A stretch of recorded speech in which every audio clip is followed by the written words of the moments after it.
The second adventure, The Land Leviathan, for Mongazi Feza, who demanded justice. Introduction. My grandfather, who died relatively young after he had volunteered for service in the Great War, became increasingly secretive and misanthropic in his last years, so that the discovery of a small steel safe amongst his effects was unsurprising, and aroused no curiosity whatsoever in his heirs, who, finding that they could not unlock it, no key ever came to light, simply stored it away with his papers and forgot about it. The safe remained in the attic of our Yorkshire house for the best part of 50 years, and doubtless would still be there if it had not been for my discovery of the manuscript, which I published a couple of years ago under the title The Warlord of the Air. After the book was published, I received many interesting letters from people asking me if it was merely a piece of fiction, or if the story had come into my hands as I had described. I, of course, believed Bastable's story, and my grandfather's, completely, yet sometimes felt quite as frustrated as my grandfather had done when he'd tried to get people to share his belief. And I couldn't help brooding occasionally on the mystery of the young man's disappearance after those long hours spent talking to my grandfather on Roe Island in the early years of the century. As it turned out, I was soon to find myself in possession of, for me, the best possible proof of my grandfather's veracity, if not of Bastable's. I spent this past summer in Yorkshire, where we have a house overlooking the moors of the West Riding, and having little to do but go for long walks and enjoy the pleasures of rock climbing, I took to looking through the rest of my grandfather's things, coming at length upon the old steel safe jammed in a corner under the eaves of one of our innumerable attics. The safe was hidden behind the moulting remains of a stuffed timber wolf, which had used to terrify me as a child, and perhaps that was the reason why I had not previously found it. As I pushed the beast aside, his dusty glass eyes seemed to glare at me with hurt dignity, and he toppled slowly sideways and fell with a muffled crash into a heap of yellowy newspapers, which another of my relatives, for reasons of his own, had once thought worth preserving. It was as if the wolf had been guarding the safe since the beginning of time, and I had a slight feeling of invading hallowed ground, much as some booty-hunting Victorian archaeologist must have felt as he chipped his way into the tomb of a dead Egyptian king. The safe was about 18 inches deep and a couple of feet high, made of thick steel. The outside had grown a little rusty, and the handle would not budge when I tried it. I hunted about the house for spare keys which might fit the lock, finding the best part of a score of keys, but none which would open the safe. By now my curiosity was fully whetted, and I manhandled the safe downstairs and took it into my workshop, where I tried to force it. All I succeeded in doing was to break 2 or 3 chisels and ruin the blades of my hacksaw. So, eventually, I had to telephone a specialist locksmith in Leeds and ask for expert help in opening the thing. I was pessimistically certain that the safe would contain only some out-of-date share certificates, or nothing at all, but I knew I should not be able to rest until it was opened. The locksmith came eventually, and it took him only a short while to get the safe undone. I remember the rather sardonic look he offered me as the contents were displayed for the first time in almost 60 years. It was plain that he thought I had wasted my money, for there were no family treasures here, merely a pile of closely written foolscap sheets, beginning to show their age. The handwriting was not even my grandfather's, and I experienced a distinct sinking sensation, for obviously I hoped to find notes which would tell me more about Bastable and my grandfather's experiences after he'd set off for China to seek the Valley of the Morning, where he'd guessed Bastable to be. As he left, the locksmith gave me what I guessed to be a pitying look, and said that his firm would be sending the bill along later. I sighed, made myself a pot of coffee, and then sat down to leaf through the sheets. Only then did I realize that I had found something even more revealing than anything I had hoped to discover, and it emerged even more mystifying, for these notes were Bastable's own. Here, written in his hand, was an account of his experiences after he'd left my grandfather.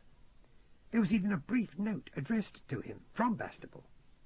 Quote, "Moorcock, I hope this reaches you. Make of it what you will. I'm going to try my luck again. This time, if I'm not successful, I doubt I shall have the courage to continue with my life, if it is mine. Yours, Bastable." Unquote. Attached to this were some sheets in my grandfather's flowing handwriting, and these I reproduce in the body of the text, making it the first section. This first section is self-explanatory. There's little I need to add at all. You may read the rest for yourself and make up your own mind as to its authenticity. Signed, Michael Moorcock, Ladbroke Grove, September 1973.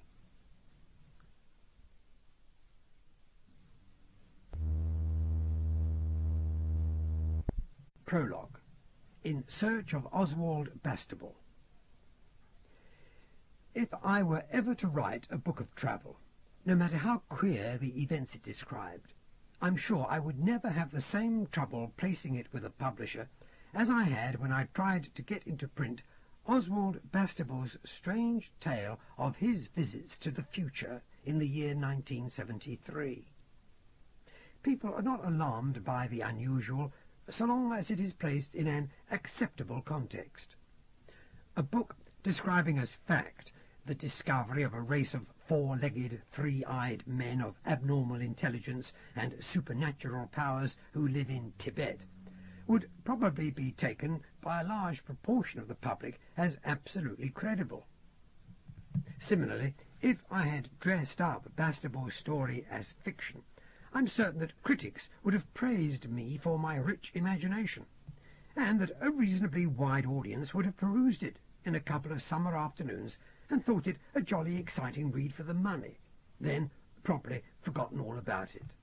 Perhaps it is what I should have done, but doubtless irrationally I felt that I had a duty to Bastable to publish his account as it stood. I could, were I trying to make money with my pen, write a whole book full of sensational anecdotes concerning my travels in China, a country divided by both internal and external pressures, where the only real law can be found in the territories leased to various foreign powers, and where a whole variety of revolutionists and prophets of peculiar political and religious sects squabble continuously for a larger share of that vast and ancient country. But my object is not to make money from Bastable's story. I merely think it is up to me to keep my word to him, and do my best to put it before the public. Now that I've returned home, with some relief, to England, I've become a little more optimistic about China's chances of saving herself from chaos and foreign exploitation. There's been a revolution, resulting in the deposing of the last of the Manchus, and the setting up of a republic under Sun Yat-sen, who seems to be a reasonable and moderate leader, a man who's learned a great deal from the political history of Europe, and yet does not seem content just to ape the customs of the West. Possibly there is hope for China now.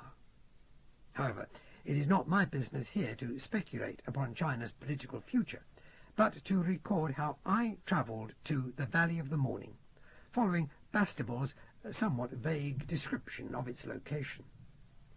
I had gathered that it lay somewhere in Shantung province, and to the north of Wuchang, which itself, of course, is in Hubei. My best plan was to go as directly as possible to Shantung, and then make my way inland. I consulted all the atlases and gazetteers, spoke to friends who'd been missionaries in that part of China, and got a fairly clear idea of where I might find the valley, if it existed at all. Yet I was still reluctant to embark upon what was likely to be a long and exhausting expedition.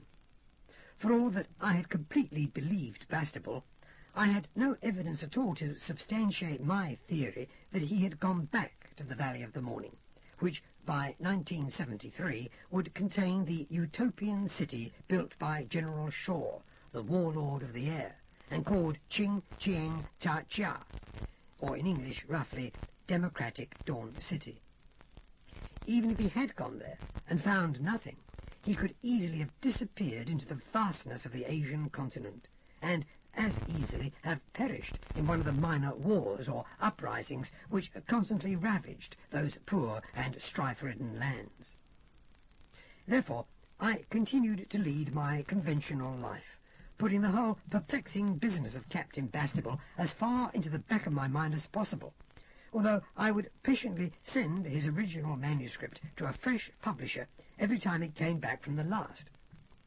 I also sent a couple of letters to the Times, in the hope that my story of my meeting with Bastable would attract the attention of that or some other newspaper. But the letters were never published. Neither, it seemed, were any of the popular monthlies, like The Strand, interested, for all that their pages were full of wild and unlikely predictions of what the future was bound to hold for us. I even considered writing to Mr. H.G. Wells, whose books, Anticipations and The Discovery of the Future, created such a stir a few years ago. But Mr. Wells, whom I understood to be a full-blooded socialist, would probably have found Bastable's story too much out of sympathy with his views, and would have ignored me as cheerfully as anyone else. I did draft a letter, but finally did not send it. It was about this time that it was brought to my attention that I was beginning to earn a reputation as something of a crank. This was a reputation I felt I could ill afford, and it meant that I was forced at last to come to a decision. I'd been noticing for several months a slightly odd atmosphere at my London club. People I'd known for years, albeit only acquaintances, seemed reluctant to pass the time of day with me, and others would sometimes direct looks at me which were downright cryptic. I was not particularly bothered by any of this, but the mystery, such as it was finally made clear to me by an old friend of mine, who was himself a publisher, although he concentrated entirely on poetry and novels, so I'd never had occasion to submit Bastable's manuscript to him. He knew of it, however, and had initially been able to give me the names of one or two publishers who might have been interested. Now, however, he approached me in the library of the club, where, after lunch, I'd gone to read for half an hour. He attracted my attention with a discreet cough. "Hope you don't mind me interrupting, Moorcock." "Not at all." I indicated a nearby chair. "As a matter of fact, I wanted a word with you, old boy. I'm still having trouble placing that manuscript I mentioned." He ignored my offer of a chair and remained standing. "That's exactly what I wanted to talk to you about. I've been meaning to speak to you for a month or two now, but to tell you the truth, I've had no idea how to approach you. This must sound like damned interference, and I'd be more than grateful if you would take what I have to say in the spirit it's meant." He looked extraordinarily embarrassed, squirming like a schoolboy. I even thought I detected the trace of a blush on his cheeks. I laughed. "You're making me extremely curious, old man. What is it? You won't be angry. No, you've every reason to be angry. It's not that I believe, come on out with it." I put my book down and gave him a smile. "We're old friends, you and I. Well, Moorcock, it's about Bastable's manuscript. A lot of people, mainly in publishing, of course, but quite a few of them are members of the club. Well, they think you've been duped by the chap who told you that story." "Duped?" I raised my eyebrows. He looked miserably at the carpet. "Or worse," he murmured. "I think you'd better tell me what they're saying," I frowned. "I'm sure you mean well, and I assure you that I'll take anything you have to say in good part." I've known you too long to be offended." He was plainly relieved, and came and sat down in the next chair.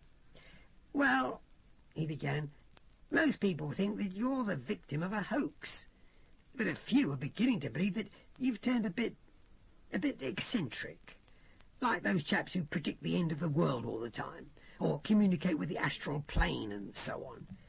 You know what I mean, I suppose." My answering smile must have seemed to him a bit grim. "I know exactly what you mean. I'd even considered it. It must seem a very rum go to someone who never met Bastable. Now you mention it, I'm not surprised if I'm the gossip of half London. Why shouldn't people think such things about me? I'd be tempted to think them myself about you, if you came to me with a story like Bastable's. As it is, you've been extremely tolerant of me." His smile was weak as he tried to acknowledge my joke. I went on, "So they think I'm a candidate for Coney Hatch, do they? Well, of course, I've absolutely no proof to the contrary. If only I could produce Bastable himself, then people could make up their own minds about the business." "It has become something of an obsession," suggested my friend gently. "Perhaps it'd be better to drop the whole thing." "You're right. It is an obsession. I happen to believe that Bastable was telling the truth." "That's as may be." "You mean I should stop my efforts to get the account into print?" There was a hint of sorrow in his eyes. "There isn't a publisher in London, old man, who would touch it now. They've their reputations to think of. Anyone who took it would be a laughing-stock. That's why you've had so much trouble in placing it. Drop it, Moorcock, for your sake and everyone else's." "You could be right," I sighed. "Yet, if I could come up with some sort of proof, possibly then they'd stop laughing." "How could you find the proof which would convince them?" "I could go and look for Bastable in China, and tell him the trouble he's caused me. I could hope that he would come back to London with me, talk to people himself. I could put the matter in his hands and let him deal with his own manuscript. What would you say to that?" He shrugged and made a gesture with his right hand. "I agree it would be better than nothing. But your own opinion is that I should forget all about it. You think I should burn the manuscript and have done with it once and for all." "That's my opinion, yes. For your own sake, Moorcock, and your family's. You're wasting so much of your time, not to mention your capital." "I know that you have my interests at heart," I told him, "but I made a promise to Bastable, although he never heard me make it, and I intend to keep it if I can. However, I'm glad that you spoke to me. It took courage to do that, and I appreciate that it was done with the best of intentions. I'll think the whole thing over at any rate." "Yes," he said eagerly, "do think it over. No point in fighting a losing battle, eh? You took this very decently, Moorcock. I was afraid you'd chuck me out of my ear. You'd every right to do so." Again I laughed. "I'm not that much of a lunatic, as you can see. I haven't lost all my common sense, but doubtless anyone with common sense would listen to me and become convinced that I was a lunatic. Whether, however, I have enough common sense to put the whole obsession behind me is quite another matter." He got up. "Let's stop talking about it. Can I buy you a drink?" For the moment it was obviously politic to accept his offer, so that he should not think I had, after all, taken offence. "I'd be glad of one," I said. "I hope the other members aren't afraid that I'm about to run riot with a meat-axe or something." As we left the library, he clapped me on the shoulder, speaking with some relief. "I don't think so, though there was some talk of chaining down the soda siphon a week or two ago." I only went back to the club once more during that period, and it was noticeable how much better the atmosphere had become.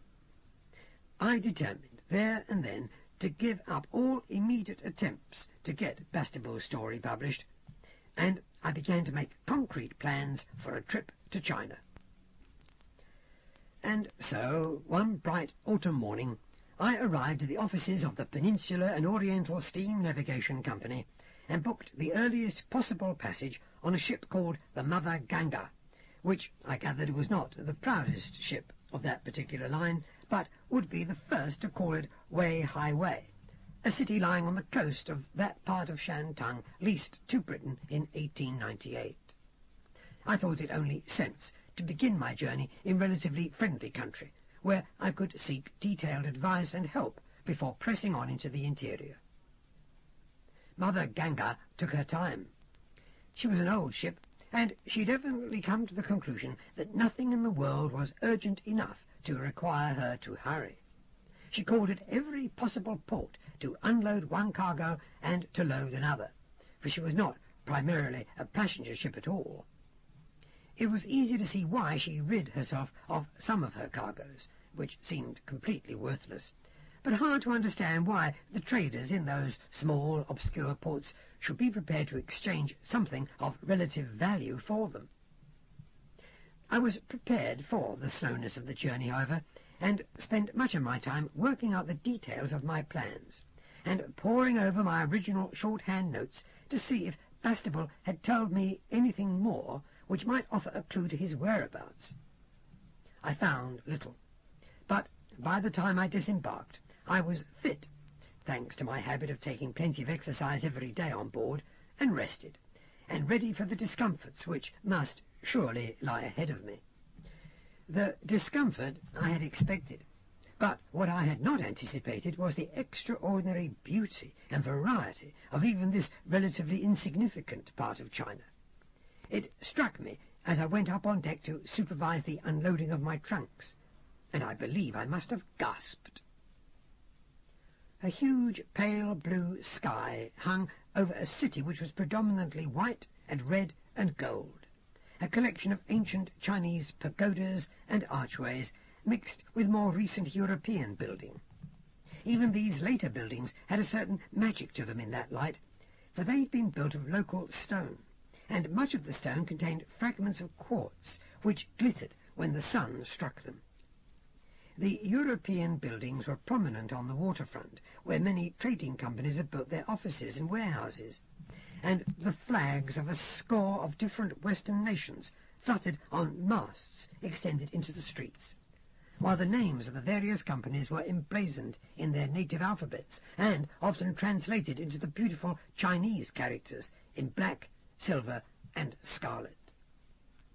Chinese officials in flowing robes moved with considerable difficulty through throngs of sweating, near-naked coolies, British and Chinese policemen, soldiers and white-suited Europeans, sailors from a dozen different countries, all mingled casually and with few outward signs of discomfort, in what seemed to me, the newcomer, like some huge, dreamlike rugger scrum. A young Chinese boy in a pigtail took me in charge as I left the ship, and shepherded me through the throng, finding me a rickshaw, and piling me and my luggage aboard until the wickerwork groaned. I put what I hoped was an adequate tip into his outstretched hand, and he seemed delighted, for he grinned and bowed many times, uttering the words, God bless, over and over again, before he told the Celestial between the rickshaw's shafts that I wanted to go to the Hotel Grasmere, recommended by P&O as about the best British hotel in Weihai Wei. With a lurch, the rickshaw set off, and it was with some astonishment that I realized, a moment or two later, that I was being pulled by a slip of a girl, who could not have been much older than 16. She made good speed through the crowded, narrow streets of the city, and had deposited me outside the Grasmere within 20 minutes. Again, my donation was received with near ecstasy, and it occurred to me that I was probably being over-generous, that a little money would go a very long way for the average Chinese living in Shantung. The hotel was better than I had expected, with excellent service and pretty modern facilities. The rooms were pleasant and comfortable, overlooking an exotic Chinese garden, full of small, delicate sculptures, huge, richly coloured blooms, and foliage of a score of different shades of green, so that the whole thing looked like a jungle fancifully painted by some symbolist aesthete. The scents of the flowers, particularly during the morning and the evening, were overpowering. Electric fans, drawing their energy from the hotel's own up-to-date generator, cooled the rooms, and there were screens at the windows to keep the largest of the insects at bay. I rather regretted I would only be staying a short time in the hotel.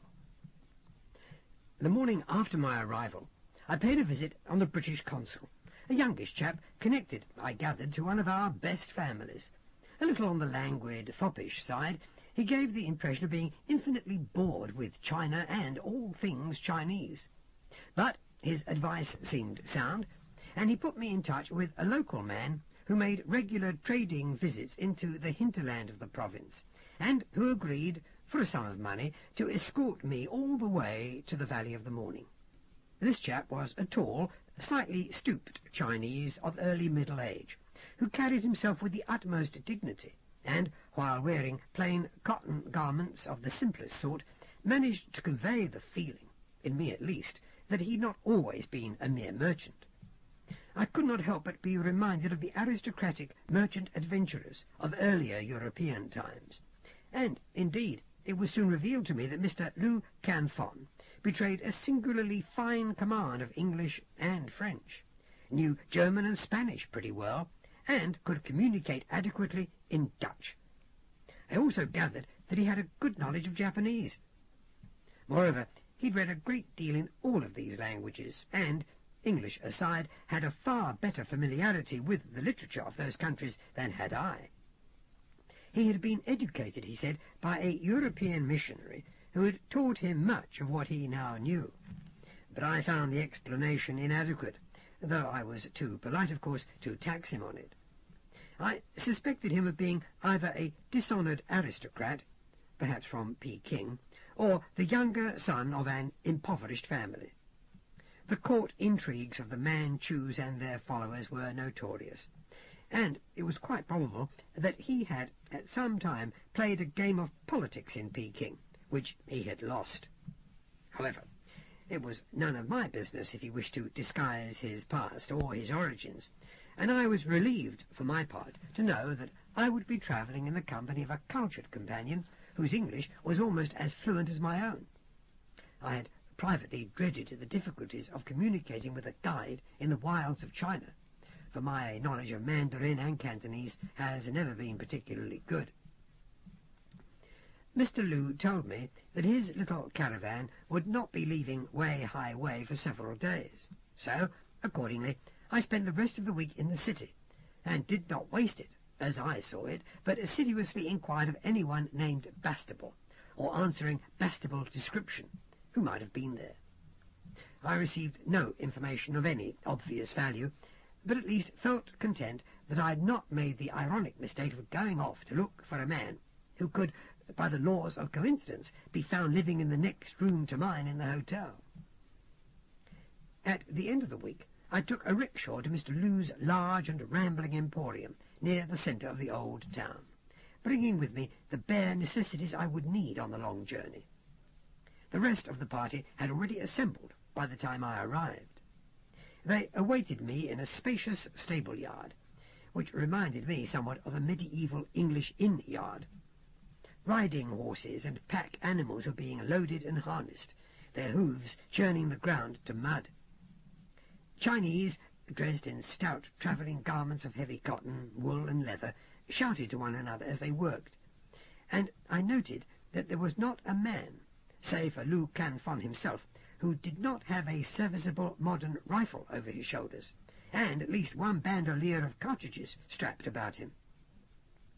Lu saw me and came over to instruct his servants in the distribution of my luggage on the pack horses, apologizing for the confusion and the condition of the horse I was to ride. It was a perfectly good beast. I indicated the arms which his men bore. "I see that you're expecting trouble, Mr. Lu." He shrugged slightly. "One has to expect trouble in these times, Mr. Moorcock. Those guns, however, should ensure that we see little of it." I was relieved that the horsemen were to ride with us. Outside the city, I might well have mistaken them for the very bandits we feared. I reflected that if we were to meet any bandits who looked half as fierce as our own men, I would be more than a little perturbed. At last we set off, Mr. Lu at the head of the caravan. Through the crowded, bustling streets we rode, moving very slowly, for there seemed to be no established right of way. One took one's chances. I was expecting that we would head for the gates of the old city, but instead we turned towards the more modern sections of the city, and eventually arrived at the railway station, which might have been transported stone by stone from London, save for the Chinese words decorating it. And I found that we were riding directly through an archway and onto one of the main platforms, where a train was waiting. Mr. Liu plainly enjoyed my surprise, for he smiled quietly and said, "This first lap will be by train, but in case the train should meet obstacles, we take our horses with us. You call it insurance." I smiled back. "I suppose we do." Horses and riders went directly into waiting goods trucks. I learned from Mr. Liu that our entourage would travel with their animals, while we walked a little further along the train to where a first-class compartment had been prepared for us. Mr. Liu seemed to have considerable influence with the railway company, and I gathered that he travelled this route fairly frequently. We settled into a carriage which would have put most British carriages to shame, and were immediately served with tea and light refreshments. It was then that Mr. Liu, taking mild and humorous pleasure in mystifying me slightly, revealed the destination of the train. With luck, we should get as far as Nanking, he told me. Under ordinary circumstances, the journey would not take us more than 3 days, but we must be prepared for some delays. What would be the cause of such delays? I sipped the delicious tea. "Oh, there are many causes," he shrugged. "Bandits blow up the lines. Peasants use the sleepers and the sections of the rail for their own purposes. Then again, there is the general incompetence of the company employees, and that's probably the greatest problem of them all." This incompetence was demonstrated very quickly. Our train was due to leave at noon, but in fact did not leave the station until just after 4. However, any impatience I might have felt was soon dissipated by the sights of the interior, which greeted me after the city was behind us. Immense stretches of flat paddy fields, interrupted by the occasional low hill, around which a village was invariably built, shimmered in the soft light of the Chinese sun. Here was revealed the real, immutable wealth of China, her rice. The value of silver might fluctuate, industries would fail or prosper at the whim of the rest of the world, cities and states could rise and fall, conquerors would come and go, but China's rice and China's hardy peasantry were eternal. That, at any rate, is how it seemed to me then. I had never seen farming of any kind of such a scale as this. For miles and miles in all directions the fields stretched, predominantly green or yellow, intersected with low earthen dikes, and somewhat broader ribbons of silver which were the irrigation canals. And above all this was the wide, hazy blue sky, in which hung a few wisps of pale, lonely cloud. The train chugged on, and while the landscape changed hardly at all, it did not become boring. There was always something to see. A little group of scantily dressed peasants in their wide-brimmed straw hats and their pigtails, waving cheerfully to the train. I always waved back. A sampan making its way slowly up a canal. An ancient bridge, which looked like a perfect work of art to me, and yet which was plainly just a bridge built for an ordinary road between one tiny township and another. Sometimes, too, I saw pagodas, small walled cities, some virtually in ruins, with those highly ornate, many-tiered gates typical of Chinese architecture. Houses decorated with red and green tiles, with ceramic statuary, with bronzework, and with mirror glass, which made some of them seem as if they were burned with a strange silver fire. When the train came, as it frequently did, to a sudden, jerking stop, I had plenty of opportunities to study these sights in detail. It was on the 3rd day, when we'd made something over half of our journey to Nanking, that I began to notice significant changes in the demeanour of the people in the towns and villages we passed. The peasants rarely waved to the trains, and were inclined to look upon us with a certain amount of apprehension, and even downright suspicion. Moreover, it soon became obvious that there were a great many people about who were not local to the areas. I saw several detachments of cavalry on the roads we passed, and once I thought I saw an infantry division moving through the paddy fields. Elsewhere there was evidence of, at very least, some sort of martial law in operation. More than once I saw peasants being stopped, questioned, and searched by men in uniforms of a variety of descriptions. There was no question in my mind that this part of China was being disputed over, probably by at least 3 factions, amongst them the central authority. I had heard tales of the petty warlords who had sprung up in the last few years, claiming all sorts of honours, titles and rights. Each one claimed to represent the forces of law and order. None would admit to being little more than a rapacious bandit. Now it looked as if I was witnessing the truth of the tales for myself. The long journey to Nanking passed without incident, however, and we disembarked from the train with some relief. Nanking is a great and splendid city, if a little dilapidated here and there, and deserves a fuller description than I have space for.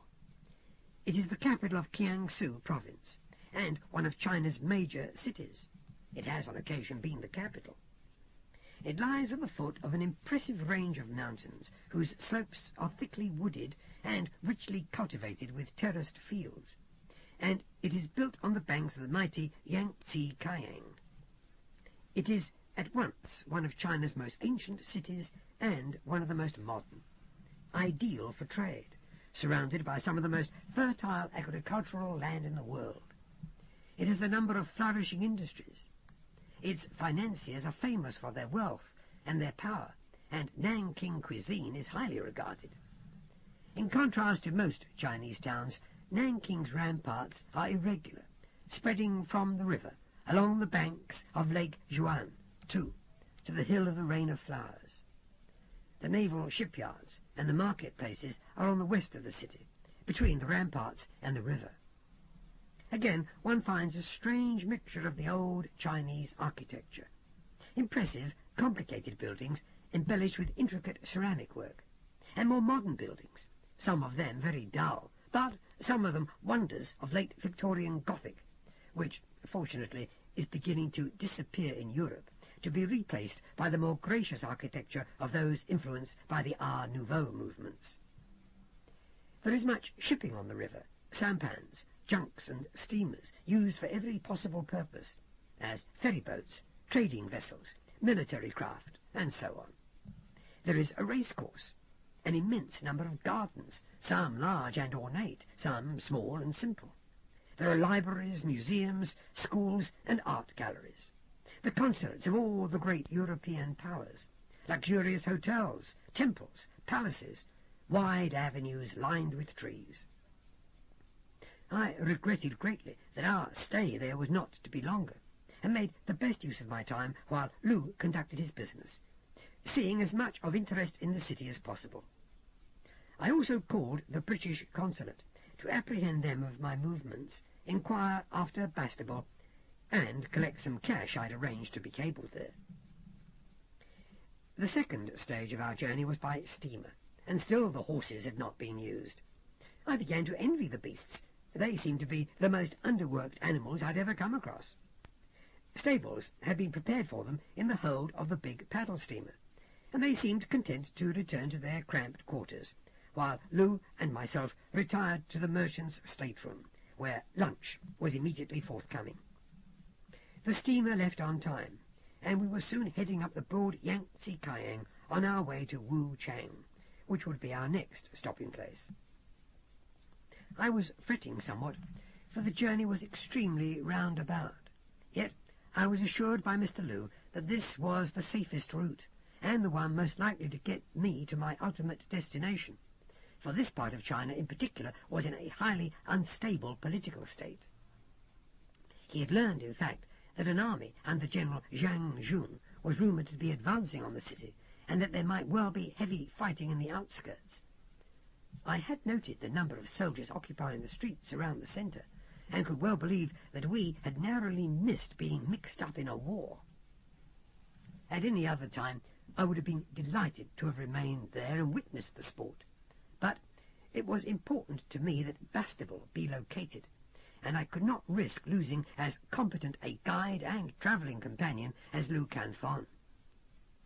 I had heard something of General Zhang Jun, and gathered that he was a rascal of the first water, that his men had created terrible havoc in other parts of the province, stealing anything they could lay hands on, burning villages, molesting women, and so forth.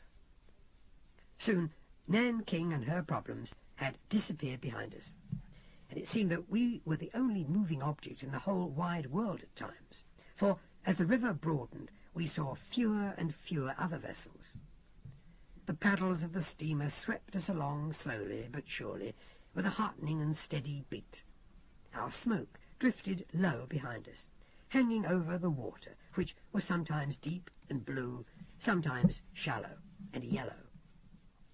There were hills on both sides of us now, and the variety of shades of green would have put even the lovely English landscape to shame. Indeed, I was reminded of the English landscape the more I saw of China. The only difference was the scale. What would have been a view stretching for a mile or two in England became a scene stretching for scores of miles in China. Like England, too, there was a sense of most of the landscape having been nurtured and cultivated for all of time, used, but used lovingly, and with respect for its natural appearance. It was on the third day of our journey upriver that the first serious incident took place. I was leaning on the rail of the ship, looking towards the west bank, which was closest, and enjoying my first pipe of the day, when I suddenly heard a sharp report, and looked in the direction from which the sound had seemed to come, noticed a white puff of smoke. Peering more carefully, I made out several riders armed with rifles. More reports followed, and I heard something whiz through the rigging over my head. I realized that we were being shot at, and hastily ran along the deck to the wheelhouse, with the intention of warning the Dutch skipper of the boat. Old Cornelius, the skipper, smiled at me as I told him what was happening. "Best stay inside then, mynheer," he said, puffing phlegmatically on his own pipe, his huge red face running with sweat, for it was all but airless in the wheelhouse. "Should we not pull further out into midstream?" I inquired. "We are surely in some danger." "Oh, yes, in danger we are, but we should be in much greater danger if we went further to midstream. The currents, they are very strong, sir. We must just hope that nothing serious is hit, eh? There is always shooting at us these days. Any powered vessel is suspected of being a military ship." "Who are they? Can we not report them to the nearest authorities?" "They could easily be the authorities, mynheer." Cornelius laughed and patted me on the shoulder. "Do not worry, eh?" I took his advice. After all, there was little else I could do, and soon the danger was past. Nothing of a similar nature happened to us in the course of the next couple of days. Once I saw a whole town on fire. Lurid red flames lit up the dusk, and thick, heavy smoke drifted over the river to mingle with ours.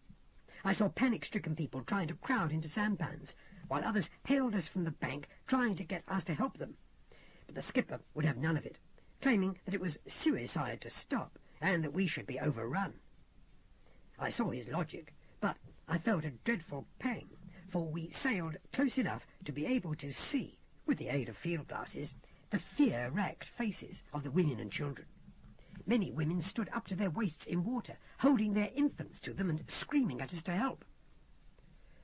The following morning I saw several detachments of cavalry in the uniforms of the central government riding hell for leather along the bank, while behind them rode either irregulars attached to them or pursuers. It was hard to tell.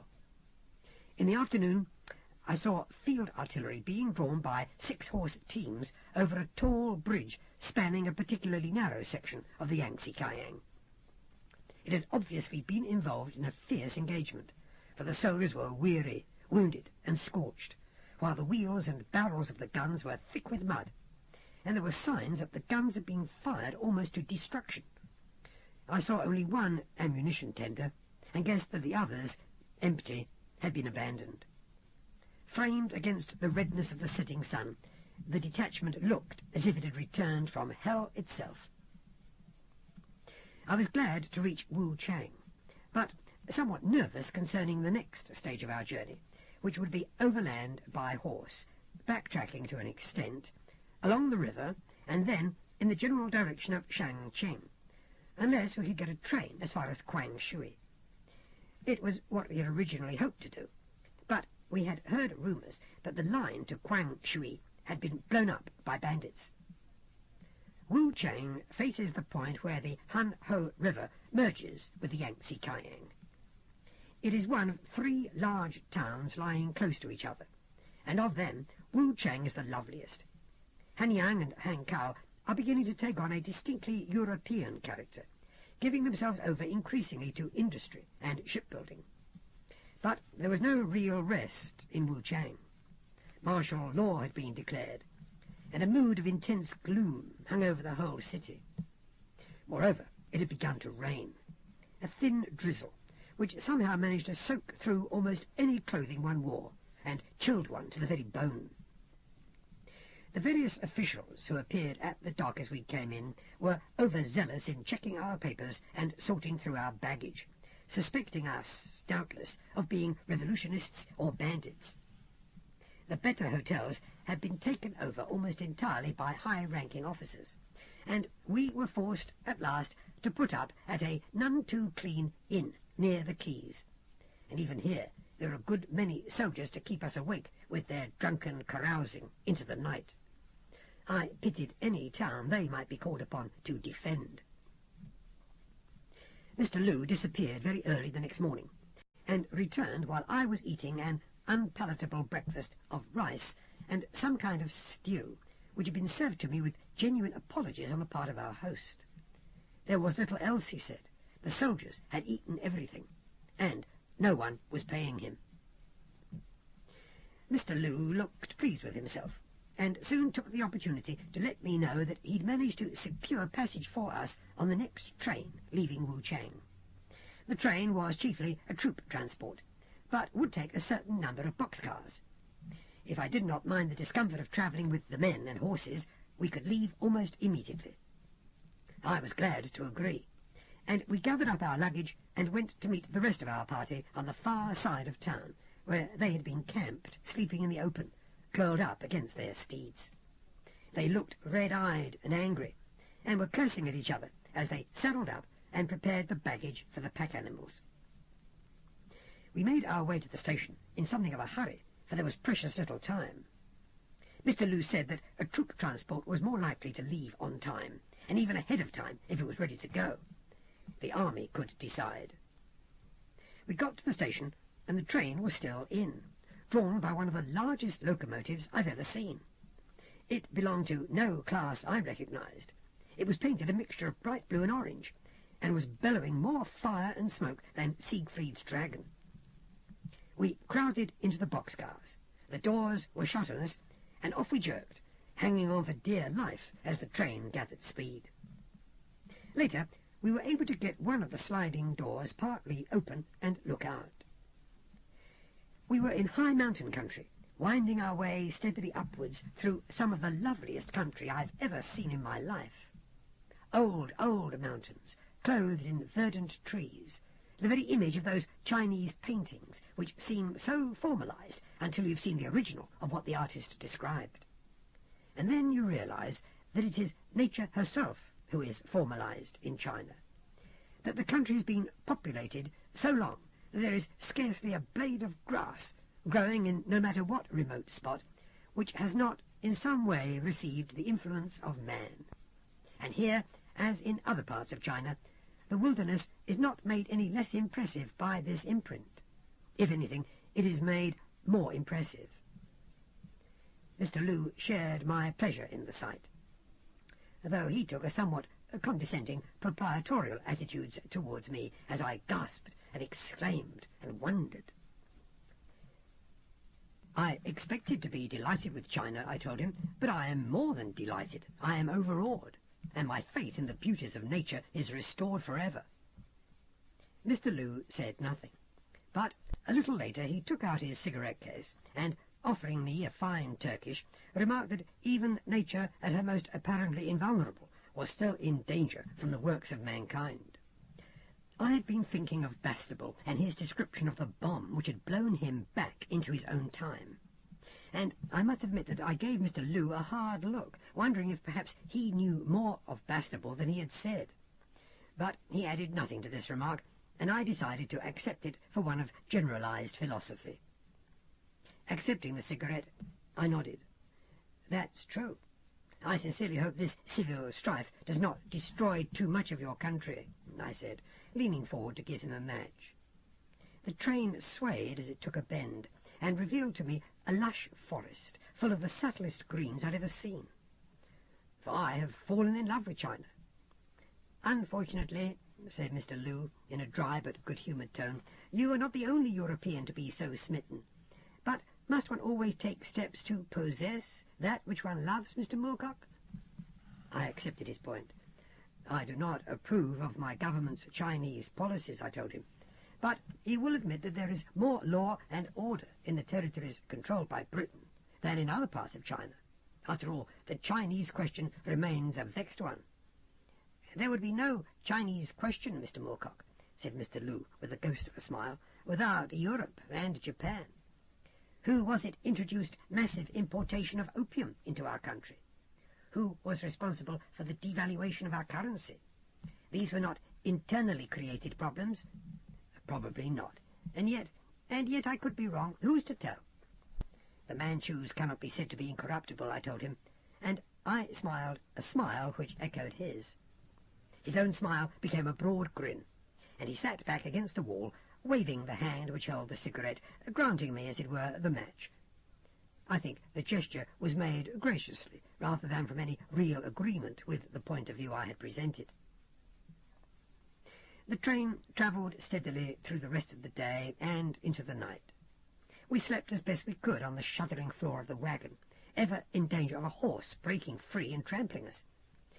It was almost dawn when the train came to a sudden screaming halt, causing the horses to buck about in fear, stamping and snorting, causing our men to leap to their feet, hands on their rifles. The noise of the stop gave way to a peculiar and uncanny silence. In the distance we heard a few voices shouting back along the train, and cautiously we slid the doors right back, peering into the murk to try to see what was happening. "At least there's no gunfire," said Mr. Lou calmly. "We are not under direct attack. Perhaps it is nothing more than a blockage on the line." But it was plain he was not convinced by his own suggestion. Together we clambered from the wagon and began to walk up the line towards the locomotive. The big engine was still ejaculating huge clouds of white steam, and through this steam moved dark figures. From the windows of the carriages there poked scores of heads as sleepy soldiers shouted inquiries or exchanged speculations about the reasons for our stopping. Mr. Lou singled out one of the more competent-looking officers and addressed a few short questions to him. The man replied, shrugging frequently, making dismissive gestures, pointing towards the north and up at the jagged mountain peaks above our heads. The sun made its first tentative appearance as Mr. Lou rejoined me. "The line has been blown up," he said. "We are lucky that the driver acted with alacrity in stopping the train. There is no chance of continuing. The train will have to go back to the nearest town. We have the choice of going with it and enjoying the dubious security of travelling with these soldiers, or we can continue our journey on horseback." I made up my mind immediately, for I was slowly becoming impatient with the delays and diversions we had so far experienced.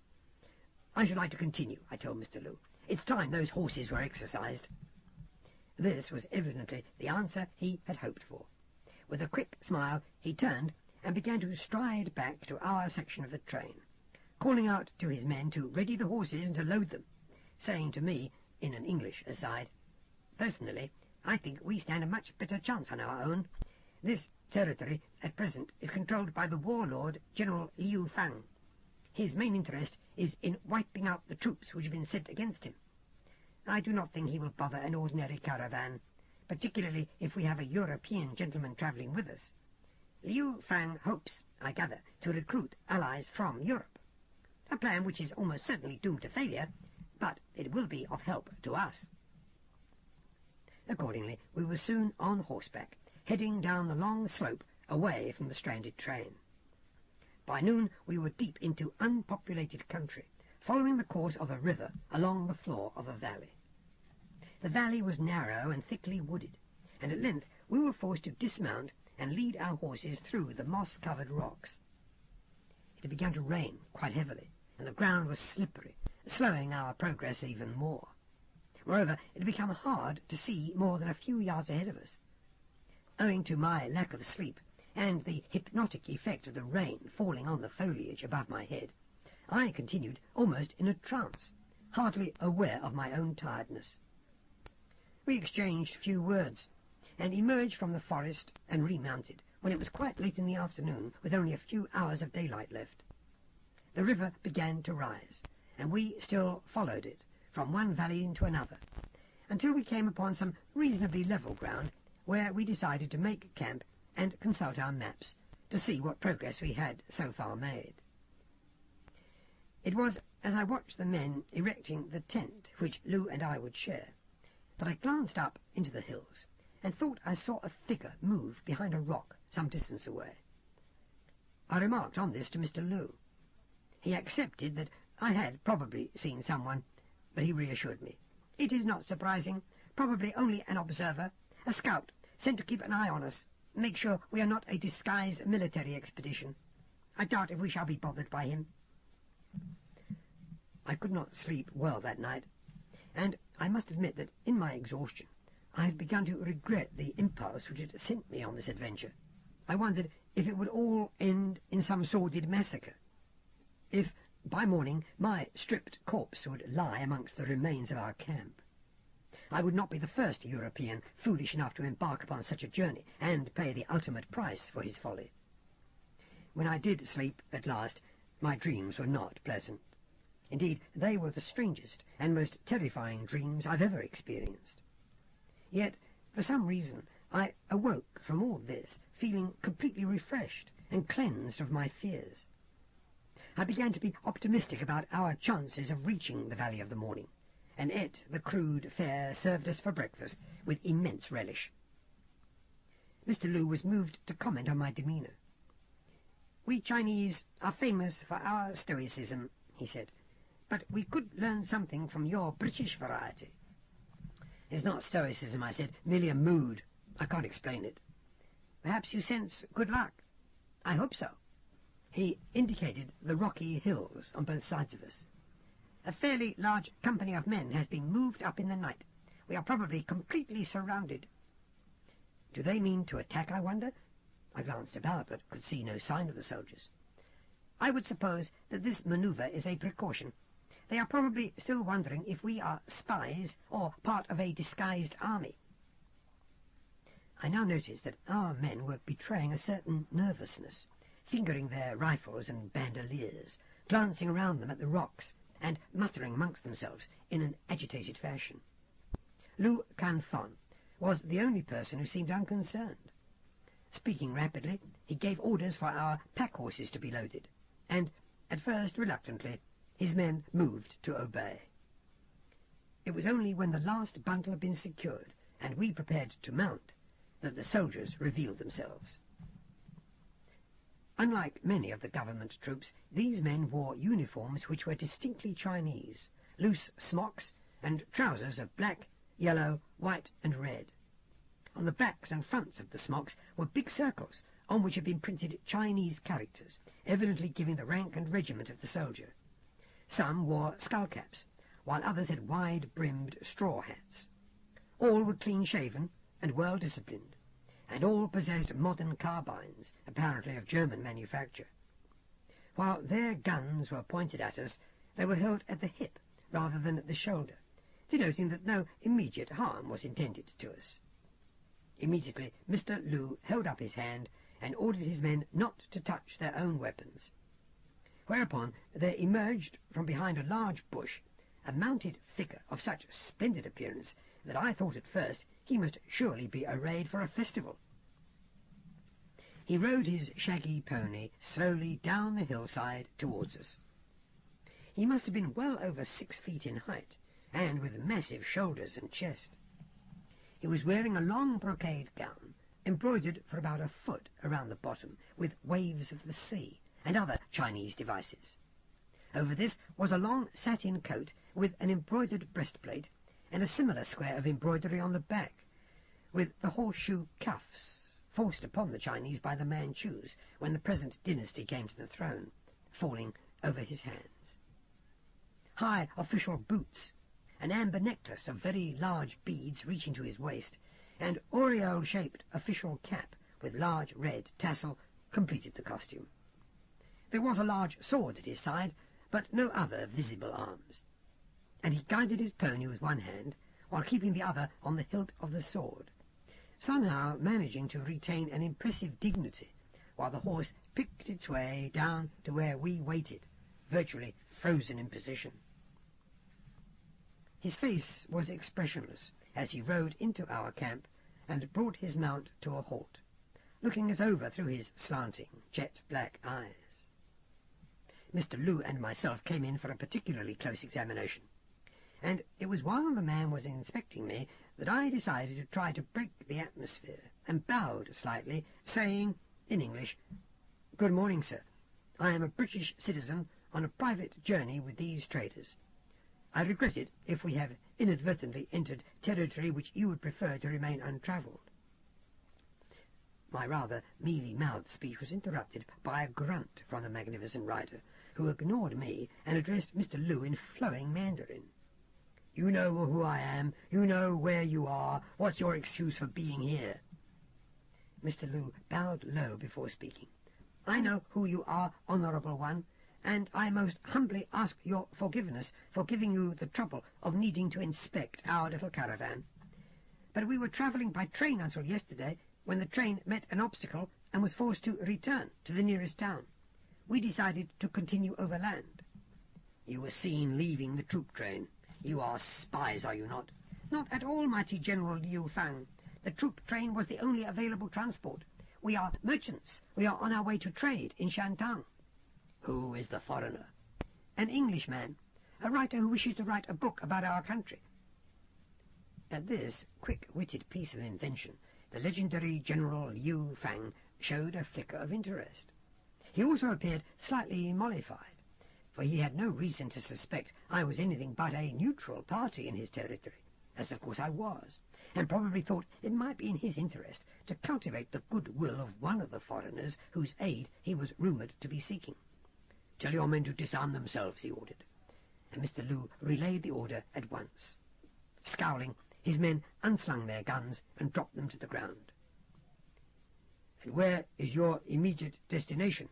said the general to me in halting French. I replied in the same tongue. "I've heard of a particularly beautiful valley in these parts. It is called the Valley of the Morning." I saw no point in beating about the bush, particularly since I might not have another opportunity to discover the exact whereabouts of my destination for some time. General Liu Fang plainly recognized the name, but his reaction was strange. He frowned heavily and darted a deeply suspicious look at me.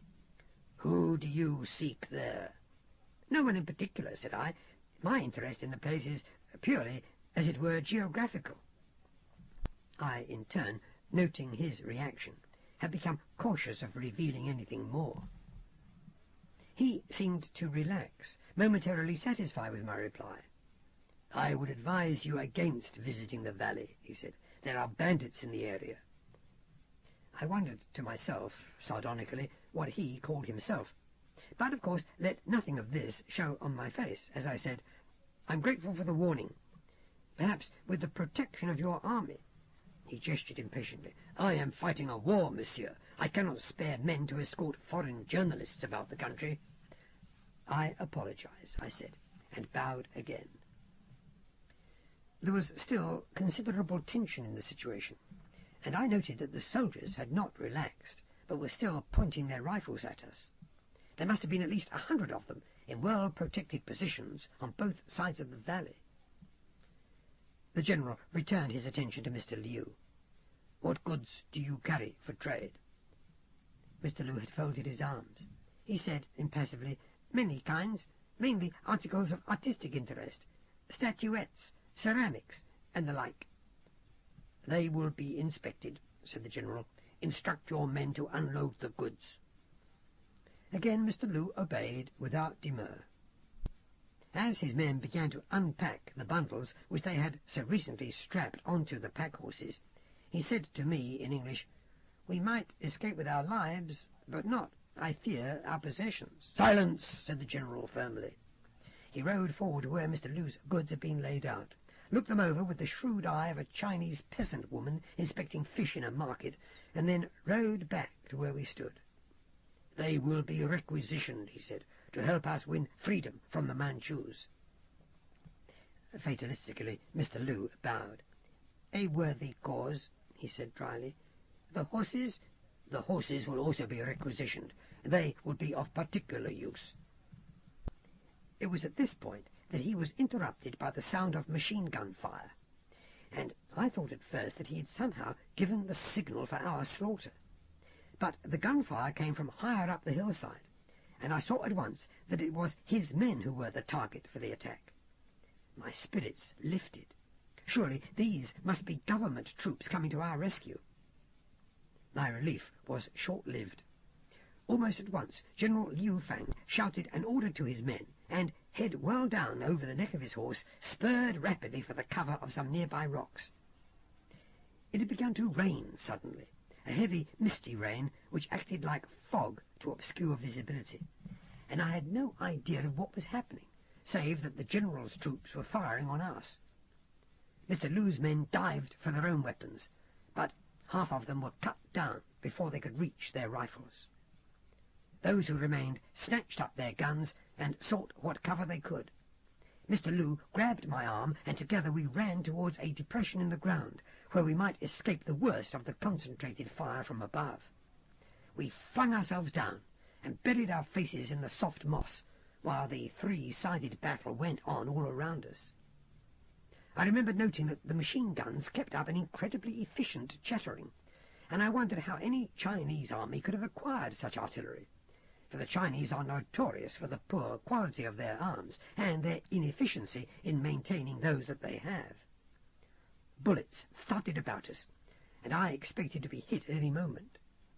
I shouted over the noise of gunfire and the cries of the wounded, "Who are they, Mr. Lu?"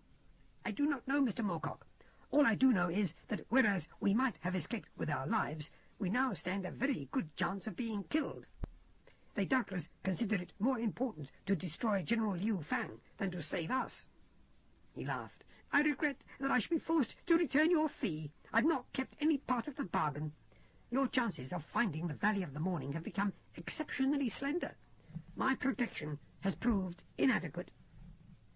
"I'm forced to agree with you, Mr. Lu," said I, and would have continued had I not recognized the distinctive sound of a bullet striking flesh and bone. I lifted my head, thinking at first that I had been hit, but it was Mr. Lu. He must have died instantly, for he had been shot not once but twice, almost simultaneously, in the head. I had an immediate sense of grief, realizing how much I had enjoyed the sophisticated company of the Chinese, but the sight of his ruined head sickened me, and I was forced to avert my eyes. The death of Mr. Lu seemed to be a signal for the fighting to stop. Shortly afterwards the sound of gunfire ended, and I lifted my head cautiously to peer through the drifting rain. Death was everywhere. Our own men lay amongst the scattered and broken remains of the works of art they had carried for so long and so far. A few had once again laid down their weapons and were raising their hands high above their heads. General Liu Fang was nowhere to be seen. I learned later that he had kept riding, abandoning his men to their fate. But the warlord's soldiers lay in postures of death everywhere I looked. I rose, raising my own hands. There came a few more isolated shots, and I surmised that, in Chinese fashion, the wounded were being finished off. I must have waited for at least 10 minutes before I got my first sight of our rescuers. They were all mounted, all wearing leather caps of a distinctively Mongolian appearance, and all carried light rifles of a decidedly unfamiliar pattern. Their loose shirts were of silk or cotton, and some wore leather capes to protect themselves against the worst of the rain, while others wore quilted jackets. They were mainly good-looking northern Chinese, tall and somewhat arrogant in their bearing, and none had pigtails. Most had armbands as their only insignia, a fanciful design consisting of a circle from which radiated 8 slender arrows. I knew at once that they could not, after all, be government troops, but were doubtless some rival bandit army, either fighting for themselves or allied with the government troops against General Liu Fang. And then their leader rode into sight from out of the misty rain. I knew it must be the leader from the way in which the other riders fell back. Also, it was rare to see a handsome black Arab stallion in these parts, and that was what the leader rode. Slender, a graceful rider, dressed in a long black leather topcoat with a narrow waist and a flaring skirt, a broad-brimmed leather hat hiding the face, a long Cossack-style sabre hanging from a belt of elaborately ornamented silk. The bandit chief rode towards me, lifted the brim of the hat away from the face, and showed evident and almost childish amusement at my astonishment. "Good morning, Mr. Moorcock." Her voice was clear and well modulated, the voice of an educated Englishwoman, though bearing perhaps the slightest trace of an accent. She was young, no older than 30 at very most, and she had a pale, soft complexion. Her eyes were grey-blue, and her mouth was wide and full-lipped. She had an oval face which would have been merely pretty had it not been for the character in it. As it was, I thought her the most beautiful woman I'd ever seen. Her slightly waving black hair was short, framing her face but barely touching her shoulders. And all I could blurt out was, "How do you know my name?" She laughed. "Our intelligence is rather better than General Liu Fang's. I'm sorry so many of your men were killed, and I particularly regret the death of Mr. Liu. Although he did not know that it was I who attacked, we were old friends, and I had been looking forward to meeting him again." "You take his death rather casually," I said. "It was a casual death. I've not introduced myself. My name is Una Persson. For some months we've been harassed by General Liu, and this is the first opportunity we've had to teach him a lesson. We were originally coming to find you and take you with us to the Valley of the Morning, but I could not afford to miss the chance of ambushing such a large number of the General's troops." "How did you know I sought the Valley of the Morning?" "I've known for at least a month. You've made many inquiries." "Your name is familiar. Where have I heard it?" Slowly it dawned on me. Bastable mentioned you. The woman on the airship. The revolutionist. Una Persson. I am an acquaintance of Captain Bastable. My heart leapt. "Is he here? Is he in the Valley of the Morning, as I suspected?" "He has been there," she agreed, "and he has left something of himself behind." "But, Bastable, what of him? I'm anxious to speak to him. Where is he now?"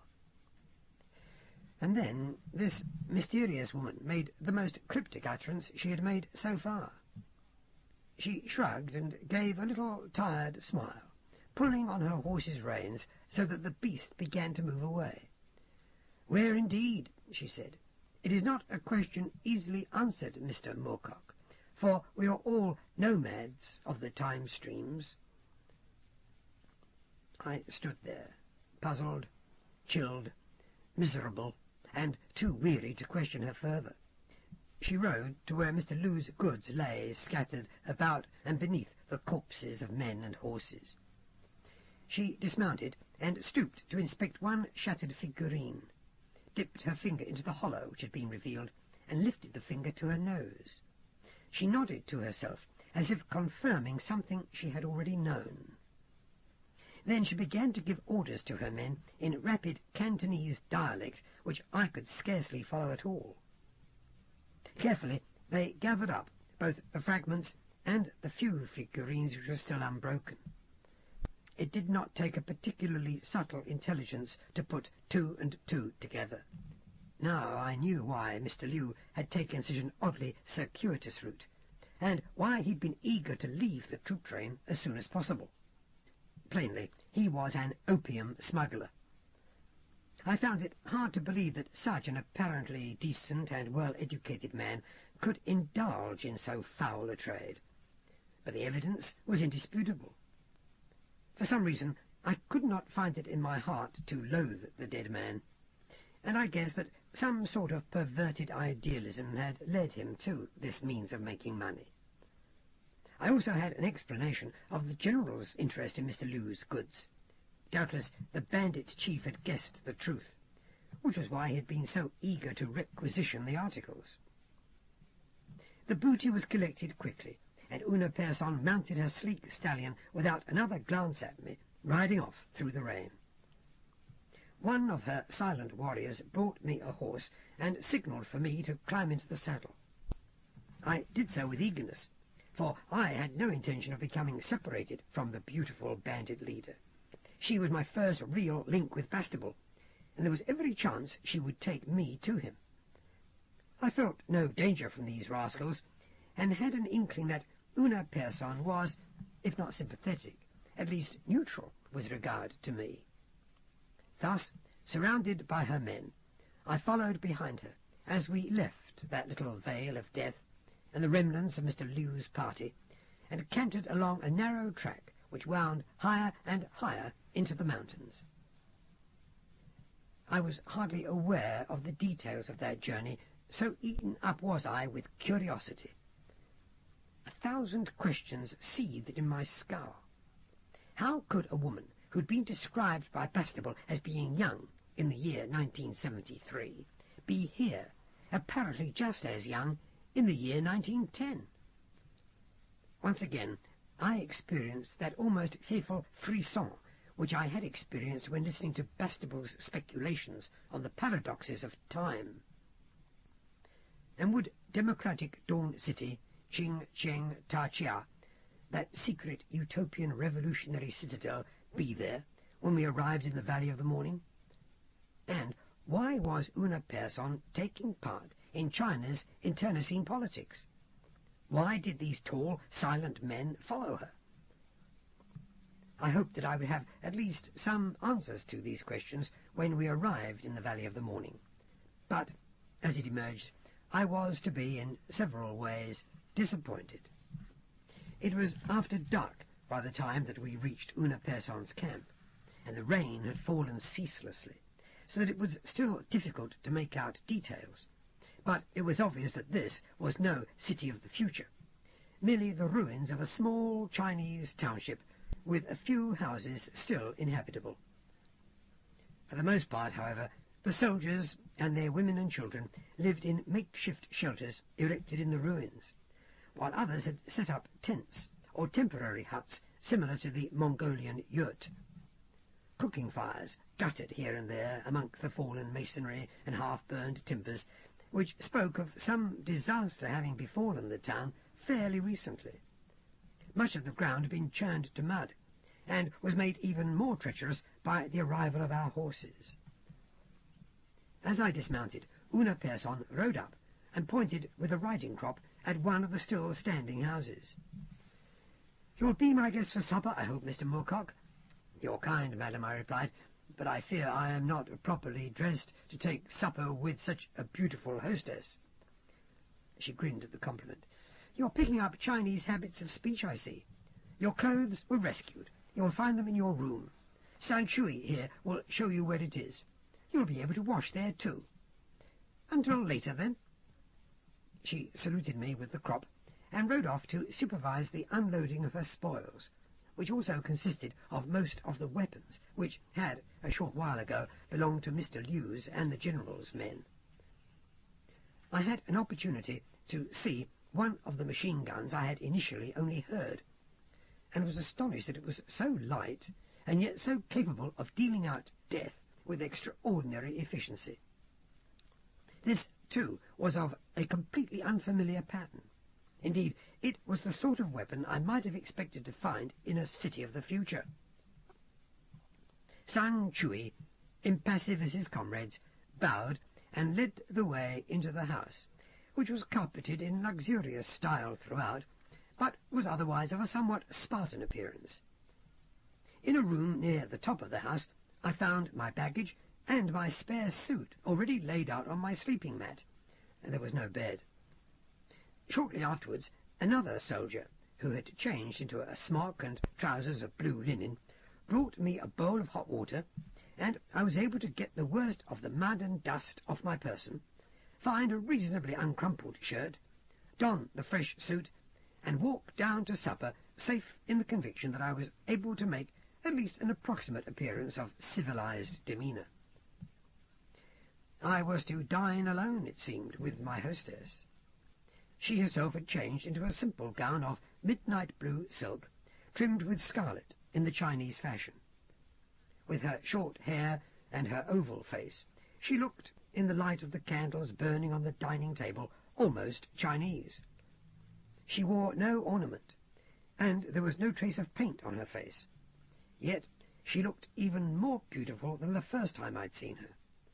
When I bowed, it was instinctively in homage to that beauty.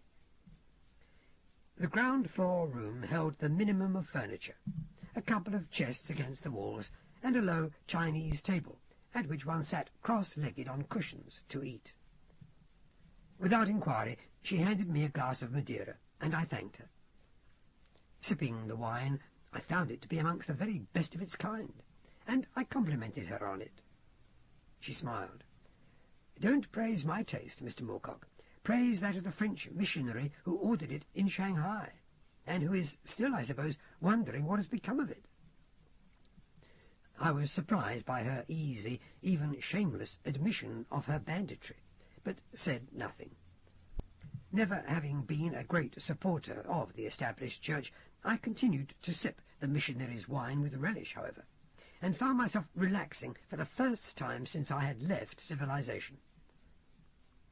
Although I had so many questions to ask her, I discovered myself to be virtually tongue-tied, not knowing where to begin, and hoping that she would illuminate me without my having to introduce the subject, say, of Bastable, and how she came to know him. The last I had heard of her, she'd been aboard the airship which had, in the year 1973, dropped a bomb of immense power upon the city of Hiroshima. For the first time I began to doubt Bastable's story, and wonder if, indeed, he had been describing nothing but an opium dream, which had become confused with reality to the extent that he had introduced actual people he had known into it. We seated ourselves to eat, and I decided to begin in a somewhat elliptical manner, inquiring, as I sampled the delicious soup, served in Western fashion, before the main courses, "Any news of your father, Captain Kochiniovsky?" It was her turn to frown in puzzlement, and then her brow cleared and she laughed. "Aha, of course, Bastable. Oh, Kochiniovsky is fine, I think. Bastable spoke well of you. He seemed to trust you. Indeed, the reason that you are here at all is that he asked me to do a favour for him." "A favour?" "More of that later. Let us enjoy our meal. This is a luxury for me, you know. Recently we've not had the leisure or the means to prepare elaborate meals." Once again she had politely, almost sweetly, blocked my questions. I decided to proceed on a new tack. "The village has sustained a bombardment by the look of it," I said. "Have you been attacked?" She answered vaguely. "It was attacked, yes, by General Yu, I believe, before we arrived. But one gets used to ruins. This is better than some I've known." Her eyes held a distant, moody look, as if she were remembering other times, other ruins. Then she shrugged, and her expression changed. "The world, you know, is a stable world, Mr. Moorcock, is it not?" "Comparatively," I said, "though there are always threats, I suppose. I have sometimes wondered what social stability is. It is probably just a question of points of view and personal experience. My own outlook is a relatively cheerful one. If I were, say, a Jewish immigrant in London's East End, it would probably not be anything like as optimistic." She appreciated the remark and smiled. Well, at least you accept that there are other views of society. Perhaps that is why Bastable talked to you, why he liked you. Liked me? It's not the impression I received. He disappeared, you know, after our meeting on Roe Island, without any warning at all. I was concerned for him. He was under a great strain. That, I suppose, is the main reason why I'm here. Have you seen him recently? Is he well? I have seen him. He was well enough, but he is trapped. He is probably trapped forever. Her next phrase was addressed to herself, I thought. Trapped forever in the shifting tides of time. I waited for her to elaborate, but she did not. Bastable will tell you more of that, she said. Then he is here. She shook her head, and her hair swayed like the branches of a willow in the wind. She returned her attention to the meal, and did not speak for a while as we ate. Now I had the strange impression that I was not quite real to her, that she spoke to me as she might speak to her horse, or a household pet, or a familiar picture on her wall, as if she did not expect me to understand, and spoke only to clarify her own thoughts. I felt a little uncomfortable, just as someone might feel who was an unwilling eavesdropper on an intimate conversation. Yet I was determined to receive at least some clarification from her. I gather that you intend to take me to Bastable, or that Bastable is due to return here. Really? No. I'm sorry if I have misled you. I have many things on my mind at present. China's problems alone, the historical implications, the possibility of so much going wrong, whether we should be interfering at all, if we are interfering, or only think we are. She lifted her head, and her wonderful eyes stared deep into mine. Many concerns, responsibilities. I am very tired, Mr. Moorcock. It is going to be a long century. I was completely nonplussed, and decided myself to finish the conversation. Perhaps we can talk in the morning, I said, when we are both more rested. Perhaps, she agreed. You are going to bed? If you do not think it impolite, the dinner was splendid. Yes, it was good. The morning. I wondered if she, like Bastable, was also a slave to opium. There was a trance-like quality in her eyes now. She could hardly understand me. Until the morning, then, I said. Until the morning. She echoed my words almost mindlessly. Good night, Mrs. Persson. Good night. I made my way back upstairs, undressed, lay myself down on the sleeping mat, and, it seemed to me, was immediately dreaming those peculiar, frightening dreams of the previous night. Again, in the morning, I felt completely refreshed and purged. I got up, washed in cold water, dressed, and went downstairs. The room was as I had left it. The remains of the previous night's dinner were still on the table. And I was suddenly seized with the conviction that everything had been abandoned hastily, that I had also been abandoned. I walked outside into a fine pale morning. The rain had stopped, and the air smelled fresh and clean. I looked for signs of activity, and found nothing. The only life I could see in the village consisted of one horse, saddled and ready to ride. Soldiers, women, and children had all disappeared. Now I wondered if, inadvertently, I had sampled some of Mr. Liu's opium, and had dreamed the whole thing. I went back into the house, calling out, "Mrs. Persson! Mrs. Persson!" There were only echoes. Not one human being remained in the ruined village. I went out again.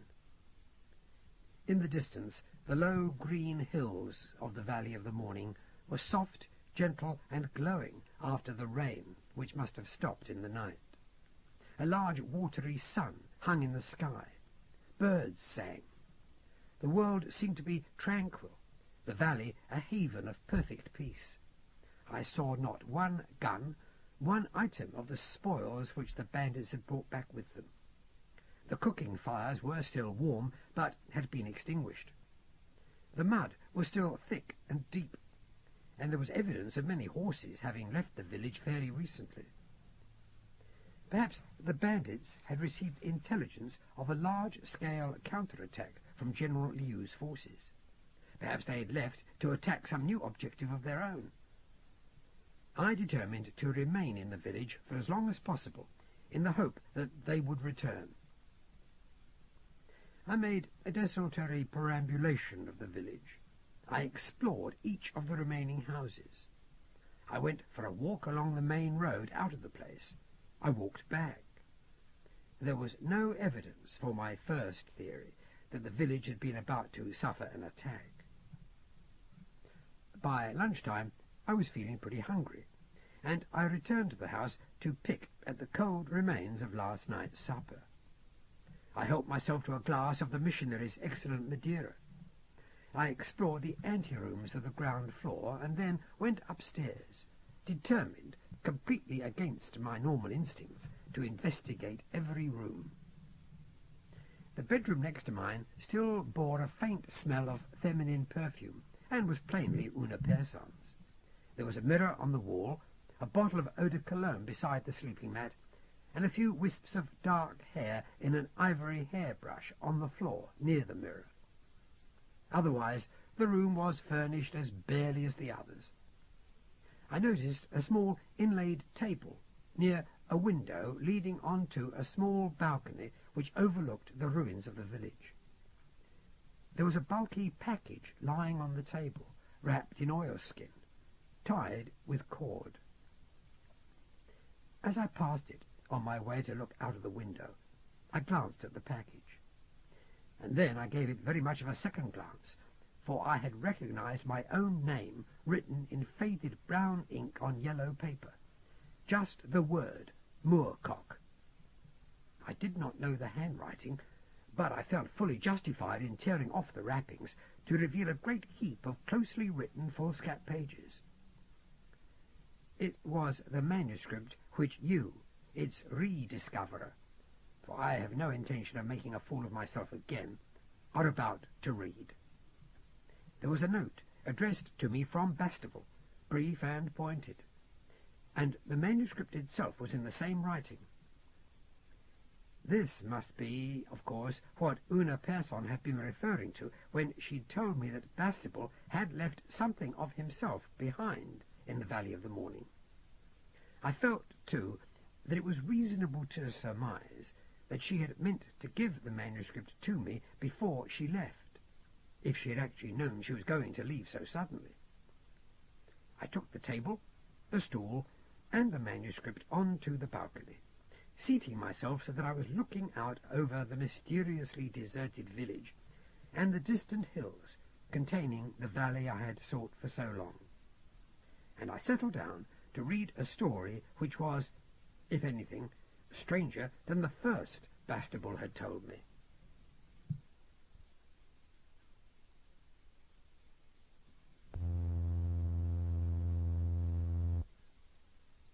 The Second Adventure, Book 1, The World in Anarchy. Chapter 1, The Return to Teku-Benga. After I left you that morning, Moorcock, I had no intention of departing Roe Island so hastily. I genuinely intended to do no more than take a stroll and clear my head. But I was very tired, as you know, and inclined to act impulsively. As I walked along the quayside, I saw that a steamer was leaving. I observed an opportunity to stow away, did so, was undiscovered, and eventually reached the mainland of India, whereupon I made my way inland, got to Teku-Benga, still hoping to get back to what I was convinced was my real time, discovered that the way across remained impossible, and considered the possibility of chucking myself off the cliff and having done with the whole mystery. But I hadn't the courage for that, nor the heart to go back to your world of Moorcock, that world that was so subtly different from the one I had originally left. I suppose I must have gone into a decline of some sort. Perhaps the shock, perhaps the sudden cessation of supplies of opium to my system, I don't know. I remained near the abyss, separating me from what might have been the fountainhead of that particular knowledge I sought. I stared for hours at the dimly seen ruins of that ancient and squalid mountain fortress, and I believe I must have prayed to it, begging it to release me from the awful fate it, or Sharan Kang, its dead priest king, had condemned me to. For some time, do not ask me how long, I lived the life of a wild beast, eating the small vermin I was able to trap, almost relishing the slow erosion of my mind and my civilized instincts. When the snows came, I was forced to look for shelter, and was driven slowly down the mountainside until I discovered a cave which provided more than adequate shelter. The cave bore evidence that it had until recently been the lair of some wild beast, for there were many bones of goats, wild sheep, hill dogs, and the like, as well as the remains of more than one human being. But there was no sign that its previous occupant was still in evidence. The cave was long and narrow, stretching so far back and becoming so dark that I never explored its whole extent, and was content to establish myself close to the mouth, building no fire, but wrapping myself in the inadequately cured skins of my prey as the winter grew steadily colder. The previous resident of the cave had been a huge tiger. I found this out one morning when I heard a peculiar snuffling noise, and woke up to see the entrance blocked by a massive striped head and the beginnings of a pair of monstrous feline shoulders. The tiger regarded this cave as his winter home, and plainly would not think much of the idea of sharing it equably with me. I leaped up and began to retreat into the depths of the cave, since my exit was completely blocked, as the tiger, who must have grown fatter during his summer in the lowlands, squeezed his way slowly in. That was how I discovered the cave to be, in actuality, a tunnel, and moreover a man-made tunnel. It grew as dark as the grave as I continued my retreat along it. I steadied myself with my hands against the walls, and slowly began to understand that the rough rock had given way to smooth, and that the projections were, in fact, cunning carvings of a familiar pattern. I became a bit flustered then, a bit mad. I remember giggling, then stopping myself, realizing that the tiger might still be behind me. I paused, feeling carefully on both sides of the narrow passage. I received a sickening sense of disgust as my groping fingers made out details of the carvings. My dizziness increased, and yet, at the same time, I was elated, knowing for certain that I had stumbled into one of Teku Bengar's many secret corridors, and that I might well have found my way back at last to the warren of passages which lay beneath the immeasurably ancient temple of the future Buddha. There was no question in my mind that, failing to find a way across the gorge, I had inadvertently discovered a way under it, for now the floor of the passage began to rise steeply, and I was attacked by a coldness of a quality and intensity which was totally unlike the coldness of the natural winter. I had been terrified when I had first experienced it, and I was terrified now, but my terror was mixed with hope. Strange little noises began to assail my ears, like the tinkling of temple bells, the whispering of a wind which carried half-formed words in an alien language. Once I had sought to escape all this, but now I ran towards it, and I believe that I was weeping, calling out.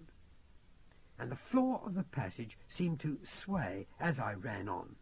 The walls widened out so that I could no longer stretch my arms and touch them, and at last, ahead of me, I saw a point of white light. It was the same I had seen before, and I laughed. Even then I found my laughter harsh and mad, but I did not care. The light grew brighter and brighter until it was blinding me. Shapes moved behind the light. There were nameless glowing colours. There were webs of some vibrating metallic substance, and once more I was reminded of the legends of Hindu gods who had built machines to defy the laws of space and time. And then I began to fall. Head over heels I spun. It was as if I fell through the void which lies between the stars. Slowly, all the little consciousness that remained had left me, and I gave myself up to the ancient power which had seized me and made me its toy. I'm sorry if all this seems fanciful, Moorcock. You know that I'm not a particularly imaginative sort of chap. I began my maturity as an ordinary soldier, doing his duty to his country and his empire.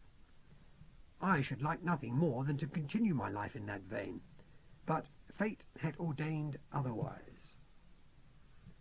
I awoke in darkness, desperately hoping that my flight through time had been reversed, and that I should discover myself back in my own age.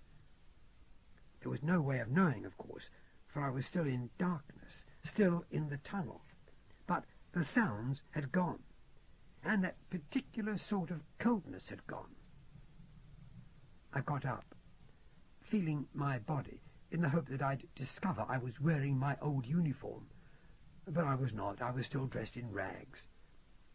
This did not unduly concern me, and I turned to retrace myself, feeling that if I was in the age I hoped to have left, then I would give myself up to the tiger, get it all over with.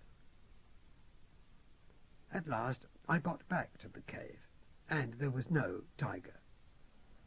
Moreover, and this improved my spirits, there was no sign that I had occupied the cave. I walked out into the snow, and stood looking up at a hard blue sky, taking great gulps of the thin air and grinning like a schoolboy, sure that I was home. My journey out of the mountains was not a pleasant one, and how I ever escaped severe frostbite I shall never know. I passed through several villages, and was treated with wary respect, as a holy man might be treated, and got warmer clothes and food. But none of those I spoke to could understand English, and I had no familiarity with their dialect. Thus it was nearly a month before I could begin to hope for confirmation of my belief that I had returned to my own time. A few landmarks began to turn up, a clump of trees, an oddly shaped rock, a small river which I recognized, and I knew I was close to the frontier station which Sharan Kang had attacked, and thus been the cause of my first visit both to Teku Bengar and, ultimately, the future. The station came in sight a day or so later, merely a barracks surrounded by a few native brick huts, and the whole enclosed by a serviceable wall. This was where our native police and their commanding officer had been killed, and I admit that I prayed that I would find it as I had left it. There were signs of fighting, and few signs of habitation, and this cheered me up no end. I stumbled through the broken gateway of the little fort, hoping against hope that I would find the detachment of Punjabi lancers and Gurkhas I'd left behind on my way to Kumbhalari. Sure enough, there were soldiers there. I shouted out in relief. I was weak from hunger and exhaustion, and my voice must have sounded thinly through the warm spring air. But the soldiers sprang up, weapons at the ready, and it was only then that I realized they were white. Doubtless the Indian soldiers had been relieved by British. Yet these men had recently been in a fight. That was clear. Had another band of Sharan Kang's men attacked the fort while I had been on my expedition into the old hill fox's territory? I called out, "Are you British?" I received the stout reply, "I certainly hope we are." And then I fell, fainting, on the dry dust of the compound.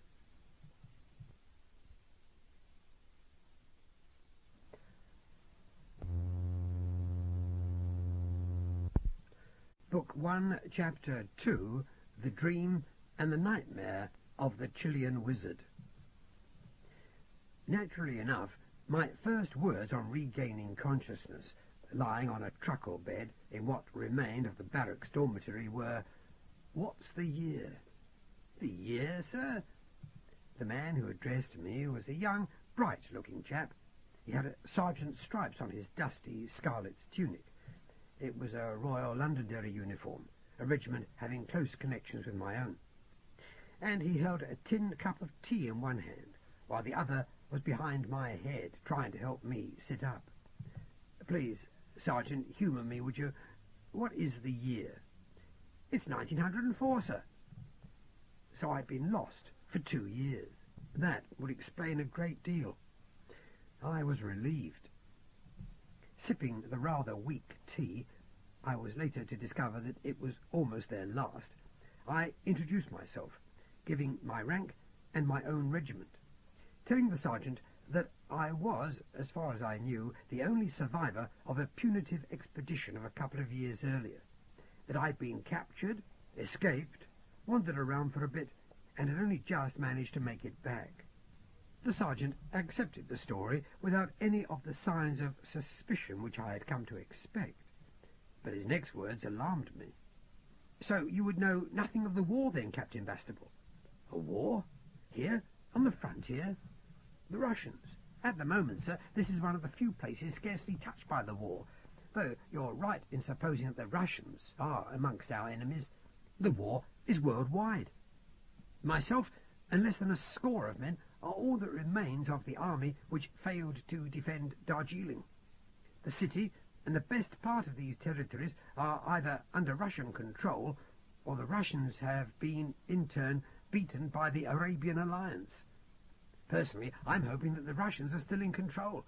At least they let their prisoners live, or at worst, kill them swiftly. The last news we had was not good, however." "Are there no reinforcements coming from Britain?" A look of pain filled the sergeant's eyes. "There'll be little enough coming from Blighty for some time, I shouldn't wonder, sir. Most of Europe is in a far worse plight than Asia, having sustained the greatest concentration of bombs. The war is over in Europe, Captain Bastable. Here it continues, a sort of alternative battleground, you might call it, with precious little for anyone to win. The power situation is grim enough. There's probably not one British keel capable of lifting, even if it exists." Now his words had become completely meaningless to me. I was aware of only one terrifying fact, and I'd become filled with despair. This world of 1904 bore even less relation to my own world than the one from which I'd sought to escape. I begged the sergeant to explain recent history to me, as he might explain it to a child, using my old excuse of partial amnesia. The man accepted the excuse, and kindly gave me a breakdown of this world's history since the latter quarter of the 19th century.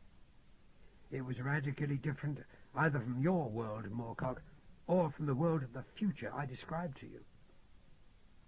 It appears that by the 1870s, in Chile, of all places, there had emerged the genius, who had, in a few short years, been responsible for altering the lot of the world's poor, of providing plenty where once there'd been famine, comfort where there had been only grinding misery.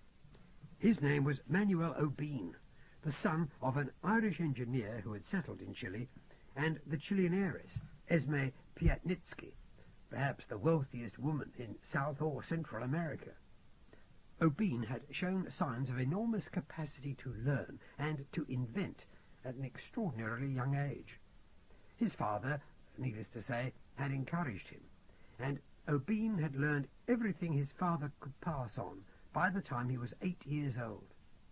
With the resources made available by his mother's wealth, O'Bean had nothing to thwart this flowering of his mechanical genius. By the time he was 12, he had invented a whole new range of mining equipment, which, when applied to his family's holding, increased their wealth 100-fold. Not only did he have an enormous talent for planning and building new types of machine, he also had the ability to work out new power sources which were less wasteful and infinitely cheaper than the crude sources up to that time in use. He developed a method of converting and reconverting electricity so that it did not need to be carried through wires, but could be transmitted by means of rays to almost anywhere in the world from any other point. His generators were small, efficient, and required the minimum of power, and these in turn propelled most of the types of machinery he invented. Other engines, including sophisticated forms of steam turbine, depending on fast heating liquids other than water, were also developed. As well as the mining and farming equipment he developed in those early years, O'Bean, still less than 15 years old, invented a collection of highly efficient war machines. He was still a boy, and was fascinated, as boys are, with such things, including underwater boats, mobile cannons, airships, in collaboration with the great flying expert, the Frenchman La Perrève, and self-propelled armoured carriages, sometimes called land ironclads. However, O'Bean soon abandoned this line of research as his social conscience developed. By the time he was 18, he had sworn never to put his genius to warlike purposes again, and instead concentrated on machines which would irrigate deserts, tame forests, and turn the whole world into an infinitely rich garden, which would feed the hungry, and thus extinguished what he believed to be the wellspring of most human strife. By the beginnings of the new century, therefore, it seemed that utopia had been achieved. There was not one person in the world who was not well nourished and did not have the opportunity to receive a good education. Poverty had been abolished almost overnight. Man can live by bread alone, when all his energies are devoted to attaining that bread. But once his mind is clear, once he has ceased to labour through all his waking hours to find food, then he begins to think. If he has the opportunity to gather facts, if his mind is educated, then he begins to consider his position in the world and compare it with that of other men. Now it was possible for thousands to understand that the world's power was in the hands of a few, the landowners, the industrialists, the politicians, and the ruling classes. All these people had welcomed O'Bean's scientific and technical advances, for they were able to lease his patents, to build their own machines, to make themselves richer as those they ruled became better off. But 25 years is enough time for a new generation to grow up, a generation which has never known dire poverty, and which, unlike a previous generation, is no longer merely grateful that it has leisure time and more than enough to eat. That generation begins to want to control its own fate in myriad ways. In short, it seeks political power. By 1900, in this world, civil strife had become a fact of life in almost every nation, large and small. In some countries, usually those which had been the most backward, revolutions succeeded, and, attended by a fanatical nationalism, new power groups were formed. The great powers found their colonial territories snatched from them, in Asia, in Africa, in the Americas, and since the sources of power were cheap, and O'Bean's patents were distributed everywhere, since military power no longer depended so much on large, well-trained armies, or even navies, these older nations were weary of starting wars with the newer nations, preferring to try to retain their positions by means of complicated diplomacy, by building up spheres of influence. But complicated diplomatic games played in the far corners of the world, tend to have a habit of creating stronger tensions at home. So, in Europe in particular, but also in the United States and Japan, nationalism grew stronger and stronger, and fierce battles of words began to take place between the great powers. Trade embargoes, crippling and unnecessarily unfair tariff restrictions were applied and returned. A madness began to fill the heads of those who ruled. They saw themselves threatened from within by their young people, who demanded what they saw as more social justice, and from without by their neighbouring countries. More and more resources were devoted to the building up of land, sea and air fleets, of large guns, of armies which could control dissident populations and at the same time hopefully absorb them. In many countries, enforced military service, after the Prussian model, became the norm, and this, in turn, brought an increasingly furious reaction from those who sought to reform their governments. Active, violent revolutionary methods began to be justified by those who had originally hoped to achieve their ends by means of oratory and the ballot box. What O'Bean himself thought of this, nobody knows, but it was likely that he did feel enormously guilty. One story has it that on the inevitable day when the great powers went to war, he quietly committed suicide. The war was at first contained only in Europe, and in the first weeks most of the major cities of the continent and Britain were reduced to ash and rubble. A short-lived Central American alliance lasted long enough to go to war with the United States, and quickly achieved a similar end. Huge mobile war machines rolled across the wasted land.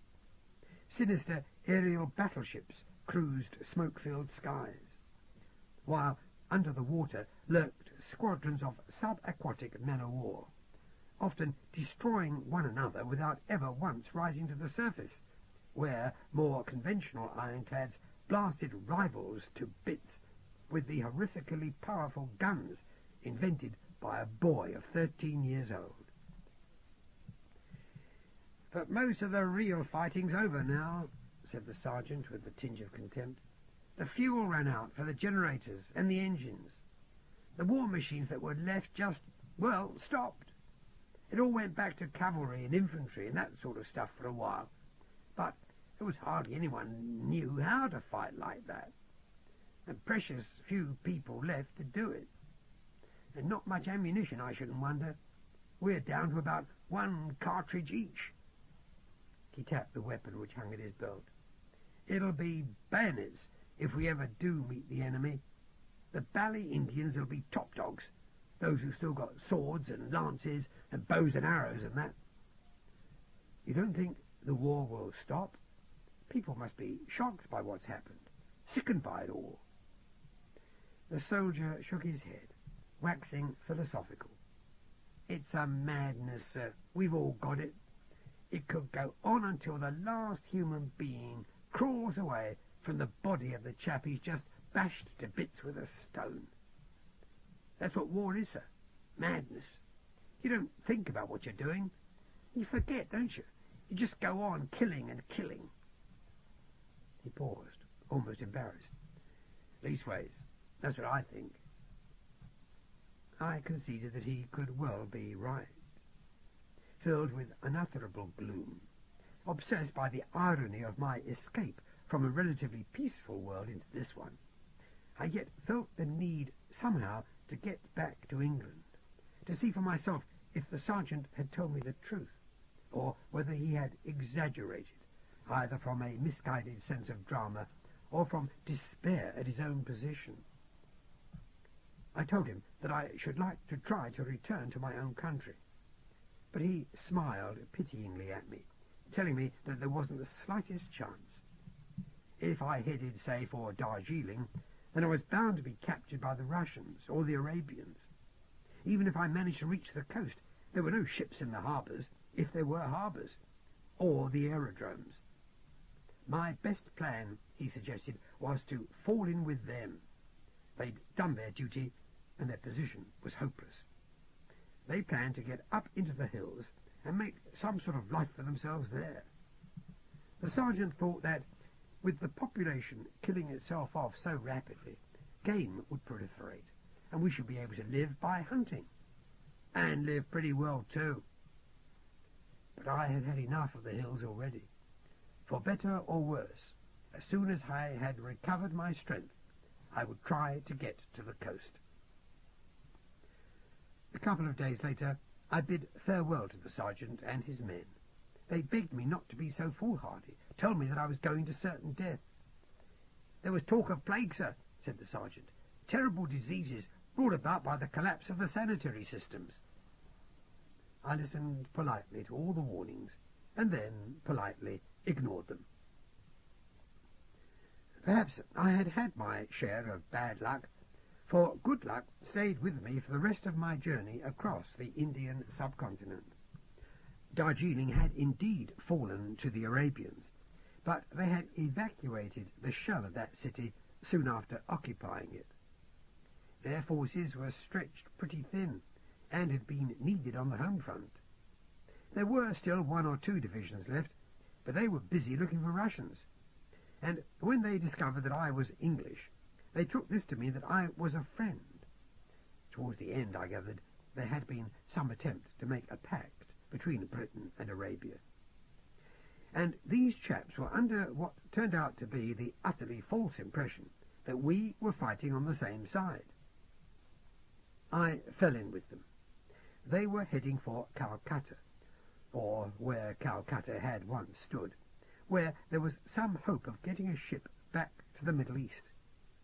There was a ship, too, a, to them, old-fashioned steamer, using coal-burning engines.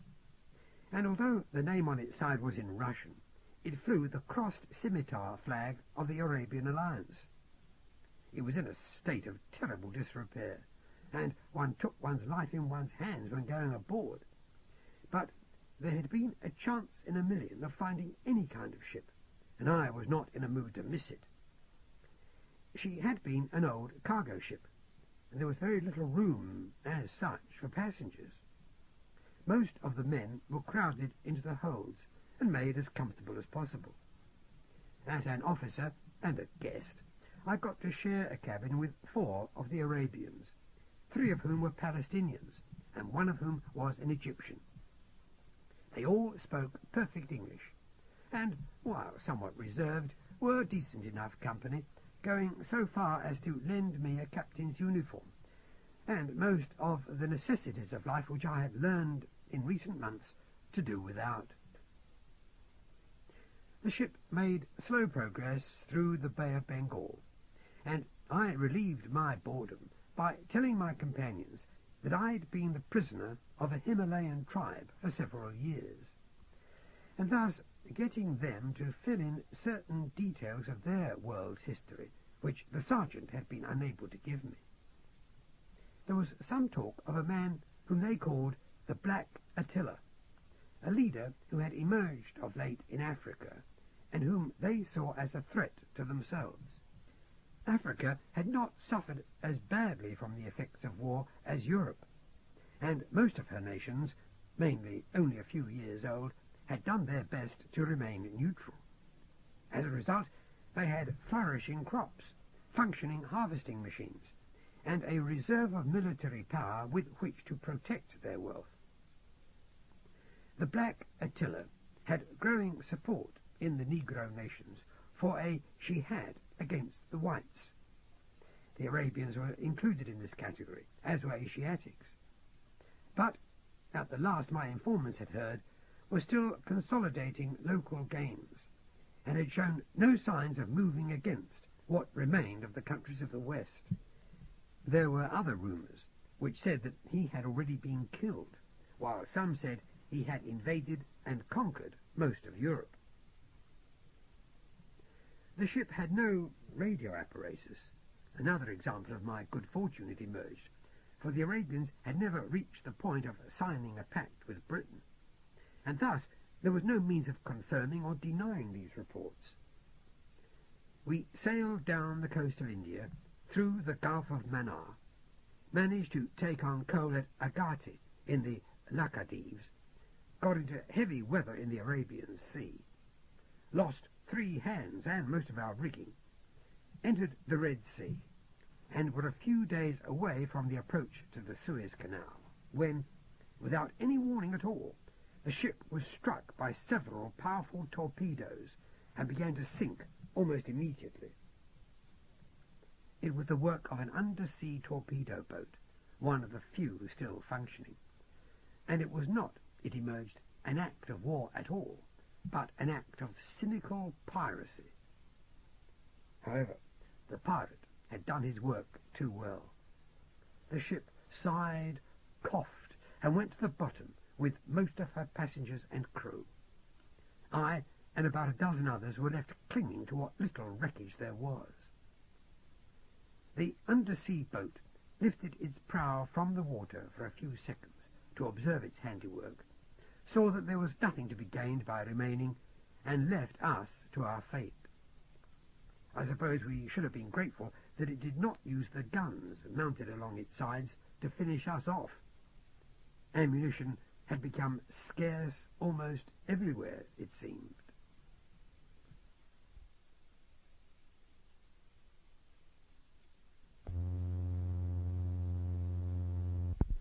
Book 1, Chapter 3, The Polish Privateer. I shan't describe in detail my experiences of the next 24 hours. Suffice to say that they were pretty grim, as I watched my companions sink, one by one, beneath the waves, and knew that ultimately I should be joining them. I suppose I've had a great deal of practice in the art of survival, and somehow I managed to remain afloat, clinging to my pathetic bit of flotsam, until the late afternoon of the next day, when the monster rose from the waves, steaming water pouring off its blue-black skin, its great crystalline eyes glaring at me, and a horrible, deep-throated roaring issuing from its belly. At first, my exhausted mind did see it as a living creature, but my second thoughts were that the undersea torpedo boat had returned to finish me off.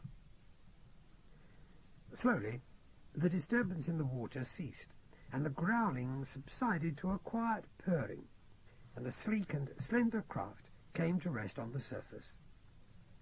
From hatches, fore and aft, sailors in sea-green uniforms sprang onto the deck and ran quickly to the rails. One of them flung a lifebuoy out over the side, and with the last of my strength I swam towards it, seizing it and allowing myself to be hauled towards the ship. Hands dragged me aboard, and a cup of rum was forced down my throat, while blankets were thrown around me, and I was carried bodily along the rocking deck and down into the forward hatch. This hatch was closed swiftly over us, and as I was borne below, I could feel the ship itself descending back below the waves. The whole thing had taken place in the space of a few minutes, and I had the impression of urgency, as if much had been risked in coming to the surface at all. I surmised that this could not be the same ship. It seemed larger, for one thing, which had left me to my fate, that it must be another. It was certainly not a British ship, and I could make little of the language spoken by the seaman who carried me to a small steel-walled cabin and stripped me of my sodden Arabian uniform before lowering me into the bunk and drawing warm blankets over me. It was probably a Slavonic language, and I wondered if I'd been made a prisoner of war by the Russians. I heard the ship's engines start up again, and there was a barely perceptible lurch as we began to go forward at what I guessed to be pretty high speed. Then, careless of what my fate might be, I fell into a heavy and, thankfully, dreamless sleep. Upon awakening, I glanced automatically towards the porthole, but, of course, could not tell whether it was night or day, let alone what the time was. All I saw was dark green, swirling water rushing past. faintly illuminated by the lights from the ship as it coursed with shark-like speed through the deeps. For a while I stared in fascination at the sight, hoping to make out some details of my first glimpse of the mysterious underwater world, but we were doubtless moving too rapidly. As I stared, the door of the cabin opened, and a seaman entered, bearing a large tin cup which proved to contain hot black coffee. He spoke in a thick accent. "The captain's compliments, sir. Would you care to join him in his cabin at your leisure?"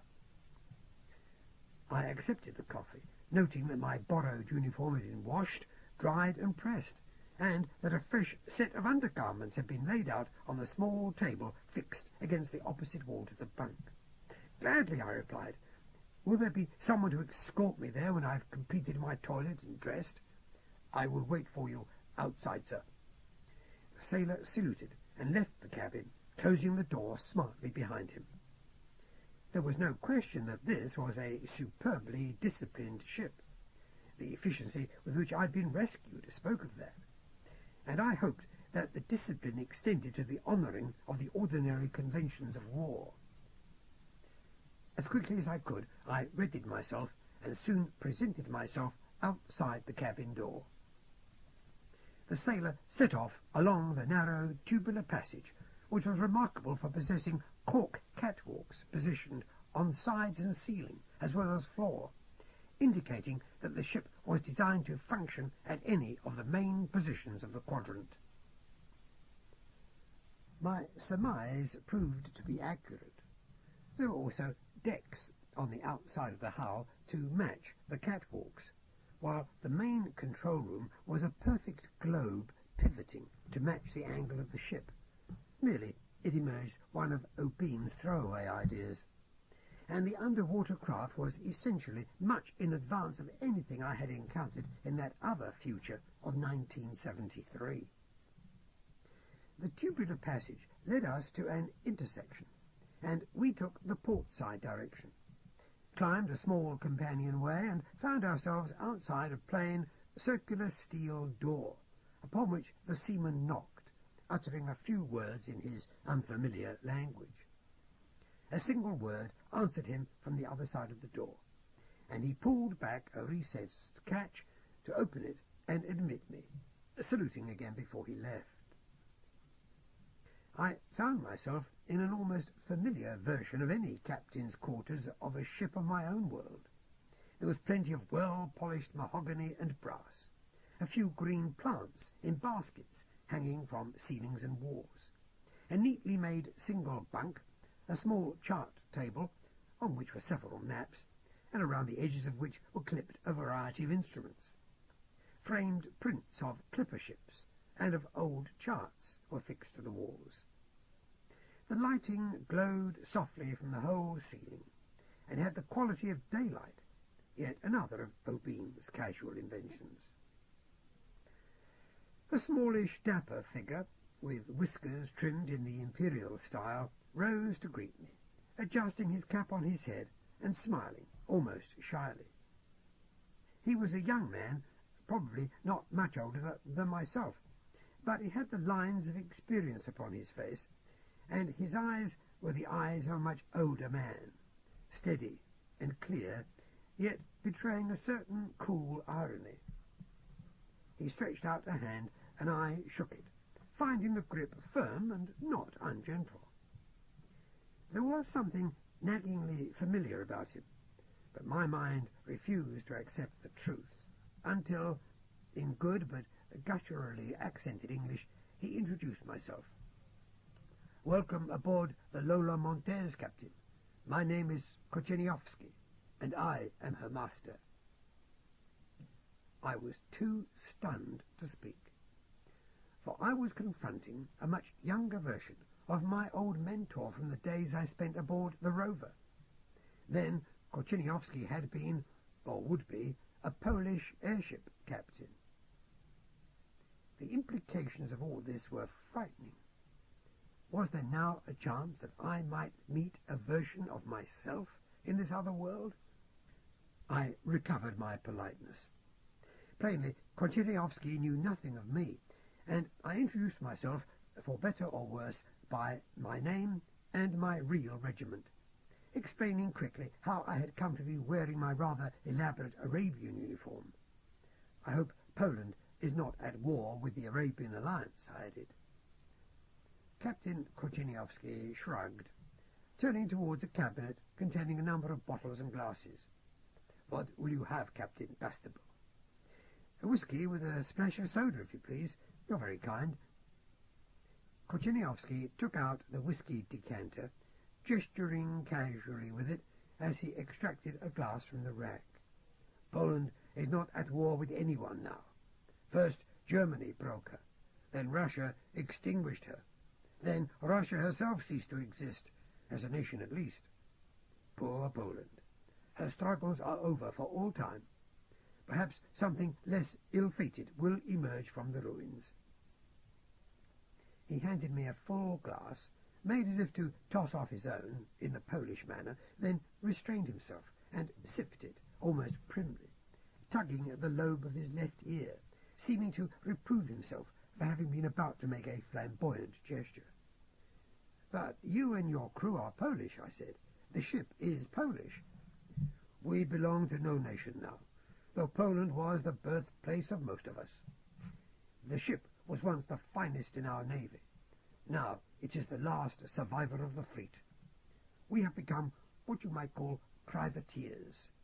It is how we survive during the apocalypse." His eyes held a hint of sardonic pride. "I think we are rather good at it, though the prey becomes scarce. We had our eye on your ship for a while, but it did not seem worth the waste of a torpedo. You might be glad to know that the ship which attacked you was called the Mannanan, and that she belonged to the Irish Navy." "Irish?" I was surprised. Home rule, then, was a fact in this world. "We could not stop to pick you up right away, but decided that you would have to take your chances. The Mannanan was a well-equipped ship, and we were able to wound her and force her to the surface quite easily. She was a fine prize, as the buccaneers would say." He laughed. "We were able to take stores aboard which will keep us going for 3 months, and spare parts." She had deserved whatever Captain Korcheniowski had done to her. Doubtless he had shown more mercy in his treatment of the Mannanan than she had shown to our poor battered steamer. But I could not bring myself to voice these sentiments aloud, and thus condone what had been, after all, a similar act of piracy on the part of the Lola Montez. "Well, Captain Bastable," said Korcheniowski, lighting a thick cheroot, and signalling for me to help myself from his humidor, "what do you want us to do with you? It is normally our habit to put survivors off at the nearest land and let them take their chances. But yours is something of a special case. We are making for the Outer Hebrides, where we have a station. Is there anywhere between here and there that we can put you off? Not that there is anywhere particularly habitable on land these days." I told him how I planned to try to reach England, and that if there was any chance of being put off on the south coast, I would more than welcome it. He raised his eyebrows at this. "If you'd said Scotland, I might have understood, but the south coast? Having been the agent of your escape from death, I'm not sure I could justify to my conscience my becoming the instrument of your destruction. Have you not heard? Have you any idea of the hell which southern England has become? I gather that London sustains some very heavy bombing."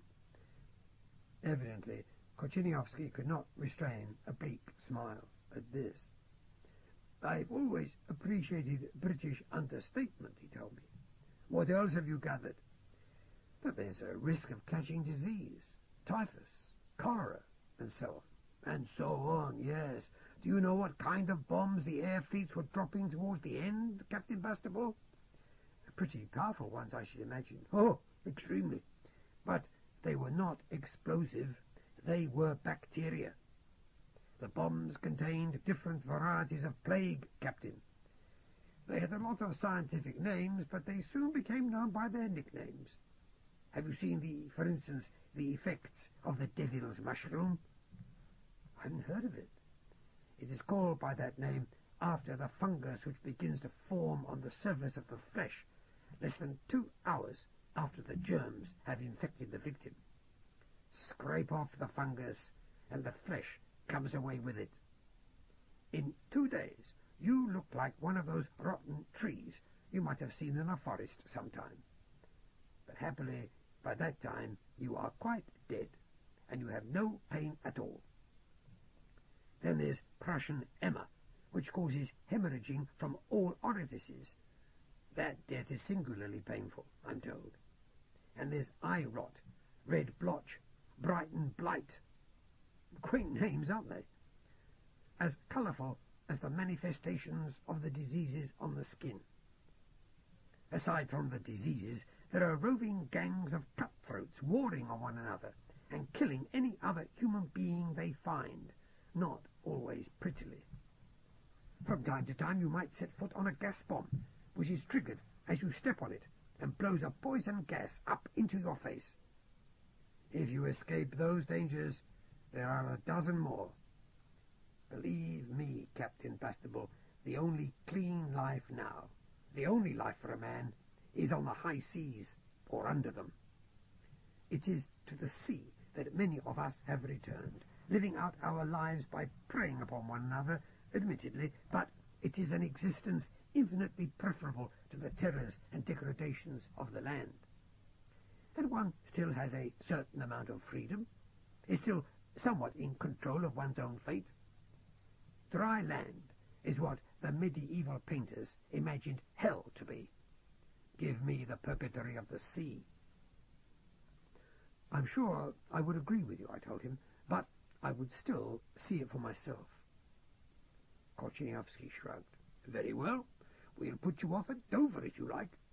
But if you should change your mind, I could use a trained officer, albeit an army officer, aboard this vessel. You could serve with me. This was indeed a case of history repeating itself, or was it prefiguring itself? Korcheniowski did not know it, but I had already served with him, and not in the army either, but in airships.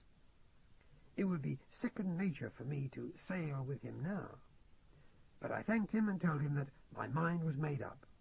Nevertheless, he said, I'll leave the berth open to you for a bit. You never know.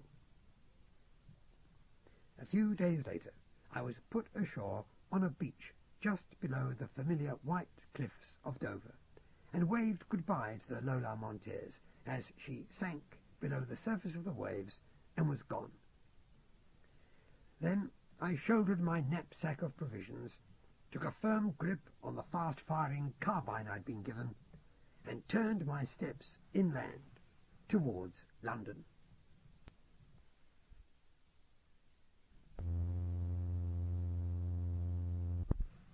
Book 1, Chapter 4, The King of East Grinstead. If I had considered Korcheniowski's description of post-war England to be fanciful, I soon had cause to realize that he had probably restrained himself when painting a picture of the conditions to be found there. Plague was indeed widespread, and its victims were to be seen everywhere. But the worst of the plagues were over, largely because most of the population remaining had been killed off by them, and those who survived were resistant to most of the strains, or had somehow recovered from them. Those who had recovered were sometimes missing a limb, or a nose, or an eye, while others had had parts of their faces or bodies eaten away altogether. I observed several bands of these poor, half-rotted creatures in the ruins of Dover and Canterbury, as I made my way cautiously towards London. The inhabitants of the home counties had descended from the heights of civilization to the depths of barbarism in a few short years. The remains of the fine towns, the clean, broad highways, the monorail systems, the light, airy architecture of the world Aubin had created, were still there to speak of the beauty that had come and gone so swiftly, but now bands of beast men camped in them, tore them down to make crude weapons and primitive shelters, hunted each other to death among them. No woman was safe, and among certain of the tribes roving the ruins, children were regarded as particularly excellent eating. Former bank managers, members of the stock exchange, respectable tradesmen had come to regard vermin as delicacies, and were prepared to tear a man's jugular from his throat with their teeth if it would gain them the possession of a dead cat. Few modern weapons were in evidence. The production of rifles and pistols had been on the decline since the invention of airships and subaquatic boats, but rudely made spears, bows and arrows, knives and pikes could be found in almost every hand. By day I lay hidden wherever there was good cover, watching the savages go by, and I travelled at night, risking ambush, since I regarded my chances as being better at night, when most of the tribesmen returned to their camps. The country had not only sustained the most horrifying mass aerial bombardment, but had also, in this area in particular, received huge punishment from long-range guns firing from across the Channel. Twice the home counties had been invaded by forces coming from sea and air, and these had ravaged what remained, taking the last of the food, blowing up those buildings which still stood, before being driven back by the vestiges of our army. At night the hills of Kent and Surrey sparkled with points of light, indicating the locations of semi-nomadic camps, where huge fires burned day and night. The fires were not merely there for cooking and heating, but to burn the regular supply of plague-created corpses. And so my luck held until I reached the outskirts of East Grinstead, once a pretty little village which I'd known well as a boy, but now a wasteland of blasted vegetation and torn masonry. As usual, I inspected the place from cover, noting the presence of what seemed to be a crudely made stockade of tree trunks near the northernmost end of the village. From this, armed men came and went regularly, and I was surprised to see that many of them carried rifles and shotguns, and were dressed in rather more adequate rags than the people I had seen to date. The community itself seemed to be a larger one than the others, and better organized, settled in one place rather than roaming about a small area of countryside. I heard the distinctive sounds of cattle, sheep and goats, and surmised that a few of these animals had survived and were being kept for safety inside the stockade. Here was civilization indeed.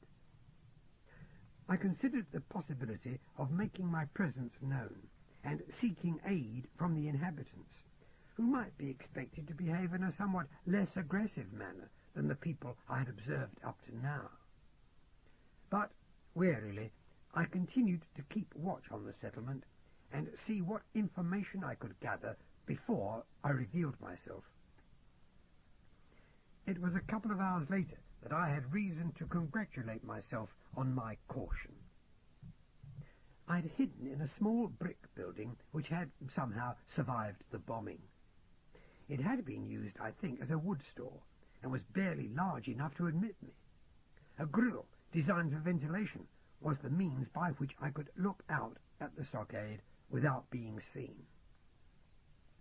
3 men, dressed in a miscellaneous selection of clothing, which included a black bowler hat, a deer stalker and a Panama, a woman's fur cape, golfing trousers, a leather shooting coat, a tailcoat and an opera cloak, were escorting a prisoner back along the path to the gate. The prisoner was a young woman, tall and dressed in a long black military topcoat, which had evidently been tailored for her. She had a black divided skirt and black riding boots, and there was no question in my mind that she, like me, was some sort of interloper. They were treating her roughly, pushing her so that she fell over twice, and struggled to her feet only with the greatest difficulty. Her hands were tied behind her back. There was something familiar about her bearing, but it was only when she turned her head to speak to one of her captors, evidently speaking with the greatest contempt, for the man struck her in the mouth by way of reply, that I recognized her. It was Mrs. Persson, the revolutionist whom I'd first met on Captain Korcheniowski's airship, the Rover, and whom I understood to be Korcheniowski's daughter. That could not be true now, for this woman was approximately the same age as Korcheniowski. I had had enough of speculating about the mysteries and the paradoxes of time. They were beginning to become familiar to me, and I was learning to accept them as one might accept the ordinary facts of human existence without question. Now I merely saw Una Persson as a woman who was in danger and who must therefore be rescued. I had my carbine and several magazines of ammunition, and I had the advantage that none of the inhabitants of the stockade was aware of my presence. I waited for nightfall, and then crept out of my hiding place, thanking Providence that the full moon was hidden behind thick cloud. I got to the stockade, and saw that it was an extremely crude affair. No savage would have owned to its manufacture, and easily scaled, so long as the timber did not collapse under me. Slowly I climbed to the top and got my first sight of the interior. It was a scene of the utmost barbarity. Una Persson hung spread-eagled and suspended on a kind of trellis in the centre of the compound. In front of her, cross-legged, sat what must have been the best part of the tribe, many of them bearing the deformities marking them as recipients of various plague viruses. Behind the scaffold was a sort of dais made from a large oak refectory table, and on the table there had been placed a high-backed, ornately carved armchair, of the sort which our Victorian ancestors regarded as the very epitome of Gothic good taste. The velvet of the chair was much torn and stained, and the woodwork had been covered with some sort of poorly applied gold lacquer.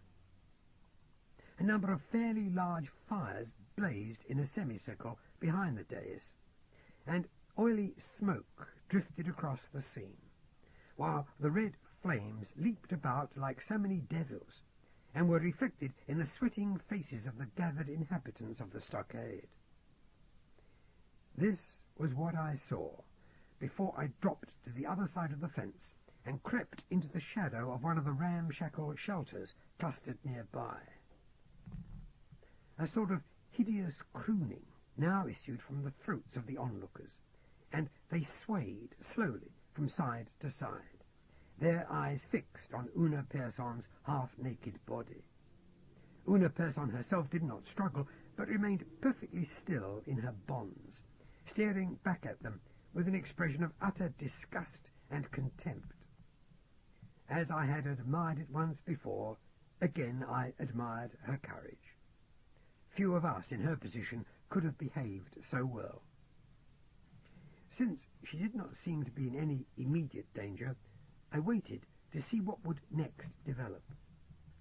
From a hut larger than the rest, and set back behind the semicircle of fires, there now emerged a tall and corpulent figure dressed in full morning dress, with a fine grey silk hat at a jaunty angle on his head, his right thumb stuck in the pocket of his waistcoat, a diamond pin in his cravat, looking for all the world like some music hall performer of my own time. Slowly, with an air of insouciance, he ascended the dais, and seated himself with great self-importance in his gold chair, while the crowd ceased its humming and swaying for a moment to greet him with a monstrous shout, whose words I could not catch. His own voice was clear enough. It was reedy and yet brutal, and for all that it was the uneducated voice of a small shopkeeper, it carried authority. "Loyal subjects of East Grinstead," it began, "the man or woman who pulls their weight is welcome here, as you well know. But East Grinstead has never taken kindly to foreigners, scroungers, Jews and loafers, as is also well known. East Grinstead knows how to deal with them. We have our traditions. Now, this here interloper, this spy, was caught hanging round near East Grinstead, obviously up to no good, and also, I might add, armed to the teeth. Well, draw your own conclusions, my subjects. There is not much doubt in our mind that she is, by way of being, a definite foreign aviator, probably come back to see how we are getting on here after all them bombs she dropped on us did their damage. She has found a flourishing community, bloody but unbowed and ready for anything. Given half a chance, I shouldn't be surprised if she was about to report back to her compatriots that East Grinstead wasn't finished, not by a long shot finished, and we could have expected another lot of bombs. But, and his voice dropped and became ruthless and sinister, plainly relishing Una's pain, she won't be going back. And we're going to teach her a lesson, aren't we, about what foreign aviators and spies can expect if they try it on over East Grinstead and Major John. He continued in this vein, and I listened in horror. Could this man once have served behind a counter in an ordinary suburban shop? Perhaps he had served me with an ounce of licorice or a packet of tea. And his subjects, who growled and giggled and trembled with bloodlust, were these once the decent, conservative folk of the home counties? Did it take so little time to strip them of all their apparent civilization? If ever I returned to my own world, I would look on these people in a new light. King John of East Grinstead had risen from his chair, and someone had handed him a brand. The firelight turned his grey, unshaven face into the mask of a devil as he raised the brand above his head, his eyes glowing, and his lips drawn back in a bestial grin. "Now we'll teach her," he yelled, and his subjects rose up, arms extended, screaming to him to do what he was about to do. The brand came down and began to extend towards Una Person's head. She could not see what was happening, but it was obvious that she guessed. She struggled once in the ropes, then her lips came firmly together, and she closed her eyes as the brand moved closer towards her. Scarcely thinking, I raised my carbine to my shoulder, took aim, and shot Major John, the King of East Grinstead, squarely between the eyes. His face was almost comic in its astonishment, and then the great bulk fell forward off the dais and lay in a heap before its stunned subjects. I moved quickly then, thankful for my army training. While those hideously ravaged faces looked at me with expressions of horror, I ran to the trellis and with a few quick strokes of my knife cut Una Person free. Then, quite deliberately, I shot down 3 of the nearest men. One of them had been armed, and I signed to Una Person to pick up the rifle, which she did as quickly as she could, though she was plainly suffering a good deal of pain. "This place is surrounded by men," I told them. "All are crack shots. The first to threaten us with his weapon will die as swiftly as your leader. As you can see, we are merciless. If you remain within the stockade and allow us to go through the gate unhampered, no more of you will be harmed." A few of the people growled like animals, but were too nonplussed and alarmed to do anything more. I could not resist a parting speech as we got to the gate. "I might tell you that I am British," I said, "as British as you are, and from the same part of the world, and I am disgusted by what I see. This is no way for Britons to behave. Remember your old standards. Recall what they once meant to you. The fields remain, and you have stock. Grow your food as you've always grown it. Breed the beasts. Build East Grinstead into a decent place again." Una Person put a hand on my arm, whispering, "There's not much time. They'll soon realize you have no men. They are already beginning to look for them and not see them. Come, we'll make for my machine." We backed out of the gate and closed it behind us. Then, bent low, we began to run. I followed Una Persson, and she plainly had a good idea of where she was going. We ran through a wood and across several overgrown fields into another wood, and here we paused, listening for sounds of pursuit, but there were none. Panting, Una Persson pushed on until the forest thinned. Then she bent over a bush, and, without any apparent effort, seemed to pull the whole thing up by the roots, revealing the faint gleam of metal. She operated a control, there was a buzz, and a hatch swung upwards. "Get in," she said. "There's just about room for both of us." I obeyed. I found myself in a cramped chamber, surrounded by a variety of unfamiliar instruments. Una Persson closed the hatch over her head and began turning dials and flicking switches until the whole machine was shaking and whining. She peered through a contraption which looked to me rather like a stereoscopic viewer, then pulled a large lever right back. The whining sound increased its pitch, and the machine began to move, heading downwards into the very bowels of the earth. "What sort of machine is this?" I inquired in my amazement. "Haven't you seen one before?" she said casually. "It's an O-beam Mark V tunneler. It's about the only way to move these days without being spotted. It's slow, but it's sure." She smiled, pausing in her inspection of the controls to offer me her hand. "I haven't thanked you. I don't know who you are, sir, but I'm very grateful for what you did. My mission in this part of Britain is vital, and now it has some chance of success." It had become extremely hot, and I fancied that we were nearing the core of the planet. "Not at all," I replied. "Glad to be of service. My name's Bastable. You're Mrs. Persson, aren't you?" "Una Persson," she said. "Were you sent to help me, then?" "I happened to be passing, that was all." I wish now that I hadn't admitted to knowing her name. The explanation could prove embarrassing. I made a wild guess, remembering something of what I'd been told about her when I flew with the rover. "I recognize your photograph. You were an actress, weren't you?" She smiled, wiping the perspiration from her face with a large white handkerchief. "Some would say that I still am." "What sort of depth are we at?" I asked, feeling quite faint now. "Oh, no more than 100 feet. The air system isn't working properly, and I don't know enough about these metal moulds to fix it.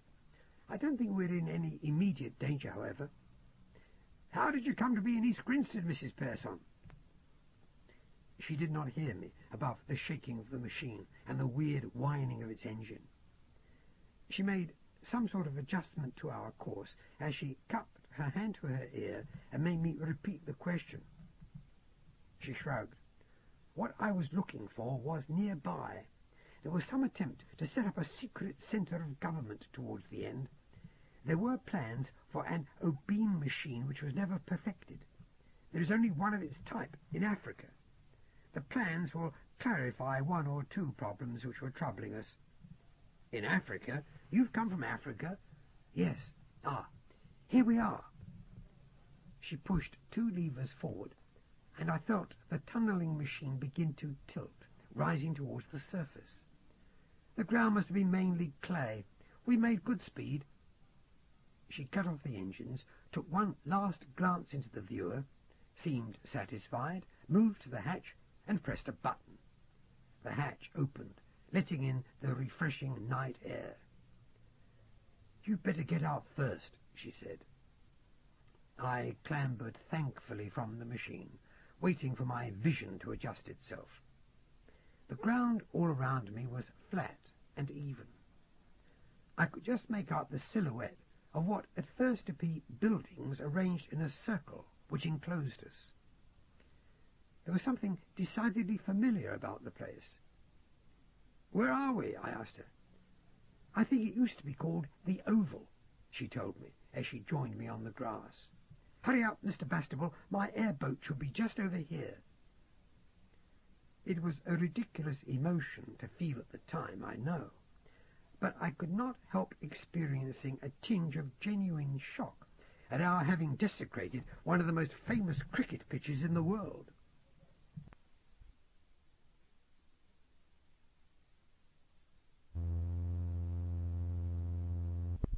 Book 1, Chapter 5. The Start of a New Career. Una Person's airboat was very different from the sort of aircraft I'd become used to in the world of 1973. This was a flimsy affair consisting of an aluminium hull, from which projected a sort of mast, on which was mounted a large three-bladed propeller. At the tail was a rudder, and on either side of the rudder were two small propellers. From the hull sprouted two broad, stubby fins, which, like the small propellers, helped to stabilize and steer the boat once it had taken to the air. We rose, swaying slightly from the ground, while the boat's motor gave out a barely heard purring. It was only now that I sought to inquire of our destination. We were flying at about a height of 1,000 feet over the remains of inner London. There was not a landmark left standing. The entire city had been flattened by the invaders' bombs. The legendary vengeance of Rome upon Carthage was as nothing compared to this.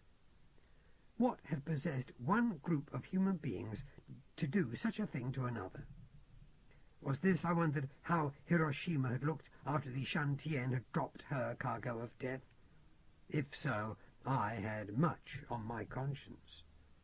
Or had I? I had begun to wonder if I moved from dream to dream. Was reality only what I made of it? Was there, after all, any such thing as history? "Where are we headed for, Mrs. Person?" I asked, as we left London behind. "My first stop will have to be in Kerry, where I have a refuelling base." "Ireland." I remembered the first subaquatic vessel I'd seen. I had hoped. I realized then that I had already made up my mind to accept Korcheniowski's offer. I'd seen enough of my homeland and what its inhabitants had become. Korcheniowski's statements about the sea being the only clean place to be were beginning to make sense to me. "Yes?" She turned.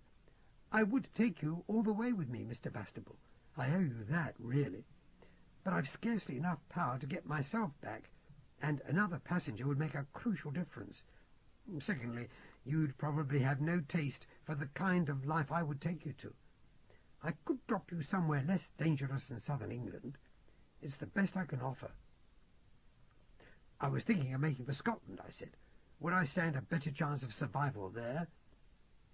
I was reluctant to disclose my actual destination. Korcheniowski would not appreciate my revealing his secret station.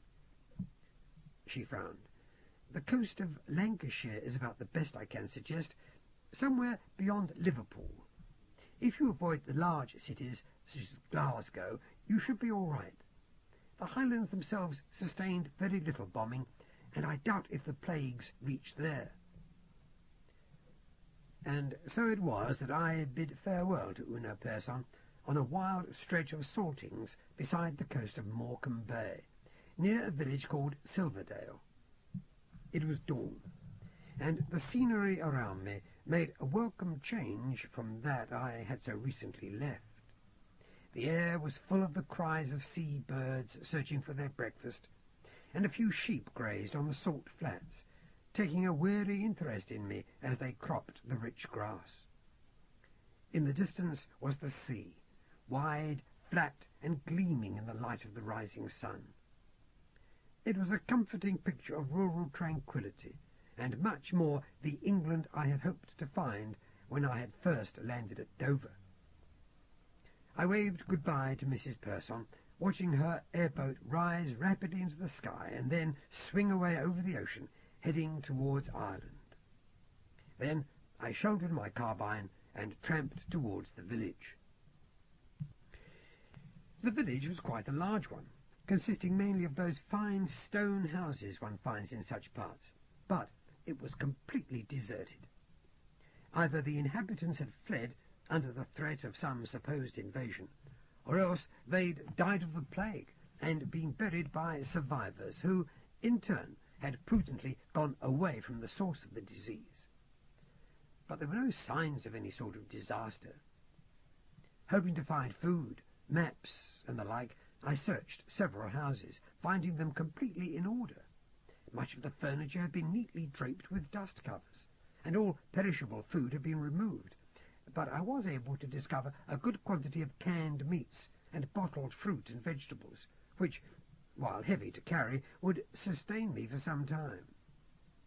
I was also fortunate enough to find several good quality maps of northern England and Scotland.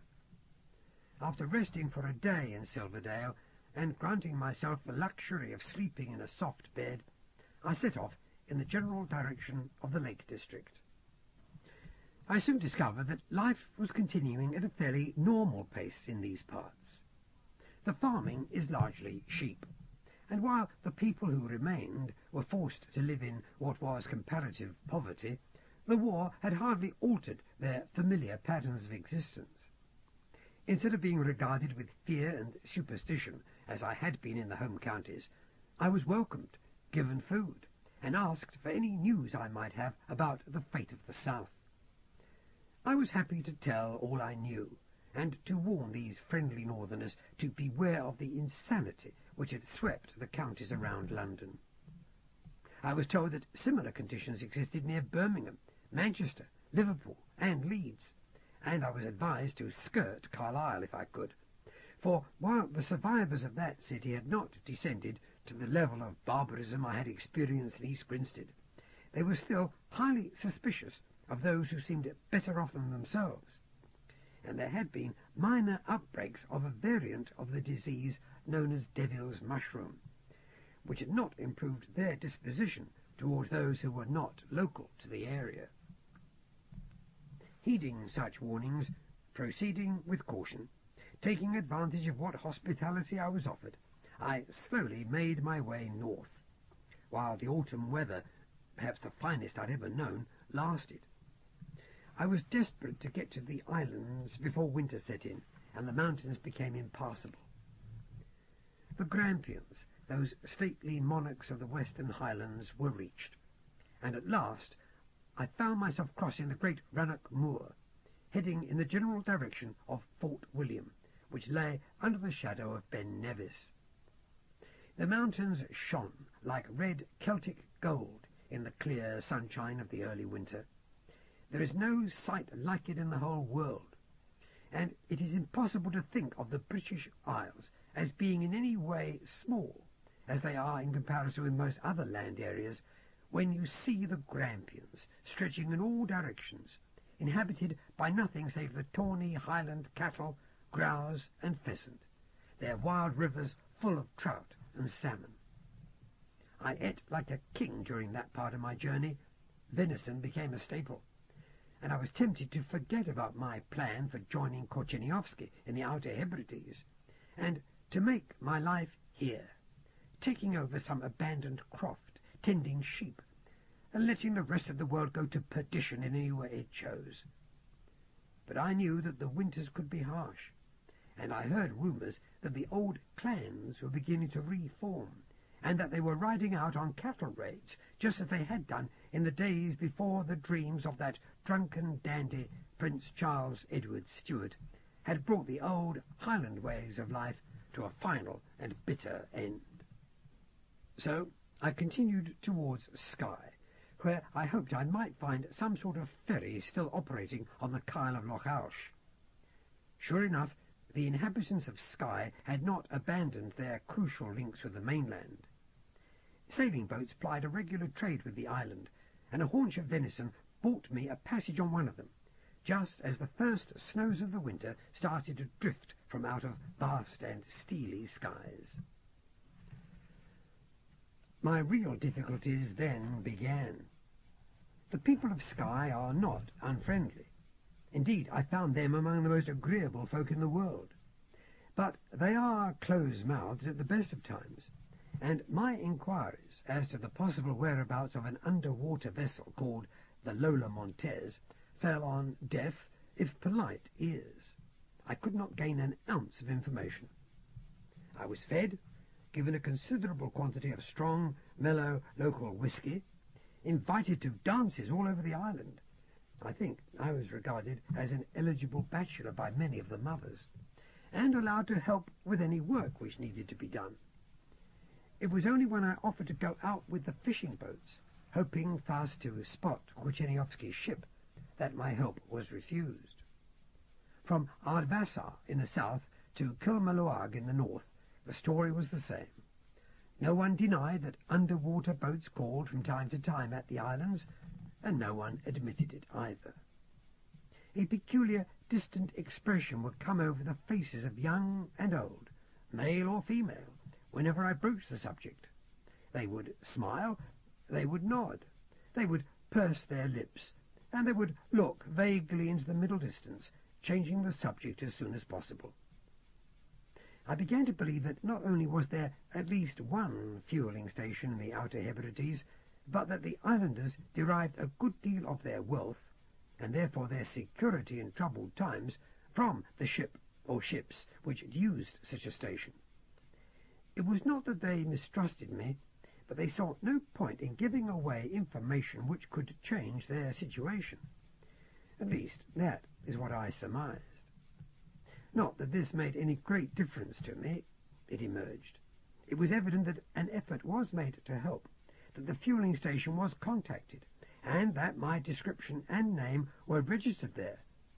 For one night, just after the spectacular New Year's celebrations, for which the island folk are justly famous, I sat in a comfortable chair before a roaring fire in an excellent public house serving the township of Wig, sipping good malt whisky and chatting on parochial subjects, when the door of the hostelry opened, the wind howled in, bearing a few flakes of snow with it, until the door was slammed back in its face, and there, swathed in a heavy leather sea-cloak, stood my old friend, Captain Joseph Kucheniovsky, bowing his stiff Polish bow, and clicking the heels of his boots smartly together as he saluted me, his intelligent eyes full of sardonic amusement.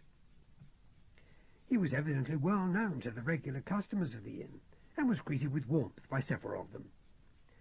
I learned later that it was the captain's policy to share at least half of his booty with the islanders, and in return he received their friendship and their loyalty. When he needed new crew members, he recruited them from Skye, Harris, Lewis, North and South West, and the smaller islands, for many have been professional seamen, and, as Kucheniovsky informed me, were among the most loyal, courageous, and resourceful in the world, taking naturally to the dangers and the romance of his piratical activities. We talked for hours that night. I told him of my adventures, and confirmed all he had said of what I would find in the south. In turn, he described some of his recent engagements, and brought me up to date with what he knew of events in the rest of the world. Things had, if anything, gone from bad to worse. The whole of Europe and Russia had reverted almost completely to barbarism. Things were scarcely any better in North America. Most of the nations which had remained neutral were internally divided and took no interest in international problems. In Africa, the infamous Black Attila had swept through the entire Middle East and incorporated it into his so-called empire, had crossed the Mediterranean and claimed large areas of Europe, and had conquered the best part of Asia Minor. There is even a story that he has designs on Britain and the United States, Kucheniovsky informed me. The only potential threat to his dreams of conquest would be the Australasian-Japanese Federation. But they pursue a policy of strict isolationism, refusing to become involved in any affairs but their own. It saved them from the worst effects of the war, and they have no reason to risk losing everything by taking part in what they see as a conflict between different tribes of barbarians. The Black Attila has so far offered the AJF no direct threat. Until he does, they will not move to stop him. The African nations, who have so far been reluctant to join him, are too weak to oppose him directly, and are hopeful that if they do not anger him, he will continue to concentrate on conquering territory which is, after all, already lost to civilization. But it is in the nature of such conquerors to consolidate easy gains before turning their attention on more powerful prey, is it not? I said. Korcheniowski shrugged and lit a pipe. The rest of the customers had long since gone home, and we sat beside a dying fire, the remains of a bottle of whisky between us. Perhaps his impetus will dissipate itself eventually. It is what most people hope. So far, he has brought some kind of order to the nations he has conquered. Even a form of justice exists, crude though it is, for those with brown, black, or yellow skins. The whites, I gather, receive a generally rawer deal. He has a consuming hatred for the Caucasian races, regarding them as the sources of the world's evils, though I have heard that he has some white engineers in his employ. Presumably they are useful to him, and would prefer to serve him rather than be subjected to some of the awful tortures he has devised for other whites. As a result, his resources grow. He has great fleets of land ironclads, airships, undersea dreadnoughts, and they are increasing all the time as he captures the remnants of the world's fighting machines. But what interest could he have in conquering England, I asked. There's nothing for him here. Only the opportunities for revenge, said the Polish sea captain quietly. He looked at his watch. It is high time I returned to my ship. Are you coming with me, Bastable? That was my reason for being here, I said. I had a heavy heart as I digested the implications of all Korcheniowski had told me, but I tried to joke, remarking, I used to dream of such things as a boy, but now the dream is reality. I am about to serve under the Jolly Roger. Will it be necessary to sign my articles in blood? Korcheniowski clapped me on the shoulder. It will not even be required of you, my dear fellow, to toast the devil in grog, unless of course you wish to. I got my few possessions from my room and followed my new commander out into the chilly night.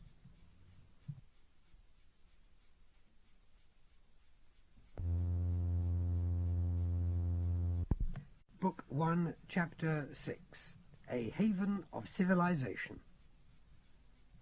For well over a year I sailed with Captain Korcheniowski aboard the Lola Montez, taking part in activities which would have carried the death sentence in many countries of my own world, living the desperate, dangerous, and not always humane life of a latter-day sea wolf. In my own mind, if not in the minds of my comrades, I had become a criminal, and while my conscience still sometimes troubled me, I'm forced to admit that I grew to enjoy the life. We went for the big game of the seas, never taking on an unarmed ship, and, by the logic which had come to possess this cruel and ravaged world, usually doing battle with craft who had as much to answer for in the name of piracy as had we. But as the year progressed, and we roamed the seas of the world, ever cautious not to offend either the ships of the Australasian Japanese Federation or those sailing under the colours of the Black Attila, we found our prey becoming increasingly scarce. As sources of fuel ran out or parts needed replacing, even the few ships which had survived the war began to disappear. I felt something of the emotions that an American buffalo hunter must have felt as he began to realize that he had slaughtered all the game. Sometimes a month or more would pass without our ever sighting a possible prize, and we were forced to take a decision. Either we must risk the wrath of the two main powers and begin to attack their shipping, or we must go for smaller game. Both prospects were unpleasant. We should not last long against the powers, and none of us would enjoy the sordid business of taking on craft not of our size. The only alternative would be to join the navy of one of the smaller neutral nations. There was no doubt that we should be welcomed with relief into their service, for we had been a thorn in their side as pirates, and they would rather have the ship of our tonnage working with them. Most would prefer to forget any thoughts of revenge. But it would not be pleasant to accept their discipline after having had virtually the freedom of the high seas. For all that I had reservations, mine was the chief voice raised in support of this latter scheme, and slowly I won Korcheniowski over to the idea. He was an intelligent, far-sighted skipper, and could see that his days as a pirate were numbered.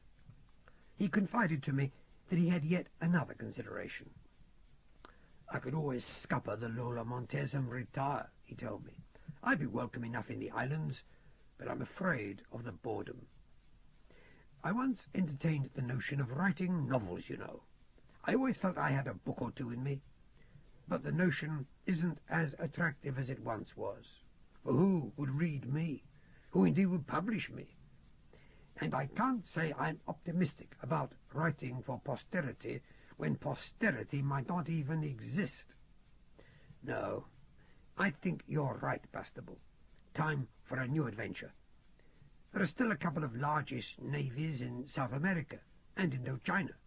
There are even one or two in Africa. I had hoped that one of the Scandinavian countries would employ us, but yesterday's news had scotched that scheme." The previous day we had heard that the armies of the Black Attila had finally reached northern Europe and overrun the last bastions of Western culture. The stories of what had been done to the Swedes, the Danes, and the Norwegians chilled my blood. Now, black chieftains rode through the streets of Stockholm in the carriages of the murdered royal family, and the citizens of Oslo had been enslaved piecemeal to build the vast generators and chemical plants required to power the mobile war machines of the Black Horde. There had been no one to enslave in Copenhagen, for the city had resisted a massive siege, and now nothing remained of it but smoking rubble. Brooding on this, Korcheniowski added a little later, "The other argument against retiring to the islands is, of course, the rumour that the Black Attila has plans to invade Britain. If he did so, sooner or later the Highlands and Islands would be threatened." "I can't bear to think of that," I said. "But if it did happen, I would be for carrying on some sort of guerrilla war against him.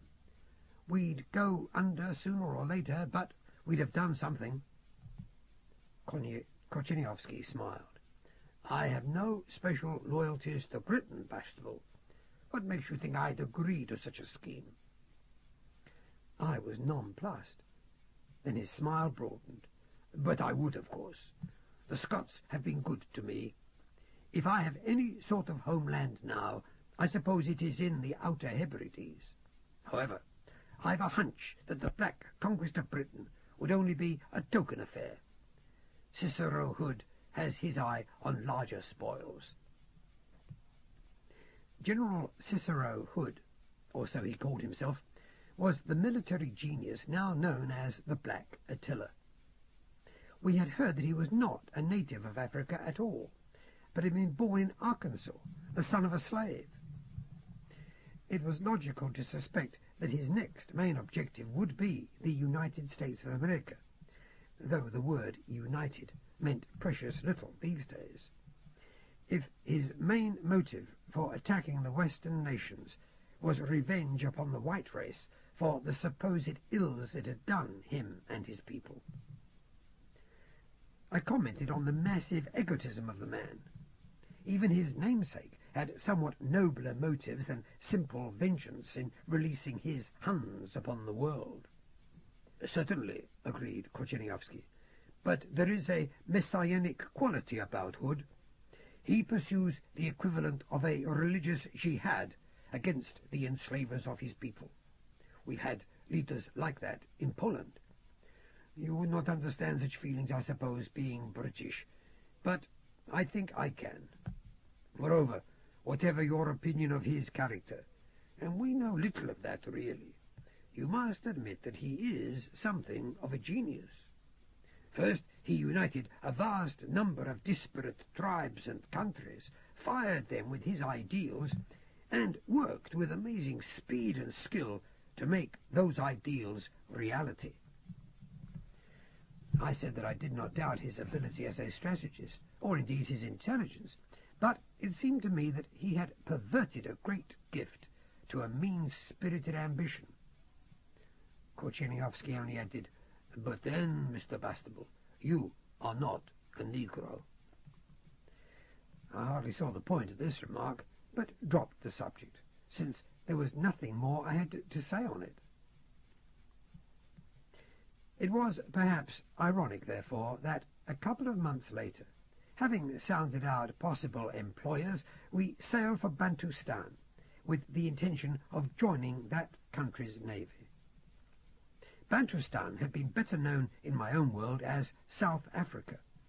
It had been one of the first colonies to make a bid for independence during those pre-war years, when Obine's inventions had released the world from poverty and ignorance.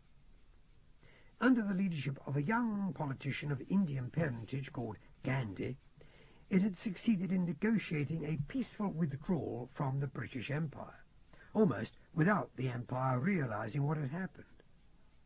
Naturally, the great wealth of Bantustan, its diamonds and gold alone, was not something which British, Dutch and American interests had wished to give up easily.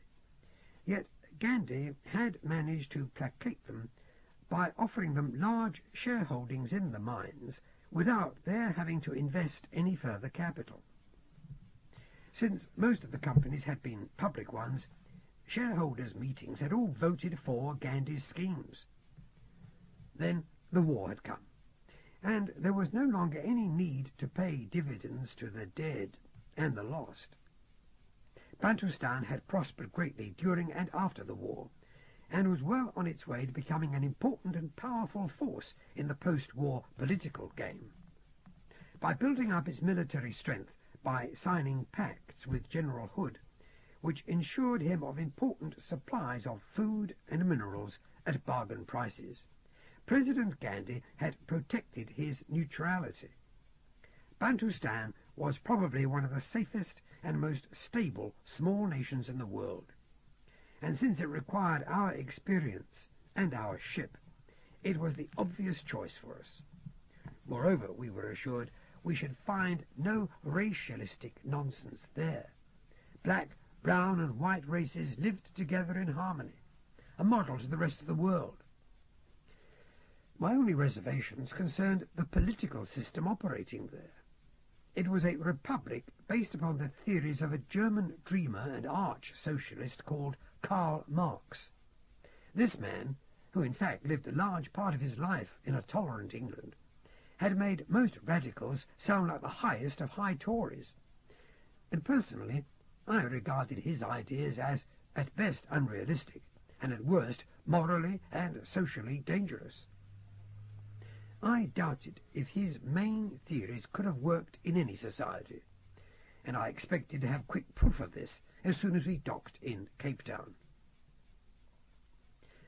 We arrived in Cape Town on September the 14th, 1906, and were impressed not only by a serviceable fleet of surface and underwater ships, but also a large collection of shipyards working at full capacity.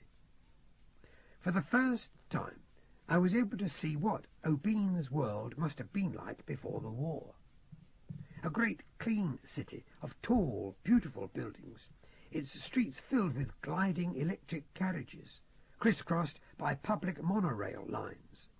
The skies above it full of individual airboats and large, stately airships, both commercial and military. Well-fed, well-dressed people of all colours strolled through wide, tree-lined arcades. And the London I had visited in some other 1973 seemed as far behind this Cape Town as my own London had seemed behind that London of the future. Suddenly, it did not seem to matter what political theories guided the ruling of Bantustan, for it was obvious that it scarcely mattered. So rich was the country, and so contented were its people. We had no difficulty in communicating with our new colleagues, for although the official language was Bantu, everyone spoke English, and many also spoke Afrikaans, which is essentially Dutch.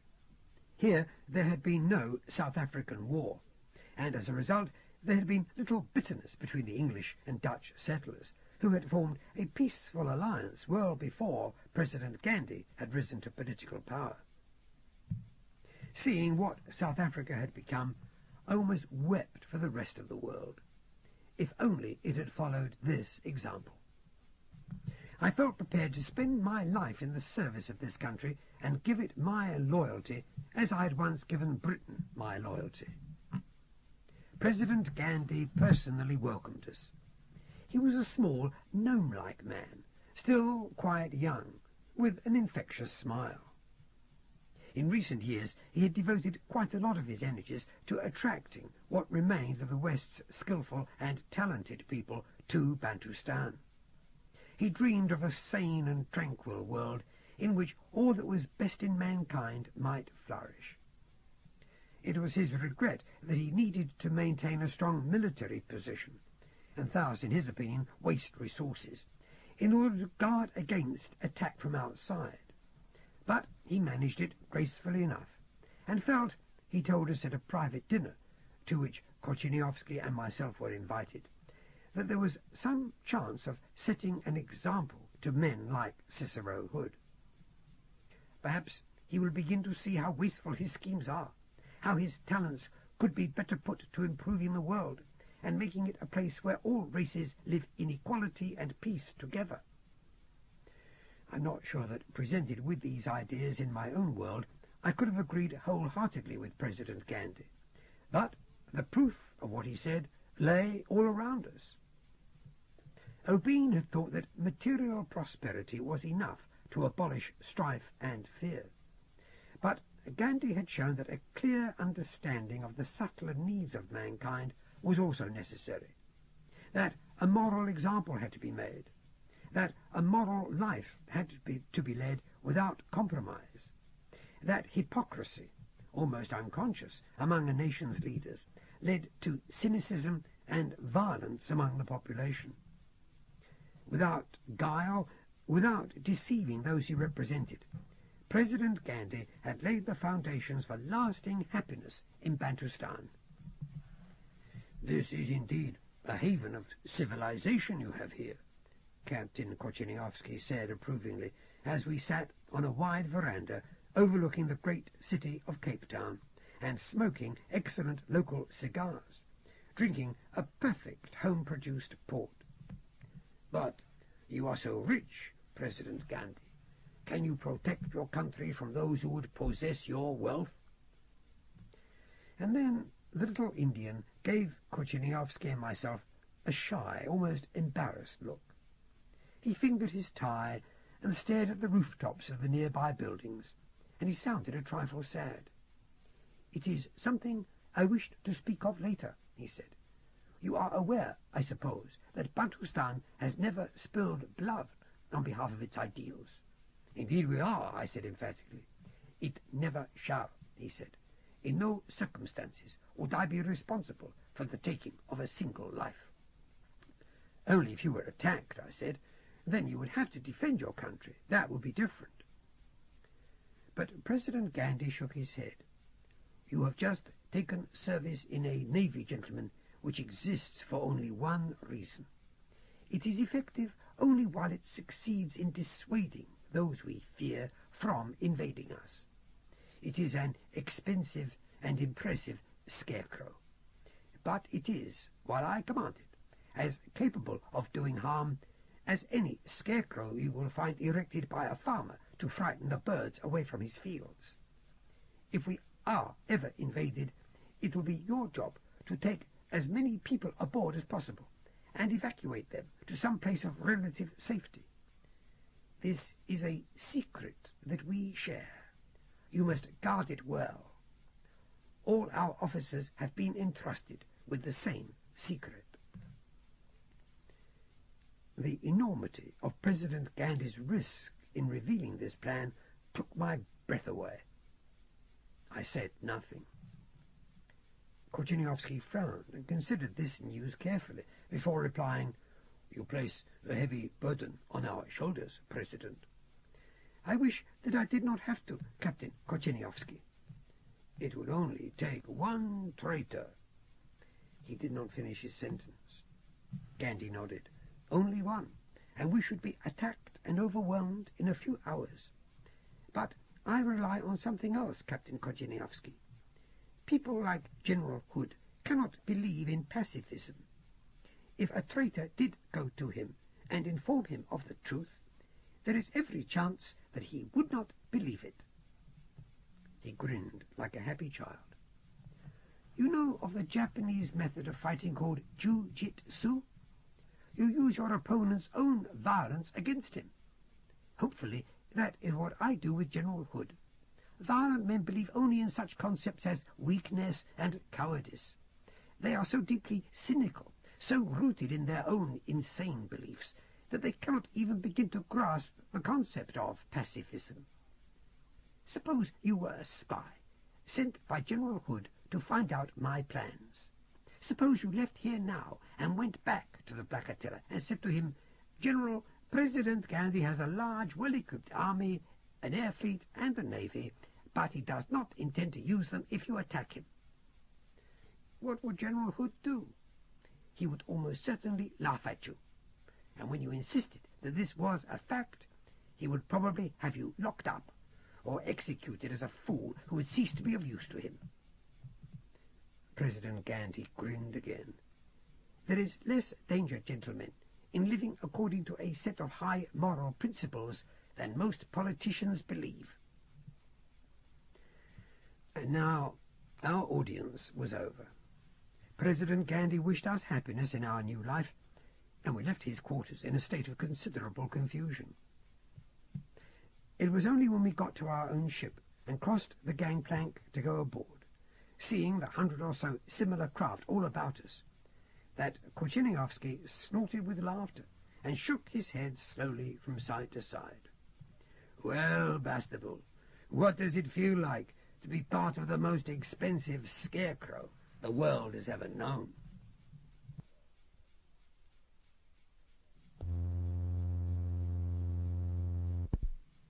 Book 1, Chapter 7, A Legend in the Flesh.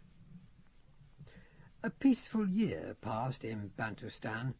Peaceful for us, that is. Reports continued to reach us of the ever-increasing conquests of the Black Attila. We learned that he had raised his flag over the ruins of London, and left a token force there, but had met with no real resistance, and seemed, as we had guessed, content, like the Romans before him, to claim the British Isles as part of his new empire, without, at this moment in time, making any particular claims upon the country. Our friends in the Outer Hebrides would be safe for at least a while longer. Our most strenuous duties were to take part in occasional naval manoeuvres, or to escort cargo ships along the coasts of Africa. These ships were crewed entirely by Negroes, and we rarely had sight of land. It was regarded as politic for whites not to reveal themselves, even though Hood knew they were not discriminated against in Bantustan. We had a great deal of leisure, and spent it exploring President Gandhi's magnificent country. Great game reserves had been made of the wild veldt and jungle, and silent airboats carried one over them, so that one could observe all kinds of wildlife in its natural state without disturbing it. There was no hunting here, and lions, elephants, zebra, antelope, wildebeest, rhinoceros roamed the land unharmed by man. I could not help sometimes making a comparison with the Garden of Eden, where man and beast had lived side by side in harmony. Elsewhere we found model farms and mines, worked entirely by automatic machinery, continuing to add to the wealth of the country and, ultimately, the dignity of its inhabitants. Processing plants, for food as well as minerals, lay close to the coast, where the food in particular was being stockpiled. Bantustan had more than enough to serve her own needs, and the surplus was being built up or sold at cost to the poorer nations.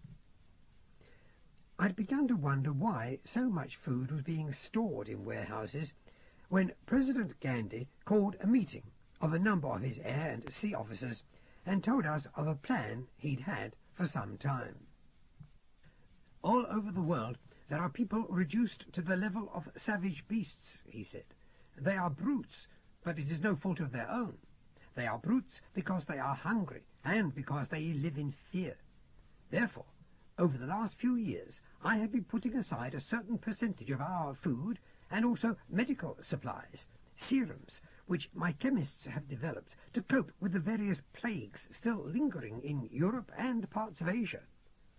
You all know the function of your fleets is chiefly to give Bantustan security, but it has seemed a shame to waste so much potential. And now I will tell you of my dream. He paused, giving us all that rather shy, winning smile for which he was famous. You do not have to share it. I'm asking only for volunteers, for there is danger involved. I want to distribute that food and medicine where it is most needed.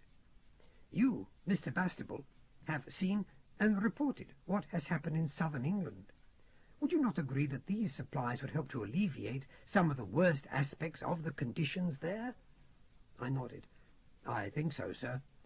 And you, Mr. Caponi, said the President, addressing the dashing and idealistic young Sicilian aviator who had made such a name for himself when he had almost single-handedly saved the survivors of Chicago from the raging fires which had swept that city by dropping again and again into the inferno, risking almost certain death to rescue the few who remained alive.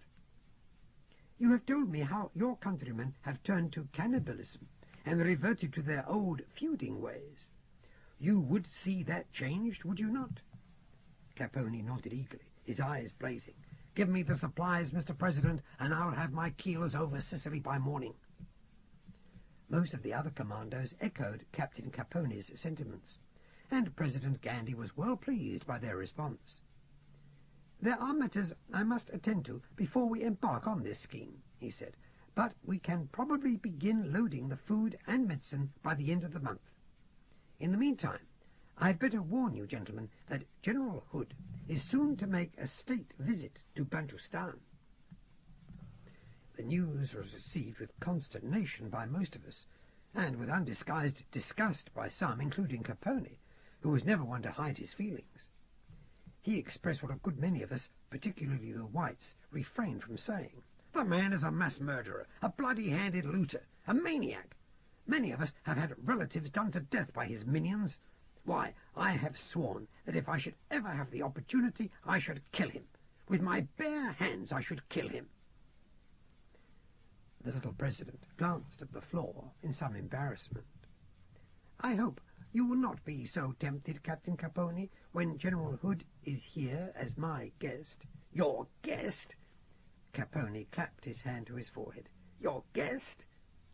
He broke into a stream of Sicilian oaths, which I, for one, was glad I did not understand, although the import of the language was clear enough. President Gandy let him continue for a while, and then interrupted mildly. Would it not be better, Capitano, to have this man as our guest, rather than as our conqueror? By meeting him, I hope to influence him, to beg him to stop this senseless warfare, this vendetta against the white race, which can only lead to more violence, more terror, more grief. Caponi spread his hands, his somewhat pudgy features displaying an expression which was almost pitying. You think he will listen, Mr. President? Such a man cannot be reasoned with. I know, to my sorrow, how destructive a vendetta can be. But the Black Attila is a madman, a wild beast, a ferocious and senseless killer, a torturer of women and children. Oh, sir, you are too unworldly. President Gandy raised his eyebrows, biting his lip. He sighed. I hope I am not, he said. I understand all the arguments, and I know how you must feel. But I must obey my conscience. I must make an effort to reason with General Hood. Captain Caponi turned away. Very well, reason with him. See what good it does. Can you reason with a whirlwind? Can you reason with a rogue rhino? Reason with him, President Gandy, and pray for the safety of your country." And with that he walked rapidly from the room. One or two of the other officers mumbled words which echoed Capone's. We all loved President Gandhi, but we all felt that he was misguided in his hopes.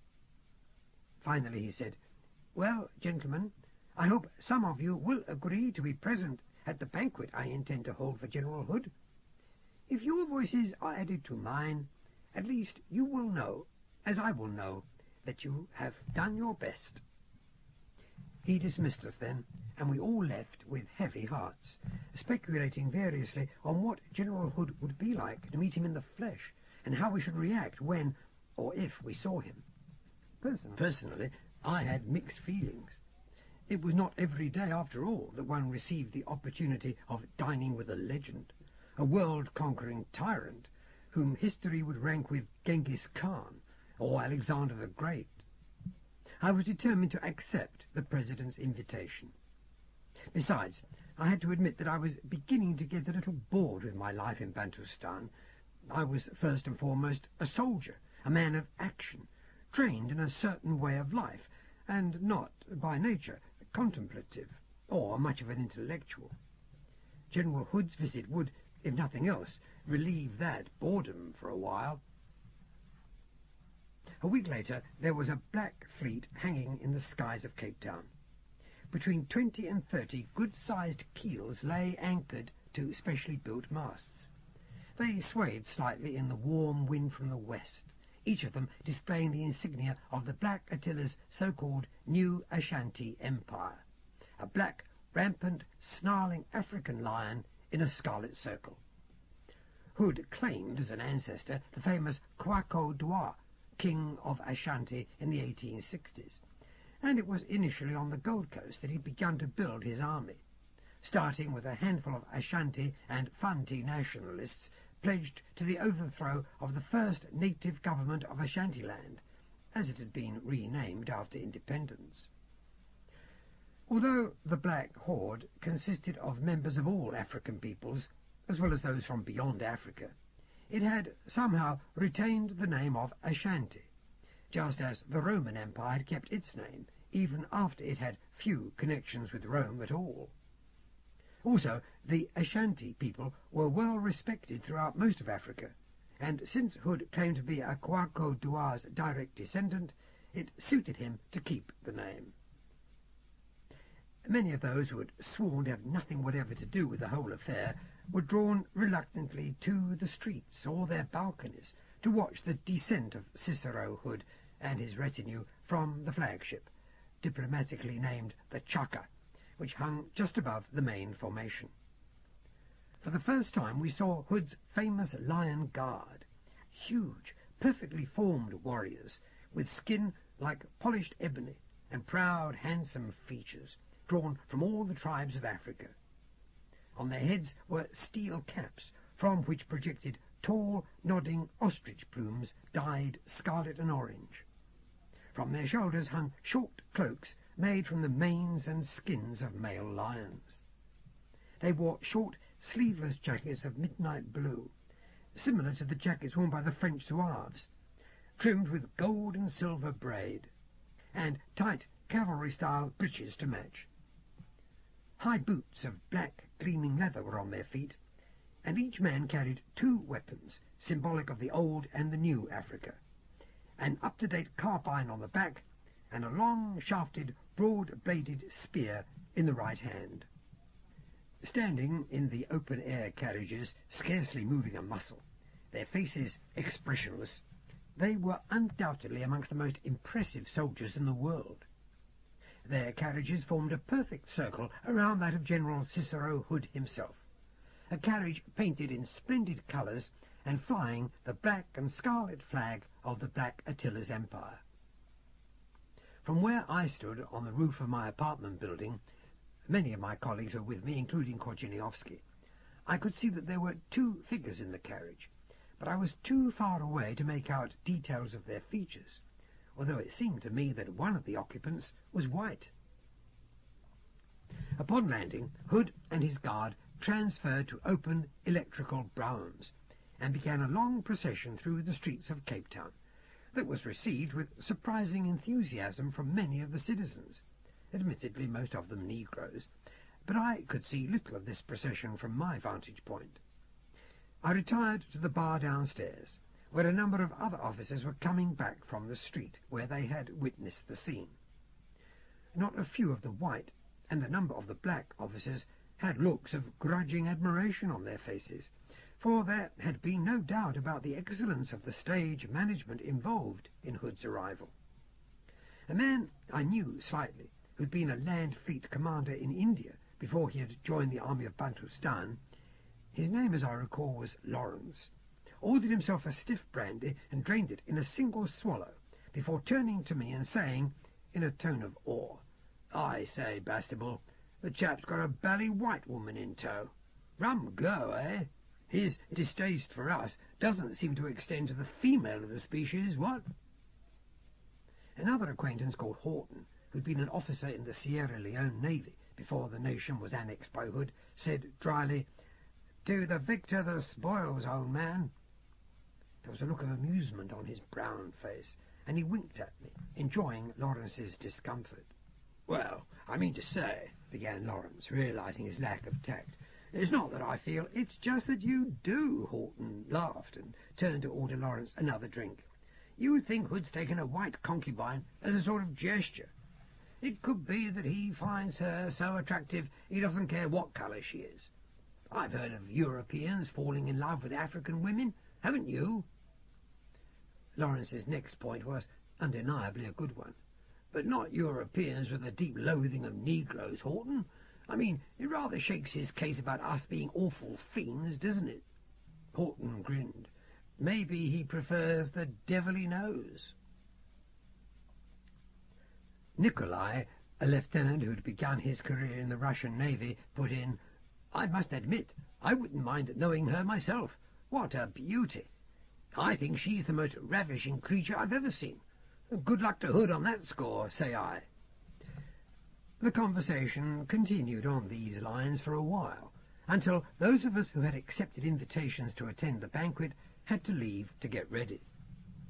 Korcheniowski and I and a party of other underwater sailors were going together. Dressed in the simple white dress uniforms of the Bantustan Navy, we left for the palace in a large carriage, rather like an electrically powered char-a-banc, and were met at the steps and escorted into the great hall, which normally housed the elected representatives of the people of Bantustan. Long tables had been laid out, and each place was adorned with gold and silver plate and cutlery. We were privileged, if that is the word, to sit at the President's table, and would thus be afforded a good chance of observing the infamous General Hood at close range. When we were all seated, President Gandhi, General Hood, and the General's lady consort entered through a door in the back of the hall, and moved to take their places at the table.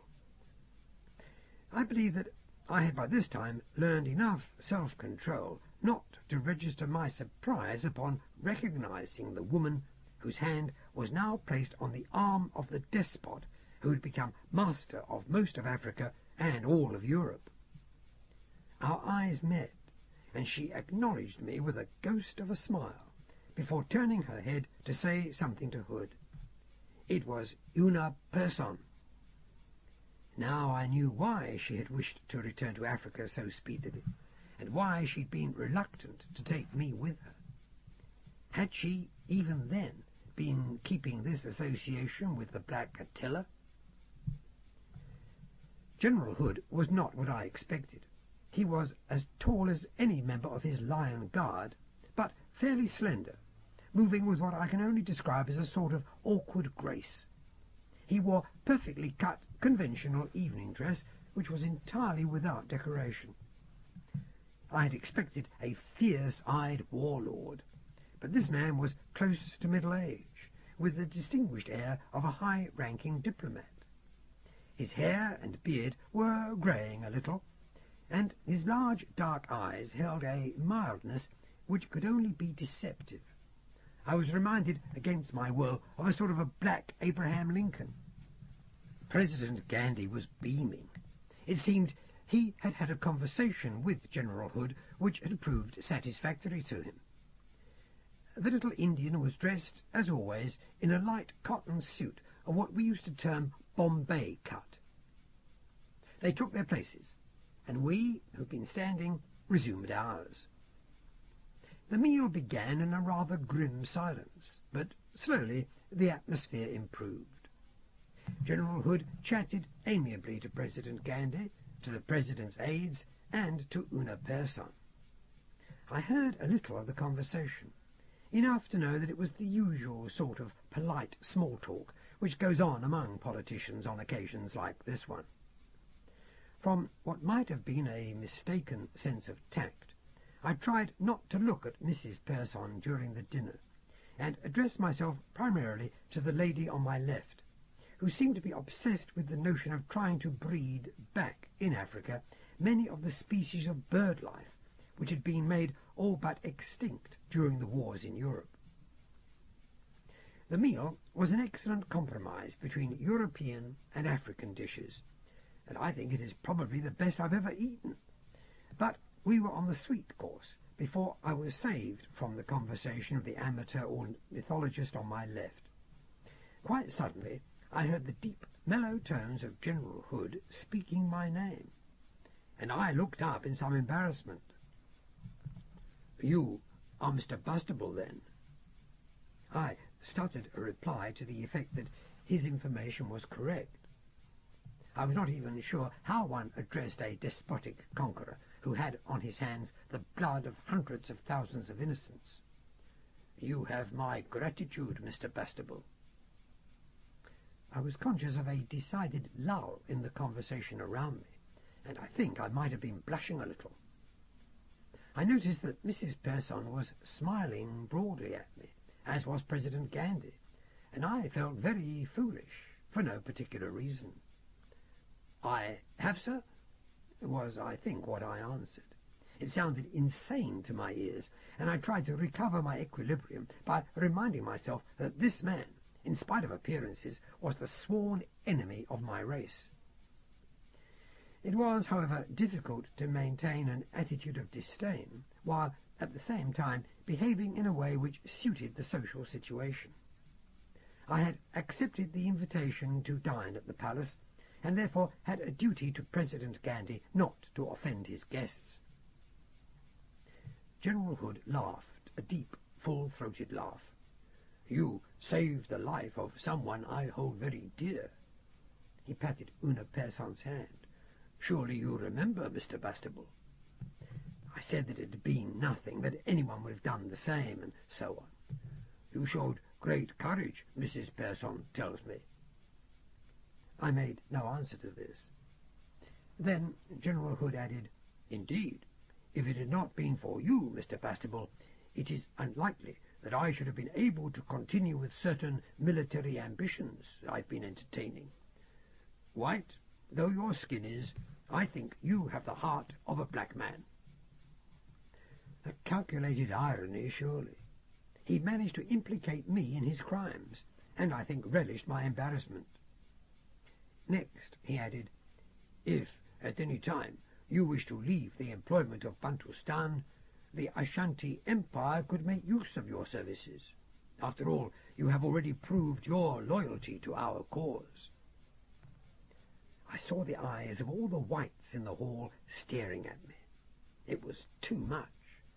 Seized by anger, I blurted back, "I regret, sir, that my loyalty is to the cause of peace and the rebuilding of a sane world. The cold-blooded murder of the women and children of my own race is something to which I could not easily lend myself." Now the silence in the hall was total, but General Hood soon broke the atmosphere by leaning back in his chair, smiling and shaking his head.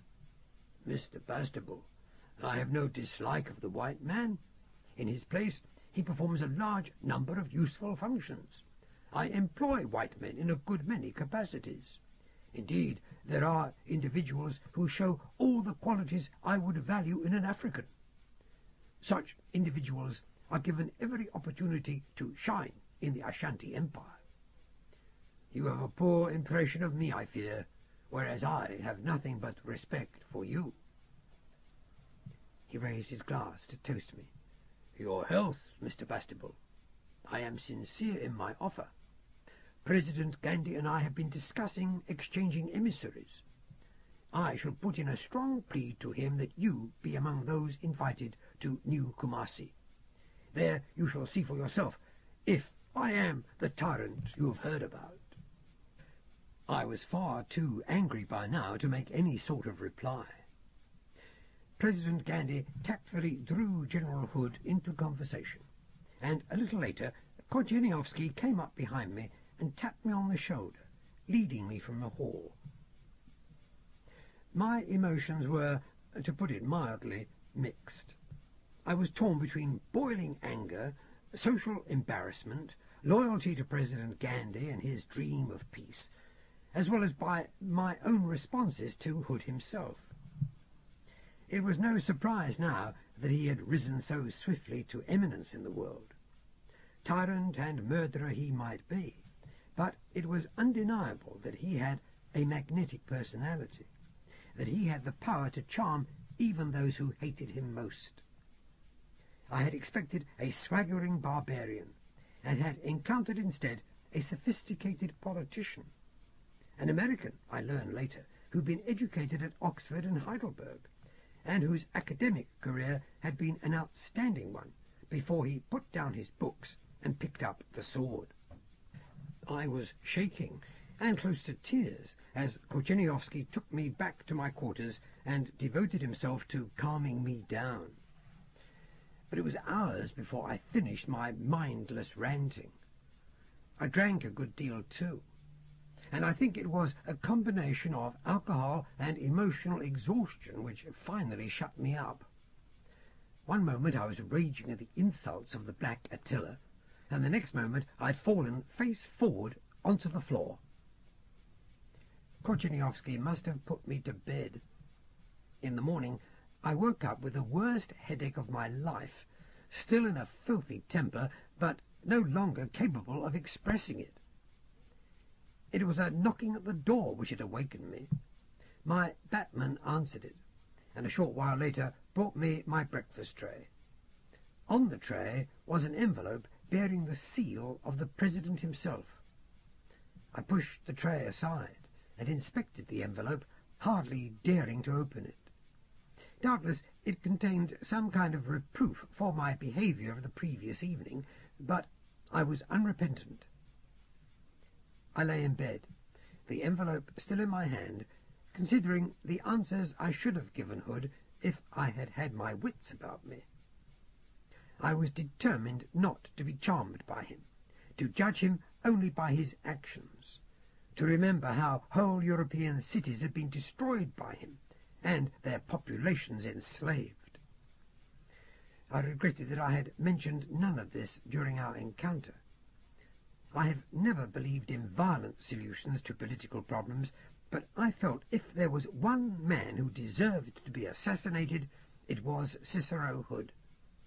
The fact that he had received an excellent education only made him more of a villain in my eyes, for he had perverted that education in order to pursue his racial jihad.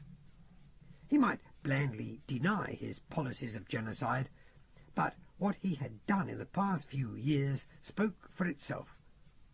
At that moment I felt I could, like Capone, cheerfully kill him with my bare hands. It was Korcheniowski turning up that forced me to control myself.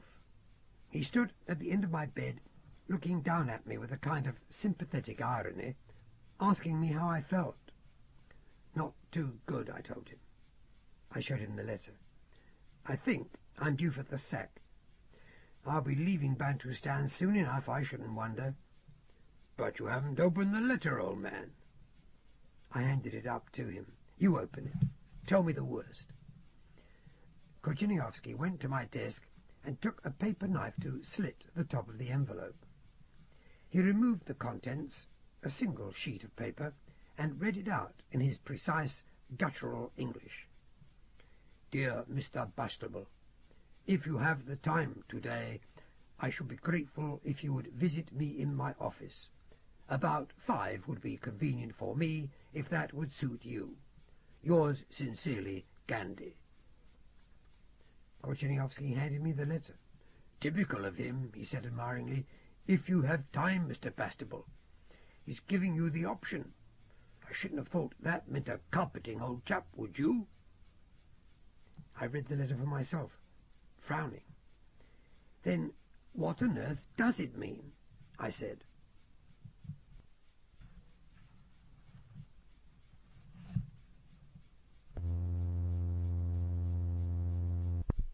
Book 1, Chapter 8.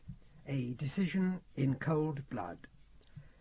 Needless to say, although I hemmed and hawed a lot, I eventually arrived, scrubbed and neat, at the Presidential Palace at 5 o'clock sharp, and was immediately escorted into President Gandhi's office. The office was as plain and functional as all the rooms he used. He sat behind his desk, looking, for him, decidedly stern, and I guessed that, after all, I was in for a wigging, that my resignation would be demanded. So I stood smartly to attention and prepared myself to take whatever the President was about to give me. He got up, rubbing his balding head with the palm of his hand, his spectacles gleaming in the sun which flooded through the open window. "Please sit down, Captain." It was rare for him to use a military title. I did as I was ordered. "I've had a long talk with General Hood today," Gandhi began. "We have, as you know, been discussing ways of cementing good relations between Bantustan and the new Ashanti Empire. On most matters we have reached an amicable understanding, but there is one detail which concerns you. You know that I believe in free will, that it is not part of my beliefs to force a man to do something he does not wish to do. So I will put the situation to you, and you must make up your own mind about it. General Hood was not joking last night when he offered you employment." "Not joking? I hoped so, sir. I do not wish to be employed as a mass murderer."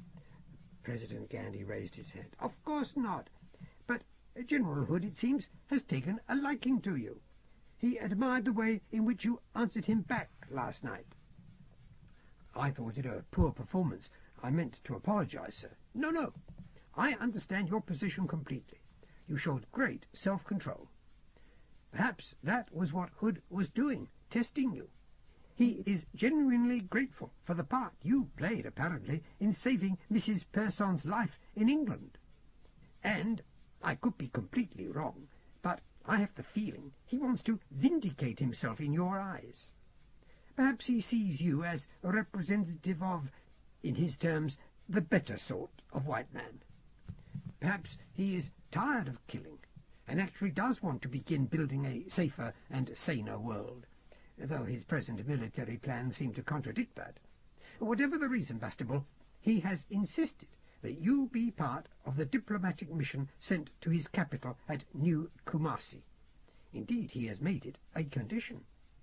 You will be the only white member of the mission. Unless you go, he refuses to continue with our negotiations." "Well, sir, if those are not the actions of a madman, a despot, I do not know what they are," I replied. "Certainly they are not based on the kind of logic I recognize. General Hood is used to having his way, particularly when it comes to the fate of white men. I do not deny that. However, you know how important these talks are to me.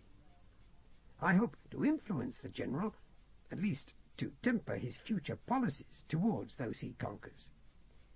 Everything I have dreamed of is endangered, unless you consider that you can accept his terms."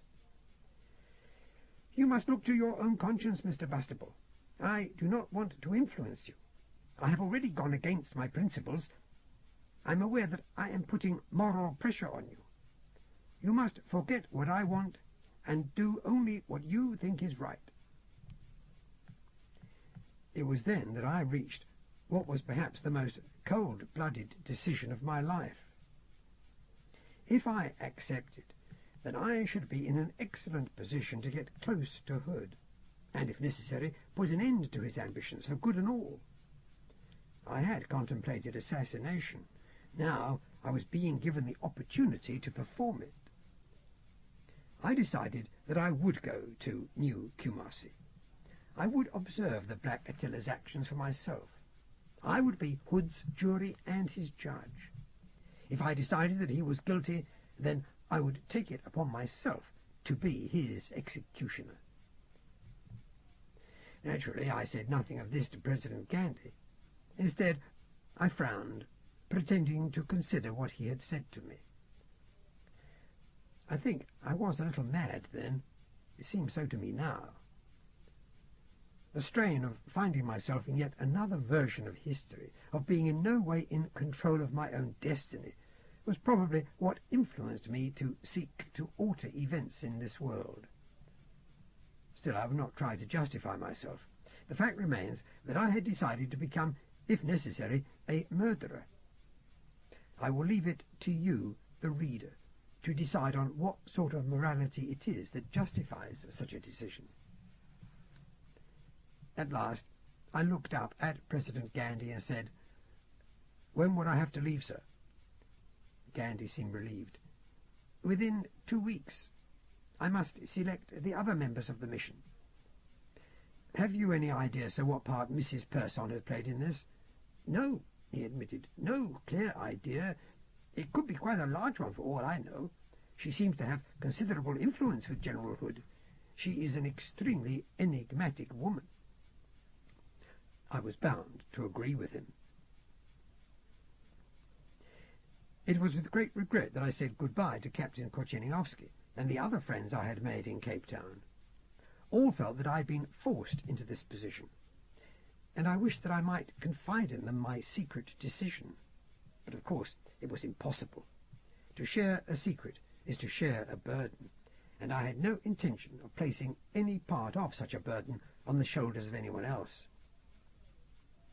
President Gandhi was sending some of his best people to New Kumasi, 10 men, 3 women, and myself. The others were either of Asian or African origin, or of mixed blood. As the only white, I did not feel out of place in their company, for I had long since become used to the easy terms on which the races mingled in Bantustan.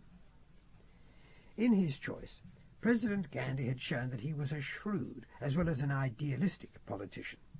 For 2 of the members of the mission were military experts, briefed to observe all they could of General Hood's war-making capacity, and discover as much intelligence as possible in respect of his long-term military ambitions. All, with the possible exception of myself, believed heart and soul in Gandhi's ideals.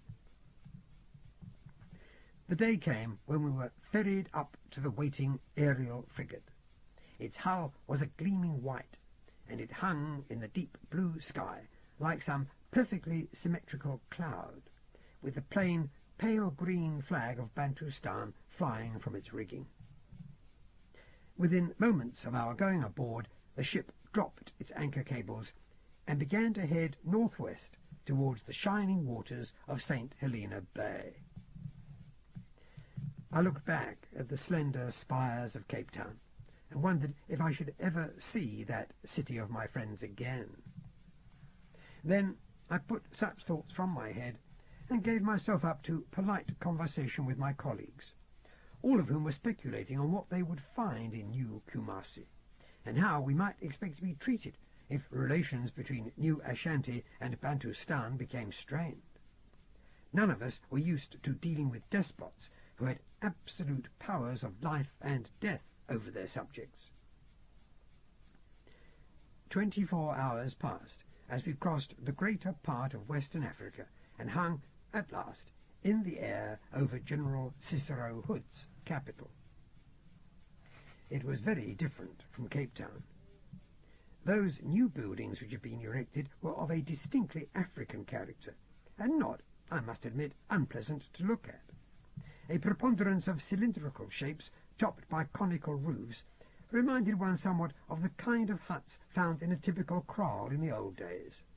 but these huts were many stories high and built of steel, glass, concrete, and modern alloys. The city was unusual, too, in that it seemed to be walled in the medieval manner, and on the walls was evidence that New Kumasi had been designed as a fortress. Large guns could be seen, as well as pillbox emplacements. The grandiose, barbaric lion flag of the Ashanti Empire flew everywhere, and military airships cruised around the perimeters like guardian birds of prey. Here there were no monorails or moving pavements, or any of the other public transport amenities of Bantustan's cities. But it was a well-run metropolis, as far as one could see, very much under the control of the army. Indeed, half the people I saw after we'd landed were in uniform, both men and women.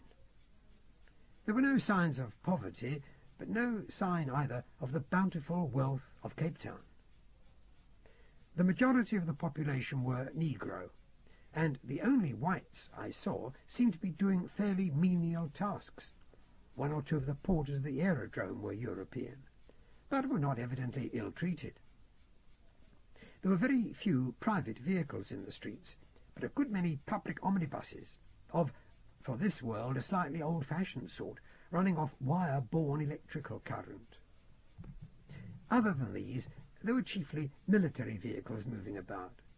Huge land ironclads rolled up and down the thoroughfares, evidently taking precedence over other vehicles. These were of the globular pattern, mounted on a wheel frame, but able at a pinch to release themselves from the frame and roll under their own volition, their speed and course being checked by telescopic legs, which could be extended from most points on the hull. I'd heard of these machines, but had never seen one at close quarters. If released upon a town or an enemy position, they were capable of flattening it in moments without firing a shot from their powerful steam-powered Gatlings and electrical cannon. I could imagine the terror one might feel when such a monster came rolling towards one. In contrast, the guard of honour which greeted us and escorted us to General Hood's headquarters was mounted on tall white stallions, and the carriages into which we climbed were much more familiar to me than the rest of my colleagues, for they were horse-drawn, rather like the landaus of my own world. The nodding plumes of the Lion Guard horsemen flanking us, the discipline with which they sat their mounts, reminded me graphically of that world which I so longed to return to, but which now I was reconciled never to seeing again. The imperial palace of New Ashanti recalled in its impressive beauty what I had seen of the famous Benin culture. Like so many of the other buildings, it was cylindrical and topped by a conical roof, which stretched beyond the walls, umbrella fashion, and was supported by carved pillars, forming a kind of cloister or arcade, faced with ivory, gold, bronze, and silver, affording shade for the many guards who surrounded it. Every modern material and architectural skill had been used in the building of the palace, yet it was undeniably African, showing hardly any evidence of European influence. I was to learn later that it had been Cicero Hood's firm policy to encourage what he called the practical arts in his empire, and to insist that their expression be distinctly African in conception. As one who had seen many foreign cities of Asia ruined by ugly European-style architecture, who regretted the passing of ethnic and traditional designs in buildings, as well as many other things, I welcomed this aspect of Hood's rule, if no other.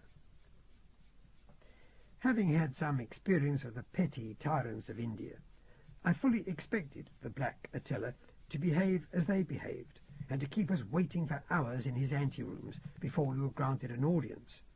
But we were escorted rapidly through the exquisitely decorated passages of the palace, and into a wide, airy hall, lit from above by large windows, its walls covered with friezes and bas-reliefs of traditional African design, but showing the events of the recent past in terms of the heroic struggles and triumphs of the new Ashanti Empire.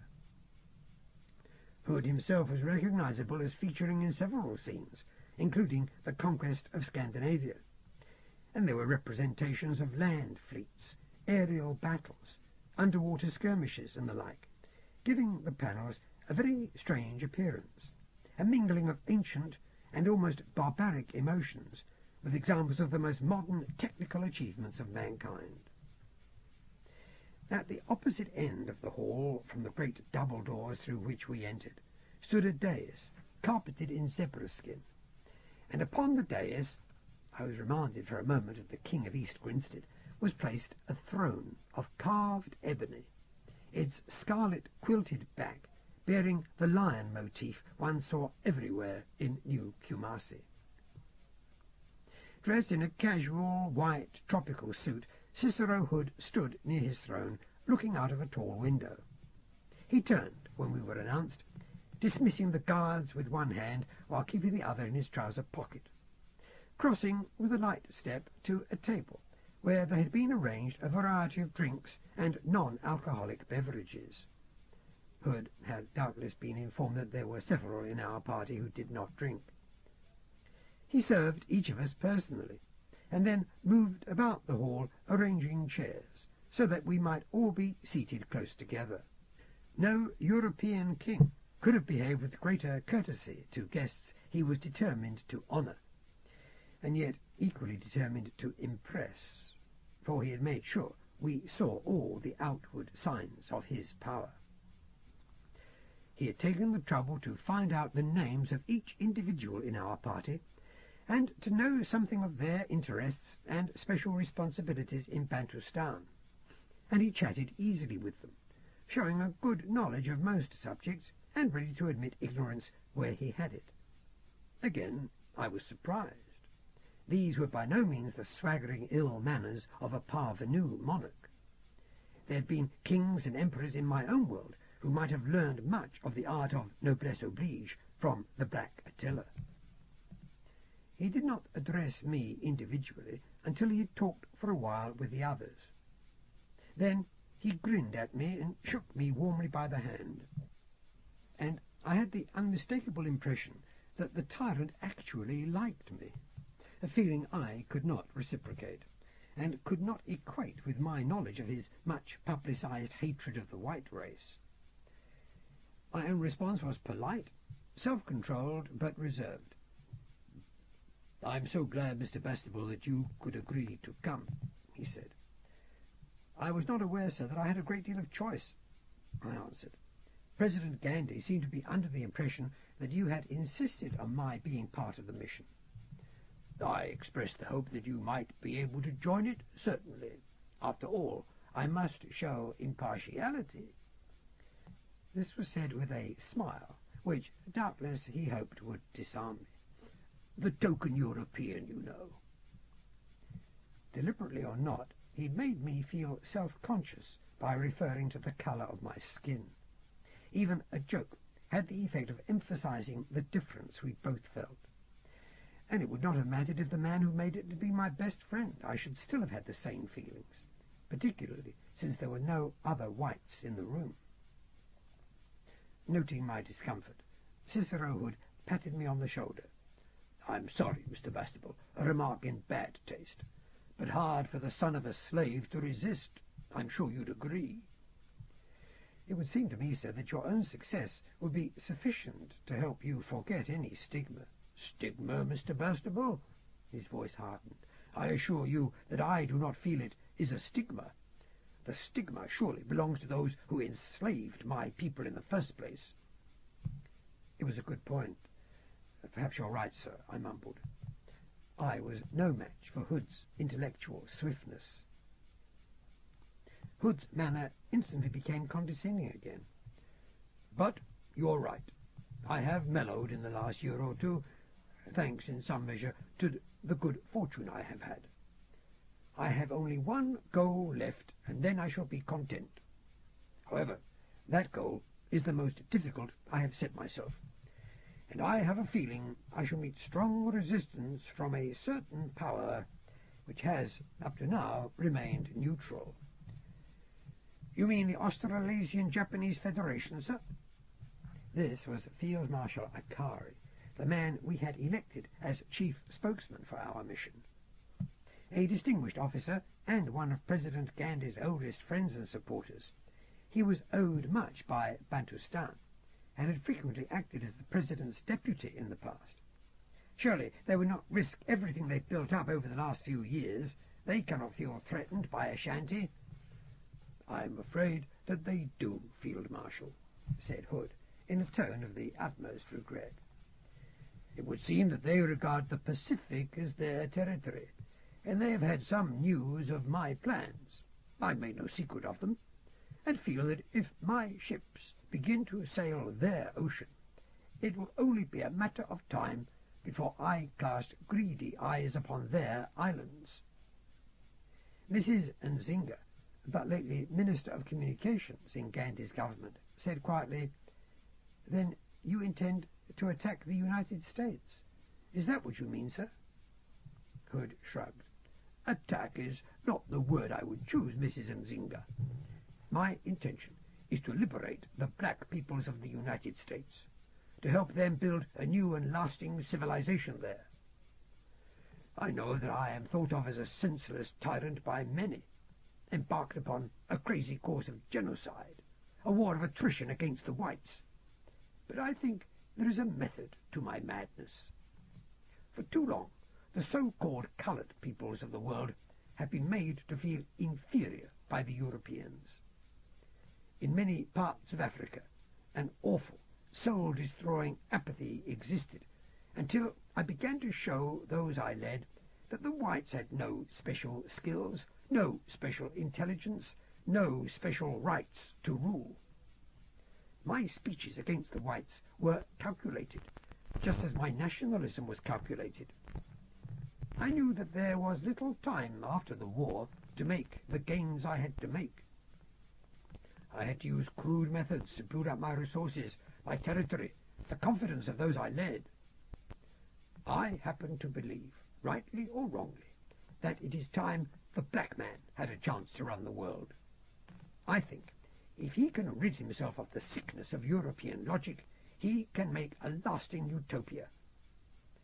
I admire President Gandhi, Mrs. Nzinga, though you might find that strange in a bloody-handed tyrant. I have not threatened Bantustan because I fear your military strength. I want Bantustan to continue to exist because it is a symbol to the rest of the world of an ideal state.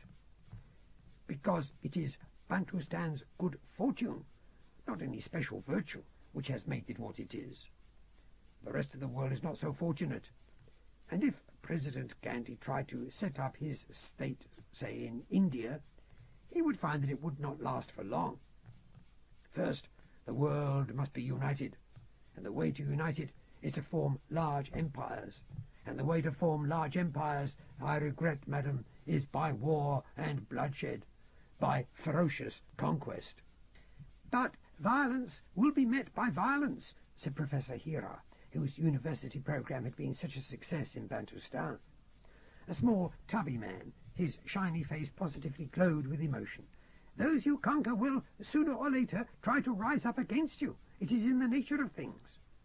"The risings of the sort you describe, Professor," said General Hood grimly, "are only successful where the government is weak. Tyrannies can last for centuries, have lasted for centuries, if the administration remains firmly in control, if it cultivates in itself the stoic virtues, if it is, in its own terms, just. My empire has been compared with that of Rome. The Roman Empire did not fall. It withered away when it was no longer of any use. It left behind it a heritage of philosophy alone, which has continued to influence us all." "But you see Western thinking as having brought us to the brink of world annihilation," I put in. "In some ways only. That is not the point, however. I described an example. I believe the African thinking will produce a saner, more lasting civilization than that of the West." "You've no proof of this," I said. "No, but a theory must be tested to be disproved, Mr. Bastable. I intend to test the theory and to ensure that the test is thorough. The experiment will continue long after my death." There was nothing much I could reply to this without getting involved in abstractions. I subsided.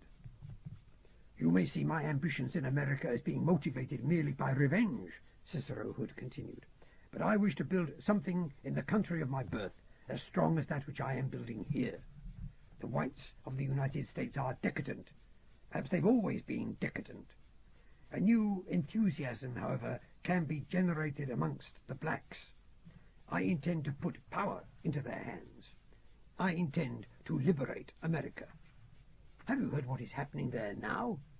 Having no real enemy to fight any longer, the whites turn, as always, upon the minorities. They wiped out the Red Indians, now they plan to wipe out the Negroes. It is the spirit of Salem, the corrupting influence of Puritanism, which in itself is a perversion of the Stoic ideal, infecting what remains of a nation which could have set an example to the world, just as Bantustan now sets an example. That spirit must be exorcised for good and all. When the whites are conquered, they will not be enslaved as we were enslaved. They will be given a place in the new Ashanti Empire. They will be given a chance to earn their way to full equality. I shall take their power from them, but I shall not take their dignity. The two have been confused for too long. But only a black man realizes that, for he has had the experience during centuries of exploitation by the whites. It was a noble speech, even if I was sceptical of its logic. But I could not resist, at last, making a remark which General Hood was bound to find telling. "It is possible, General Hood," I said, "that you can convince us that your motives are idealistic. But you've told us yourself that the Australasian-Japanese Federation is not so convinced. There is every chance that they will be able to thwart your scheme. What then? You will have risked everything and achieved nothing. Why not concentrate on building Africa into a single great nation? Forget your hatred of the United States. Let it find its own solutions. The AJF is probably as powerful as the Ashanti Empire." "Oh, probably more powerful now." It was the clear, sweet voice of Una Persson that interrupted me. She'd entered through a door behind Hood's throne. "I just received confirmation, General Hood, of what I suspected. O'Bean is in Tokyo. He's been there, it seems, since the outbreak of the war. He's been convinced that Ashanti represents a further threat to the world. He has been working on plans for a new fleet for nearly 2 years. Already a score of his ships have been built in the yards of Sydney and Melbourne and are ready to sail. Unless we mobilize immediately, there's every chance that we shall be defeated." General Hood's response was unexpected. He looked first at me, then at Una Persson. Then he threw back his head and he laughed long and heartily. "Then we mobilize," he said. "Oh, by all means, we mobilize. I am going home, Mrs. Persson. I am going home."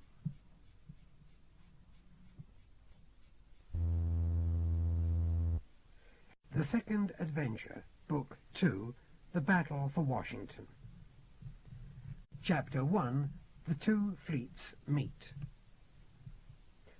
Looking back, I suppose I should count myself fortunate in being, by a strange set of circumstances, witness to Hood's decision to risk everything he had gained by invading America, and to experience the invasion and its aftermath itself. Not many young officers are given such an opportunity. My determination to take the law into my own hands, if I judged Hood guilty, remained as strong.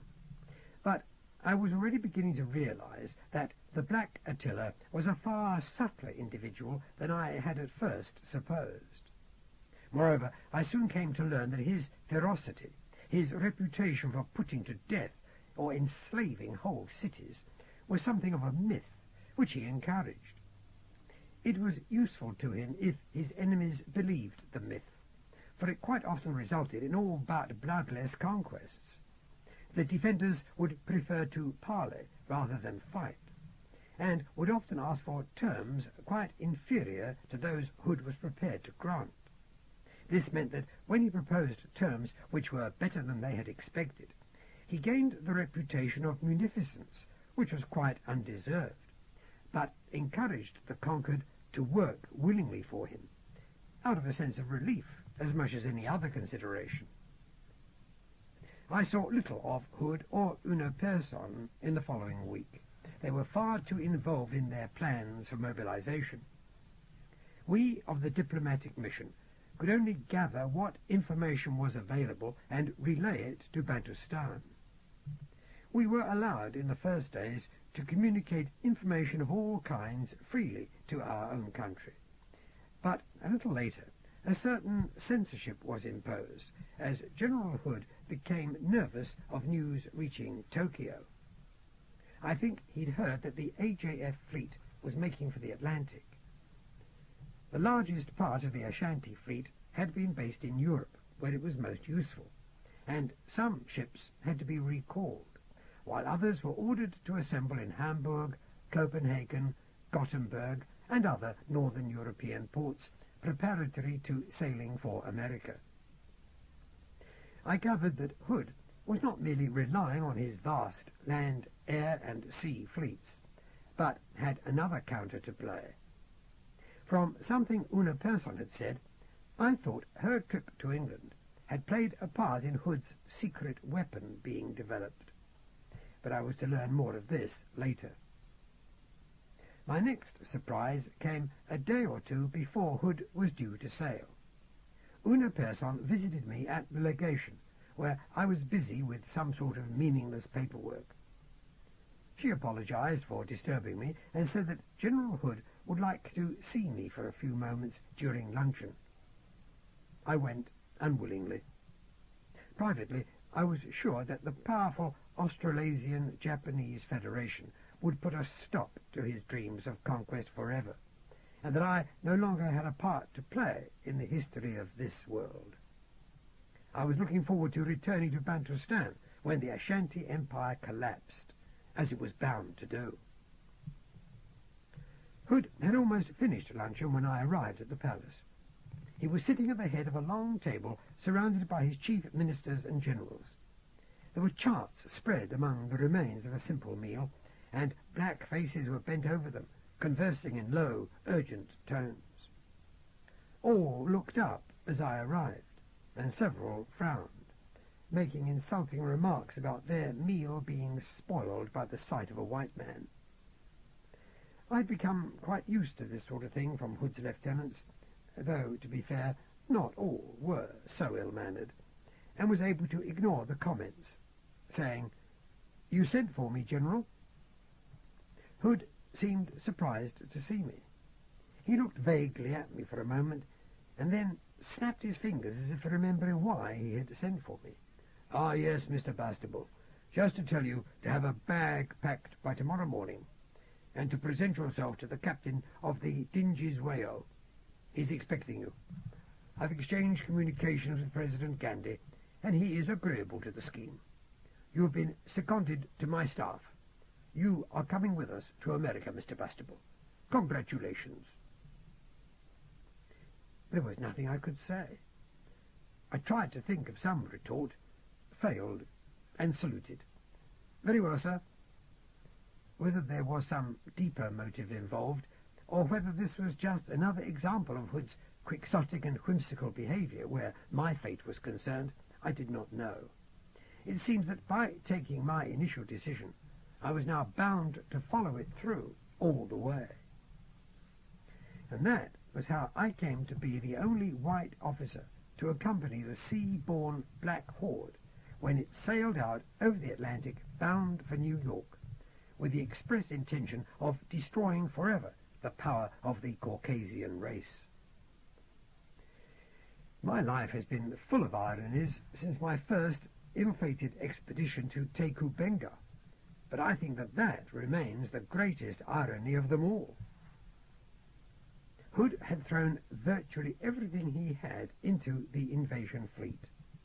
Surface and underwater vessels, airships of every description, came together at last just off the coast of Iceland, a fleet which filled the sky and occupied the ocean for as far as the eye could see.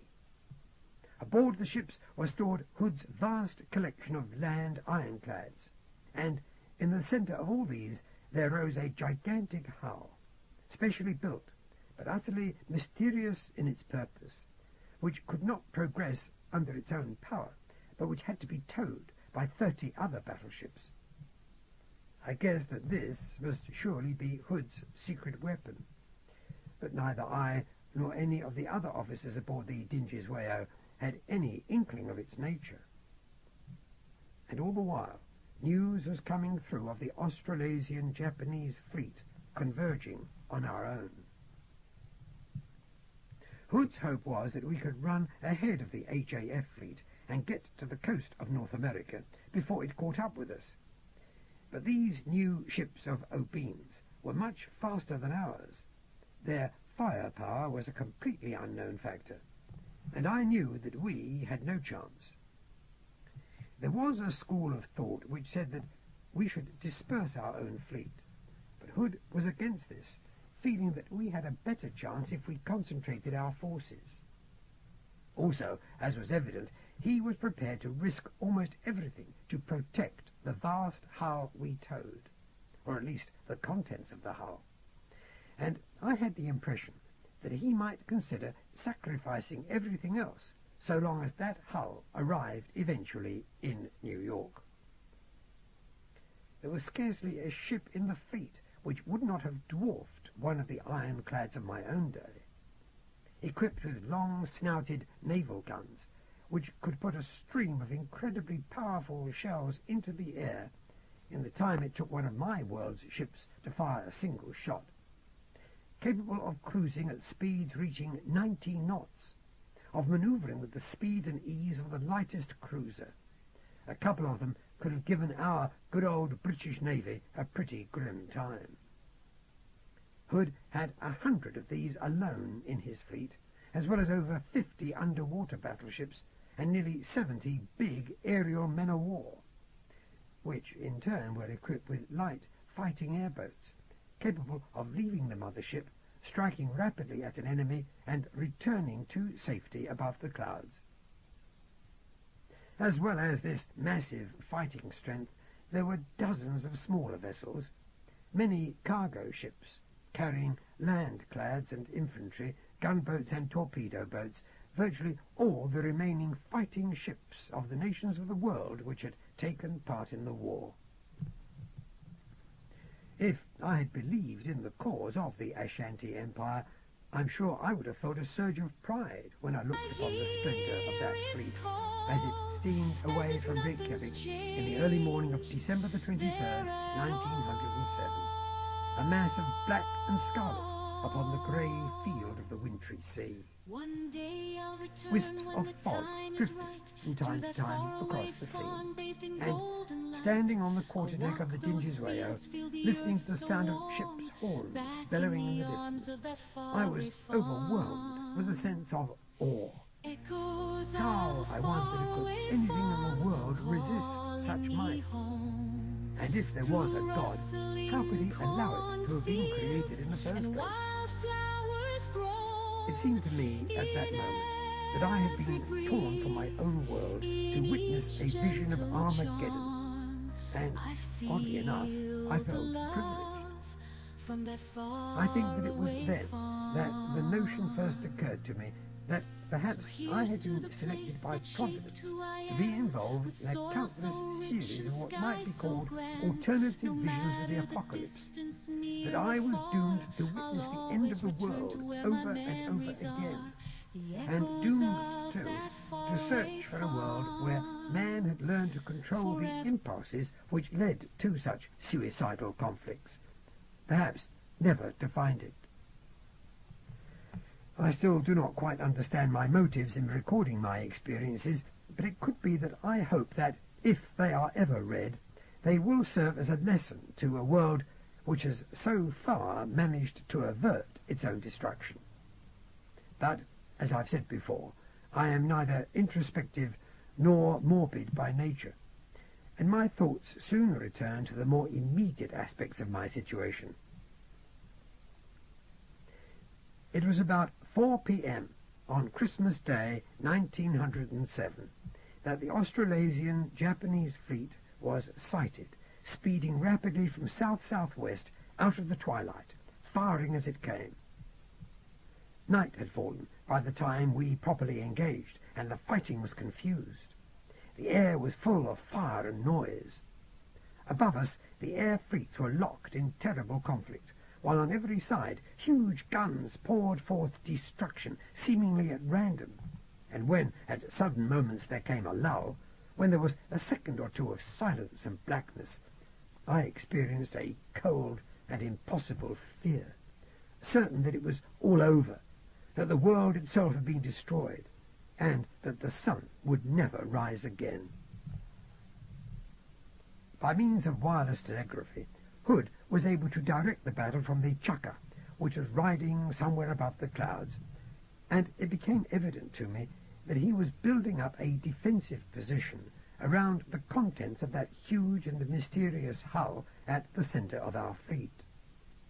The Dinghiswayo, also close to the centre, was not therefore immediately engaged in battle, but impatiently awaited orders to have a crack at the enemy, firing occasionally, when so commanded, into the sky at one of the Australasian Japanese airships, which would return our shots with bombs and concentrated cannon fire, none of which, happily, scored a direct hit, and all of which failed to pierce our super-strong steel armour. At last we received an order to break formation, and moved at full speed to a position on the starboard flank of the main Australasian Japanese grouping, where our own ships were sustaining particularly heavy losses. We seemed at first to be moving away from the main battle, away from the crimson and yellow flashes of the guns, the incessant booming, and into utter blackness. Then, suddenly, as if receiving warning of our presence, 2 battleships turned their searchlights on us. Powerful beams of white light struck us in the eyes and blinded us for the moment. I was still on the quarterdeck, with precious little to do, not being a regular officer of the ship. I heard the captain shouting from the bridge, saw our long guns begin to swing into position, felt the Dinghiswayo roll as she turned at an acute angle broadside to the enemy, giving me my first clear view of 2 long lines of battleships, some mere silhouettes in the darkness, and others speckled with reflected light from the gun flashes to port. Then the air was full of the whine of shells, the chunky, throaty noise of those shells hitting the water ahead and astern of us, but never, thankfully, scoring on either our hull or superstructure. Then all our guns began to go off, and the Dinghiswayo shuddered from stem to stern, so that I thought she might well shake herself to pieces. Our shells left the muzzles of the guns with a kind of high-pitched yell, almost an exultation, and the enemy ships were grouped so tightly together that we could not miss. The shells hit the battleships and exploded. Heavy smoke drifted back to us, and we were all forced to don the special masks designed for the purpose of protecting our lungs in just such circumstances. The air had been cold, the temperature well below 0, but now it began to heat up, becoming tropical as far as we were concerned. We went about and sought the darkness again, knowing that we'd been lucky, and that we could not expect to take on a dozen or more battleships alone.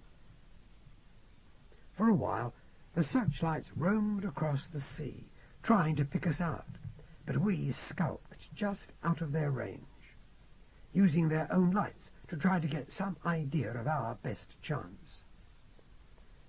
A battleship had detached itself from the main formation and was rushing blindly towards us, apparently unaware of our presence in its path. It was a splendid opportunity for us. I heard the order given to release torpedoes, but to hold off firing. There was a faint sound, like the striking of a bell, and the torpedoes sped silently towards their prey, darting from our tubes while the enemy ship remained unaware that she was under attack. The torpedoes scored direct hits below the battleship's waterline. She was holed in 5 places and was sinking even before she realized it. I heard a confused shouting from her decks, and her searchlights came on, but already she was keeling over, and the lights slowly rose into the sky like the fingers of a clutching, imploring hand. She went down without having fired a single shot. For a while I saw her electrics gleaming below the surface, winking out slowly as she sank. And then the water was black again, dotted with a few bits of wreckage and a handful of wailing sailors. There was no time to pick up survivors, even if we had wished to, and the Ashanti did not believe in showing much mercy to defeated enemies. We had been sighted again, and 2 battleships were rushing towards us at speeds which would have seemed incredible on land, and which were, to me, all but impossible on sea. We were capable of not much more than half their speed, but again we were successful in finding cover in darkness. It seemed to me that we'd moved quite a long way off from the main conflict. At least a mile away now, the sea and the sky seemed to be one vast mass of flame, lighting a wide area and revealing wreck upon wreck. The entire sea was filled with broken remains, both of ordinary battleships and fallen airships, while beneath this mass of torn metal and blazing oil and wood could sometimes be seen the dark shapes of the underwater boats, like so many gigantic killer whales seeking out fresh prey. Once I had a glimpse of 2 sub-aquatic destroyers locked in conflict several fathoms below, searchlights piercing the gloom, guns flashing in what was, to me, an eerie silence. Then one of the boats wheeled and dived deeper, and the other followed it, still firing. I saw something flicker down there, and then, suddenly, the water above the scene gushed up like a monstrous geyser, flinging fragments of metal and corpses high into the air, and I knew it was all over for one of the vessels. My attention went back to the 2 battleships whose searchlights had picked us up. Our decks were suddenly flooded with light, and almost immediately the enemy guns began to go off. This time we were not so lucky. An explosive shell hit us somewhere amidships, and I was flung backwards by the force of the blast. A firefighting team ran past me, paying out a hose behind it, and I saw the fire flicker out in what must have been seconds. I pulled myself to my feet and climbed the companionway to the bridge, where the captain, peering through a pair of night glasses, was rapping out orders through an electrical loudhailer which amplified his clicking, harshly accented speech. It was an Ivory Coast dialect with which I was unfamiliar. Again the dinghy's whale went about, taking evasive action, all her port guns firing at once, and scoring at least 2 hits on the vessel which had damaged us. We saw her lurch heavily over to one side and settle in the water, part of her hull glowing red-hot, and a shower of sparks streaming into the air from a point near her afterbridge. We must have hit some vital part of her, for a moment later there came an awesome explosion which flung me backwards once again, so that this time my spine struck the rail and winded me horribly. Oily black smoke was borne on the wind of the explosion and blinded us, and the Dingy's whale was buffeted as badly as if she'd been seized suddenly by a hurricane. But then the smoke cleared, and we saw little of the other ship, just something which might have been her top mast standing out for a second above the waterline, and then this too disappeared. Her sister ship now commenced a heavy cannonade, and again we were hit, though not badly, and were able to fire back until the enemy evidently thought better of continuing the engagement, turned about and sped at its maximum rate of knots back into the darkness. This cautious action on the part of the enemy skipper had a considerable effect on our own morale, and a huge cheer went up from our decks, while our forward gun fired one last contemptuous shot at the stern of the retreating vessel. It seemed to me, and I was later proved correct, that for all its superiority of speed and firepower, the Australasian Japanese Navy had little stomach for fighting. They had had no direct experience of naval warfare, whereas the Ashanti had been fighting now for several years and were used to risking death almost daily. Faced with the terrible implications of actual battle, our enemy began to lose its nerve. This was the pattern also above and below the waves. But by dawn we were still fighting. For miles in all directions, battleship met battleship, steering through a veritable Sargasso Sea of wreckage. In many places it was virtually impossible to see the water at all, and the air continued to be filled with the booming of the guns, the whine of the shells, and, less audible but far more chilling to my ears, the screams and wails of the wounded, the drowning, the abandoned of both sides. Parts of the water were on fire, sending sooty smoke into the cold grey sky. And now the cloud had come down so low that it was rare to catch sight of an aerial ironclad as it moved overhead, though we could hear the guns sounding like thunder, and see occasional flashes of light, like lightning, every so often split those clouds. A couple of times I saw a blazing hull fall suddenly from out of the grey, boiling canopy above us.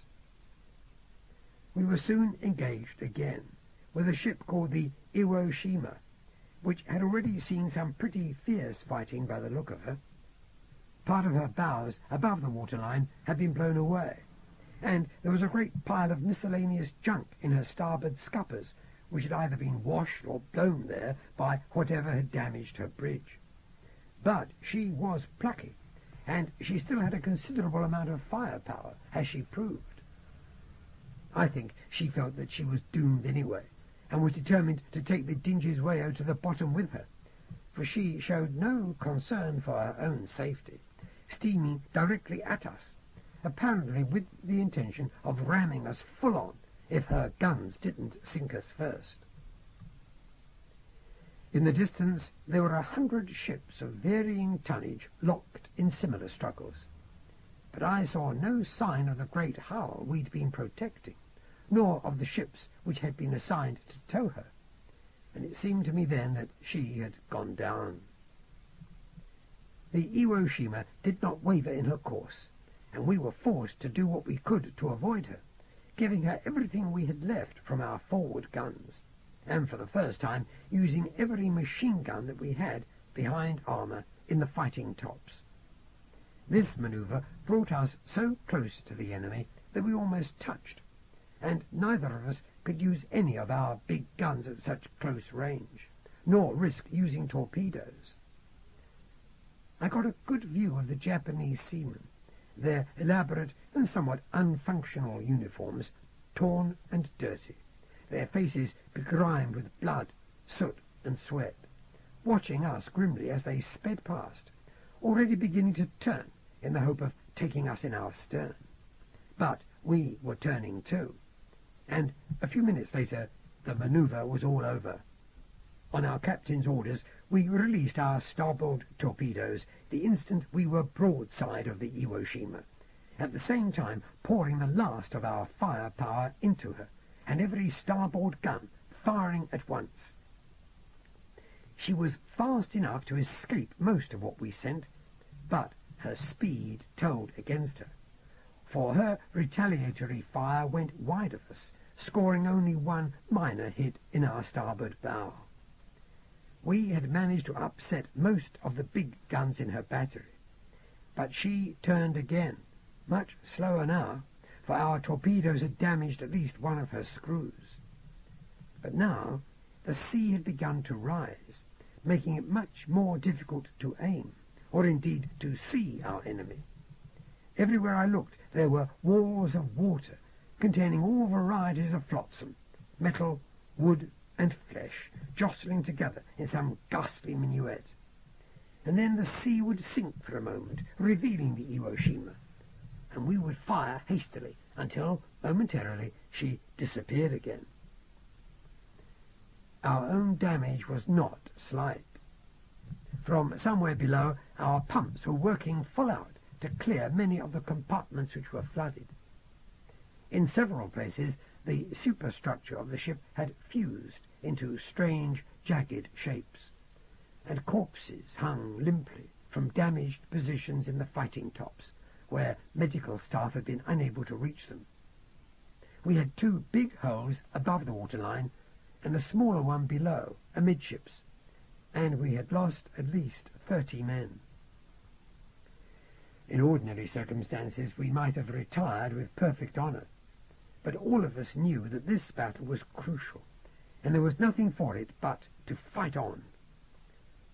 We were closing in on the Iwo Jima now, letting the sea carry us broadside on to the enemy ironclad, going about, so that, with luck, we should be able to take her with our port battery, which was in better condition and better equipped to deal with her.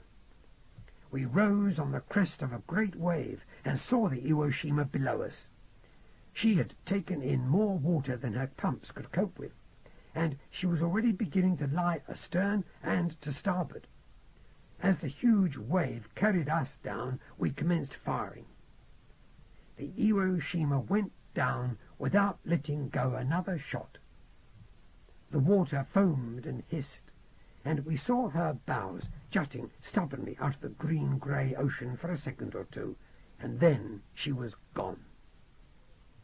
Immediately we went full astern to avoid being dragged down by her undertow, and there came a massive, grumbling series of explosions from below, immediately followed by a roaring waterspout which shot at least 100 feet into the air and rained our decks with tiny pieces of shrapnel.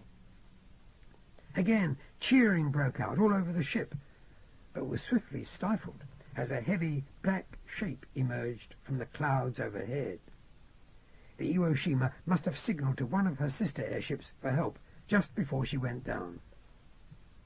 We had hardly anything left with which to defend ourselves. Machine gunners in the fighting tops aimed their guns upwards, pouring round after round into the hull of the flying ironclad. I could hear a steady ping, ping as our bullets struck metal, but they had about as much effect as a cloud of midges on a charging rhinoceros. It was our good fortune that this monster had evidently dropped all her bombs and spent her heavy artillery, for she answered us with a chatter of steam catlings, raking our decks where our men were thickest, and wreaking immediate havoc, so that in one moment where there had been proud, cheering individuals, citizens of the Ashanti Empire, there was now a horrible mass of writhing, bloody flesh. I could read the name emblazoned on the airship's dark hull, the RAA Botany Bay, and made out her insignia. This gave me a peculiar lurching sensation in the pit of my stomach, for she was flying in the good old Union Jack, inset with the crimson chrysanthemum of Imperial Japan. Half of me wanted to hail the ship as a friend, while the other half shared the emotions of my fellows aboard the Dingiswayo as they fought desperately and hopelessly back. Only our stern gun, a sort of latter-day Long Tom, was operational, and as the Botany Bay went past, we managed to get off 3 or 4 shots at her, holding her astern, just above her main propellers. But it was the best we could do. Apparently careless of the damage we had done to her, she made a graceful turn in the air and fell upon us again. This time I barely managed to get down behind the shield of one of our useless 9-inch guns before the bullets hailed across our decks.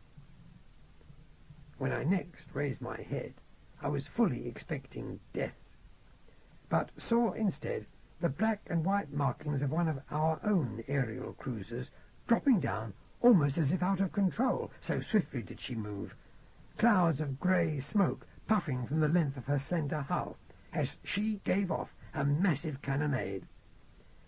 Shell after shell struck the top of the Botany Bay's armoured canopy, piercing it so that her buoyancy tanks were thoroughly holed.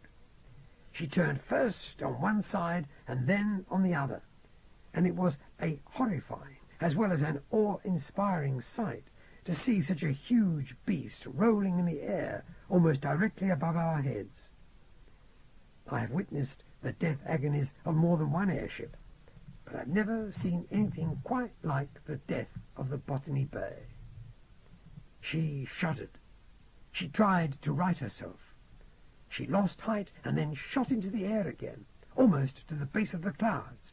Then her nose dipped, her convulsions ceased, and she smashed down into the sea, disappearing beneath the waves, and bobbing up again on her side, steam hissing from her ports, to lie upon the face of the ocean like a dying whale.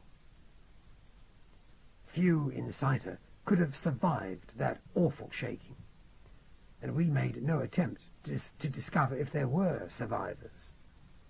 Our own flying cruiser dipped her tail to us by way of salute and climbed back into the clouds. A few minutes later, as we moved among our wounded, trying to save those we could, news came over the wireless apparatus telling us to rejoin the main fleet at a position which would put us only a few miles off the coast of Newfoundland. The Battle of the Atlantic was over, the enemy fleet having retired, but the Battle of America had not yet begun.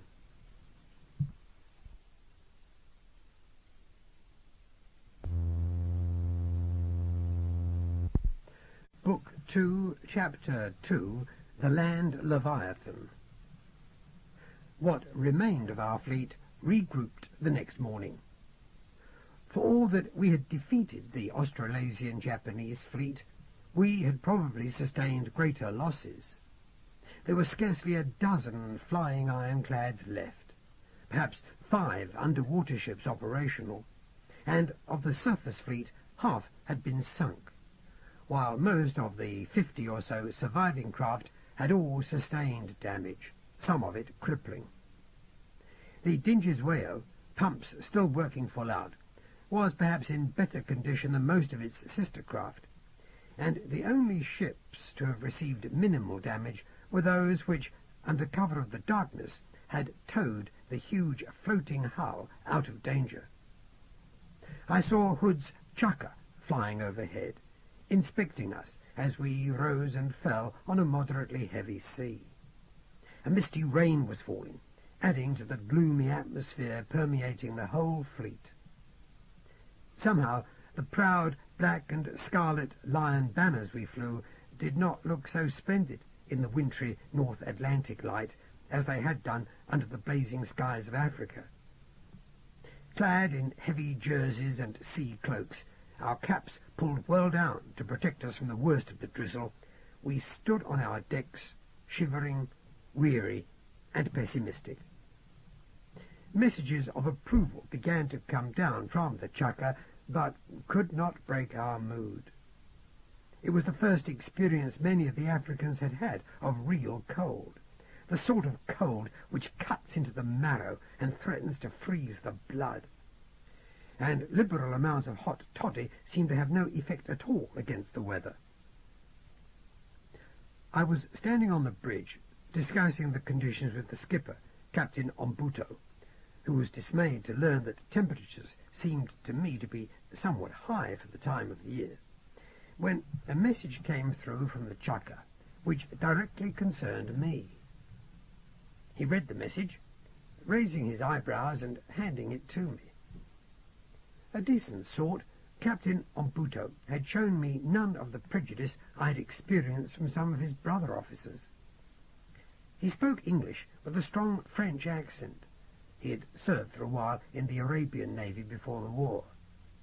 "The top brass seems concerned for your safety, Bastable." The message was unsigned, save with the name of the flagship, and read, "Urgent, you give details of officers killed and wounded. How is Bastable? Report immediately." The message was in English, although French was also used pretty indiscriminately as the lingua franca of Ashanti. Captain Ombuto waited until he had a full list of his dead and wounded before relaying the details to the flagship, adding the words "Bastable unharmed" at the end of his reply. A little later there came a second message. "Please relay my sympathy to those who lost so many comrades. You fought well and honourably. Send Bastable to flagship. Boat coming." It was signed simply Hood. Ombuto read the message aloud to me, shrugged and removed his cap, scratching his head. "Until now, Mrs. Pearson has been the only member of your race allowed aboard the flagship. You are going up in the world, Bastable." He jerked his thumb in the air. "Quite literally, eh?" A short while later, an airboat landed on the crippled deck of the Dingiswayo, and I climbed into it, returning the smart salute of the shivering officer of the Lion Guard who commanded it. The poor man looked wretched, and I reflected, a little cynically, that if Hood intended to drive through America into the southern states, his men could not have a better incentive than the promise of warmer weather. 20 minutes later, the airboat had entered the huge stern hatches of the Chaka, and came to rest in the specially modified hangar adapted from the two lowest decks. An electric lift bore us upwards into the depths of the massive ship, and soon I stood with my feet in the soft scarlet plush of the control room carpet. The control room had windows all around it, but they did not look out from the ship but into its interior. From the windows could be seen the main battle deck, the big guns jutting through their portholes, the bomb bays, mostly empty now, and the war-weary officers and men standing by their positions. General Hood had, by the look of him, even less sleep than I, but Una Persson seemed extraordinarily fresh. It was she who greeted me first. "Good morning, Mr. Bastable. Congratulations on surviving the battle." General Hood said, half proudly, "It was probably the fiercest and biggest sea battle in the history of the world. And we won it, Mr. Bastable. What do you think of us now? Are we still nothing more than barbarians who pick upon the weak and innocent, the wounded and the defenceless?" "Your men and your ships acquitted themselves with great bravery and considerable skill," I admitted. "And in this case I would say they had everything to be proud of, for the Australasian-Japanese fleet attacked us without even bothering to parley." "Us?" Hood was quick to pick up the word. "So you identify with our cause, after all?" "I identify with my ship," I said, "for all that I had precious little to do aboard her. Still, I gather I'm here as an observer, not a participant."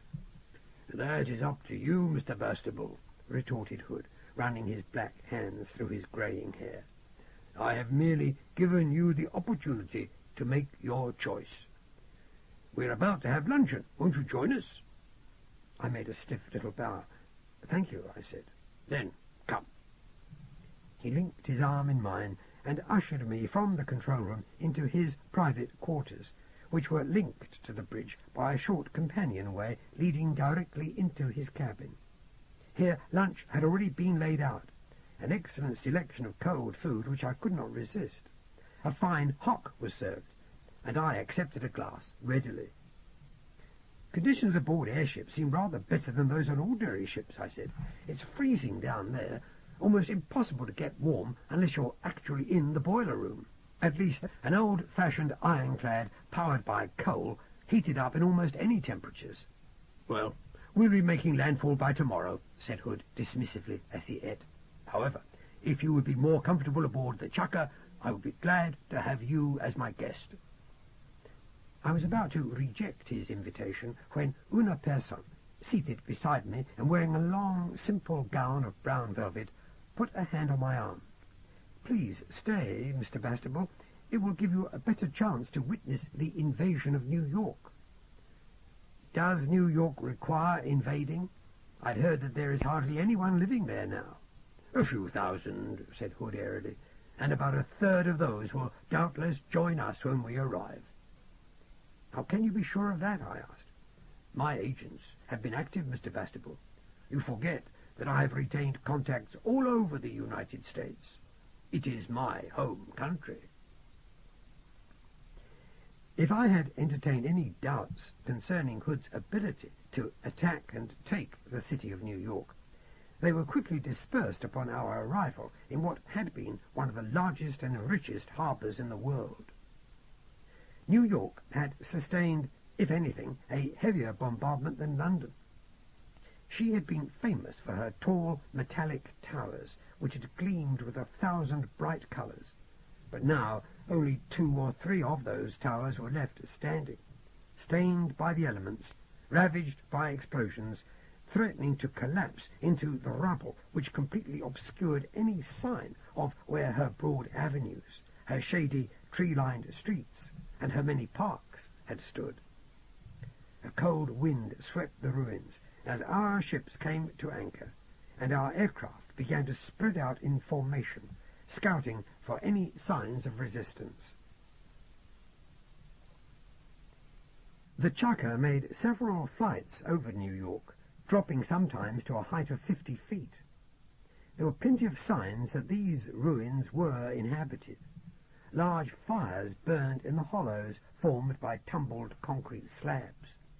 Groups of ragged men and women ran for cover as the shadow of our great craft touched them, while others merely stood and gaped. Elsewhere, I had the impression that some form of order existed. I thought I glimpsed dirty white uniforms, soldiers wearing what might have been helmets which obscured their faces. No shots were fired at us, however, by the small groups which hastily made for the shadows whenever we approached. The scene was made even more desolate by the presence of great drifts of snow, much of it dirty and half melted everywhere. "I see hardly any point in bothering to take the place," I said to General Hood. He frowned at this. "It is a question of destroying the morale of any defenders, here or in other parts of the country," he said. There was an expression of almost fanatical intensity on his black features, and his eyes never left the ruins. From time to time he would say, with a mixture of nostalgia and satisfaction, that this was where he had had his first flat in New York.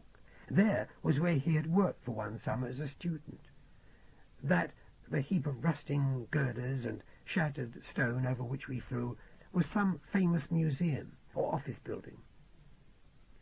It was not pleasant to hear him speaking thus, a sort of litany of gloating triumph. Slightly sickened, I turned away from the observation window and saw una person standing behind us, a look of quizzical and yet tender melancholy on her face, as if she, in her way, also regretted having to listen to Cicero Hood's morbidly gleeful remarks. "It will be nightfall in 3 hours," she said. "Perhaps it will be best to wait until morning before making the landing." He turned, almost angry. "No, we land now. I'll give the command. Let them see my power." He reached for a speaking tube, barking orders into it. "Prepare for landing. Any resistance to be met without mercy. Tonight the Ashanti celebrate. Let the men have whatever spoils they can find. Contact our friends here. Bring the leaders to me as soon as they have revealed themselves. Tomorrow we continue towards Washington." It was with pity that I returned my attention to the ruins. "Could you not spare them?" I asked him. "Have they not suffered too much?" "Not from me, Mr. Bastable." His voice was savage. "Not from me. He refused to continue any sort of conversation, waving a dismissive hand both at Una Persson and myself. "If you cannot share my pleasure, then pray do not try to spoil it for me. Go, both of you. I want no whites here." Una Persson was plainly hurt, but she did not remonstrate. She left when I left, and we went together to another observation deck forward, where we probably had a better view of the landing. First came the infantry, brought ashore in the boats and lining up in orderly ranks on what remained of the quays. Next, huge ramps were extended from the ships, and from out of their bowels began to rumble the great armour-plated land ironclads. It hardly seemed possible that so many of the cumbersome machines could have been contained even in that large fleet. Rolling over every obstacle, they manoeuvred into wedge-shaped formations, all facing inland, their top turrets swinging round to threaten New York with their long guns, their lower turrets rotating slowly as their crews ran a series of tests to make sure they were in perfect working order. Although the Ashanti had lost about half their force during the Battle of the Atlantic, they could still field a good-sized army, and it was doubtful if the United States, crushed by the terrible war between the nations, could find anything likely to withstand them. The USA must now depend on the Australasian-Japanese Federation for support, and we all were sure that they would make some new attempt to stop General Hood. But now, at last, I was to see what had been hidden in that gigantic hull which we had towed all the way from Africa, and Una Persson's expression became eager as the hull was towed into position against the dockside. "This is the result of what I was able to find in England, Mr. Bastable," she said in an excited murmur. "An invention of O'Bean's that was regarded as too terrible ever to put into production, even at the height of the war watch." I watched as the dusk began to gather. From somewhere inside the hull, bolts were drawn, releasing the sides so that they fell backwards into the sea and forwards onto the dock. One by one the sections swung down until the contents of the hull were revealed. It was a ziggurat of steel. Tier upon tier it rose, utterly dwarfing the assembled machines which had already landed. From each tier there jutted guns, which put to shame anything we had had on the Dingiswayo. On the topmost turret, the smallest on this metal pyramid, were mounted 4 long-snouted guns. On the second turret down there were 6 such guns. On the third there were 12. On the fourth there were 18. On the 5th tier could be seen banks of smaller guns, perhaps a third of the size of the others, for use in close-range fire. There were about 30 of these. On the 6th tier down there were some 50 similar guns, while in the 7th and bottommost tier were upwards of 100 of the most modern steam gatlings, each capable of firing 150 rounds a minute. There were also slits in the armour plating all the way up for riflemen. There were grilled observation ports in every tier, and each turret was capable of swivelling independently of the others, just as each gun was capable of a wide range of movement within the turret. The whole thing was mounted on massive wheels, the smallest of these wheels being at least 4 times the height of a man, mounted, I learned later, on separate chassis in groups of 10, which meant that the vast machine could move forwards, backwards, or sideways whenever it wished. Moreover, the size of the wheels and the weight they carried could crush almost any obstacle. This was General Hood's secret weapon. It must have taken half the wealth of Africa and Europe combined to build it. There had never been any moving thing of its size in the world before, and precious few non-mobile things. With it, I felt sure the Black Attila was invincible. No wonder he'd been prepared to sacrifice the rest of his invasion fleet in order to protect it. This was truly a symbol of the final war, of Armageddon. A Leviathan released upon the land, a monster capable of destroying anything in its path, a steel-clad gargantuan dragon, bringing roaring death to all who resisted. Its gleaming blue-grey hull displayed on 4 sides of each of its tiers the scarlet circle framing the black rampant lion of Ashanti, symbol of a powerful, vengeful Africa, of an Africa which remembered the millions of black slaves who had been crowded into stinking, disease-ridden hulks to serve the white dream, of an Africa which had waited for its moment to release this invulnerable creature upon the offspring of those who had tortured its peoples, insulted them, killed them, terrified them, and robbed them over the centuries. If justice it was, then it was to be a fearful and a spectacular justice indeed. As I watched the land Leviathan roll through concrete and steel as easily as one might crush grass beneath one's feet, I thought not merely of the fate which was about to befall America, but what might happen to the rest of the world, particularly Bantustan, when Hood had realized his plans here. Having created such a beast, it seemed to me he would have to go on using it. Ultimately, it must become the master, conquering the conqueror, until nothing of the world survived at all. Certainly, that had been the logic of this world up to now, and I saw nothing, save perhaps the ideal that was the country of Bantustan, to deny that logic. I felt then that it was my moral duty to do anything I could to stop Hood's terrible pattern of conquest. But the assassination of one man no longer seemed the answer.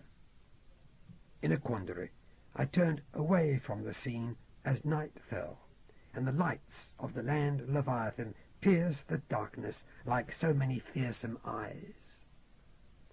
Mrs. Pearson said something to me, but I did not hear her. I stumbled from the observation deck, my mind in complete confusion, certain that she and I might well be in a short while the last surviving members of our race.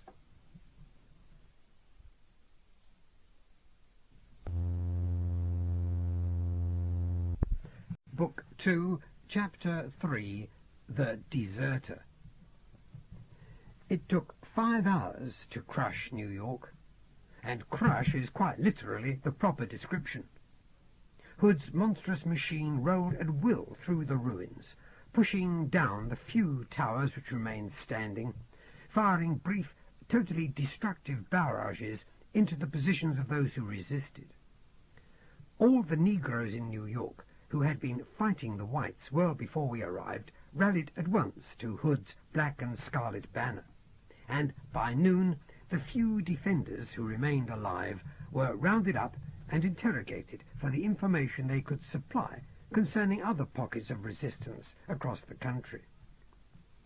Hood invited me to be present at one of these questionings, and I accepted, hoping only that I could put in a plea for mercy for the poor devils who had fallen into Ashanti hands.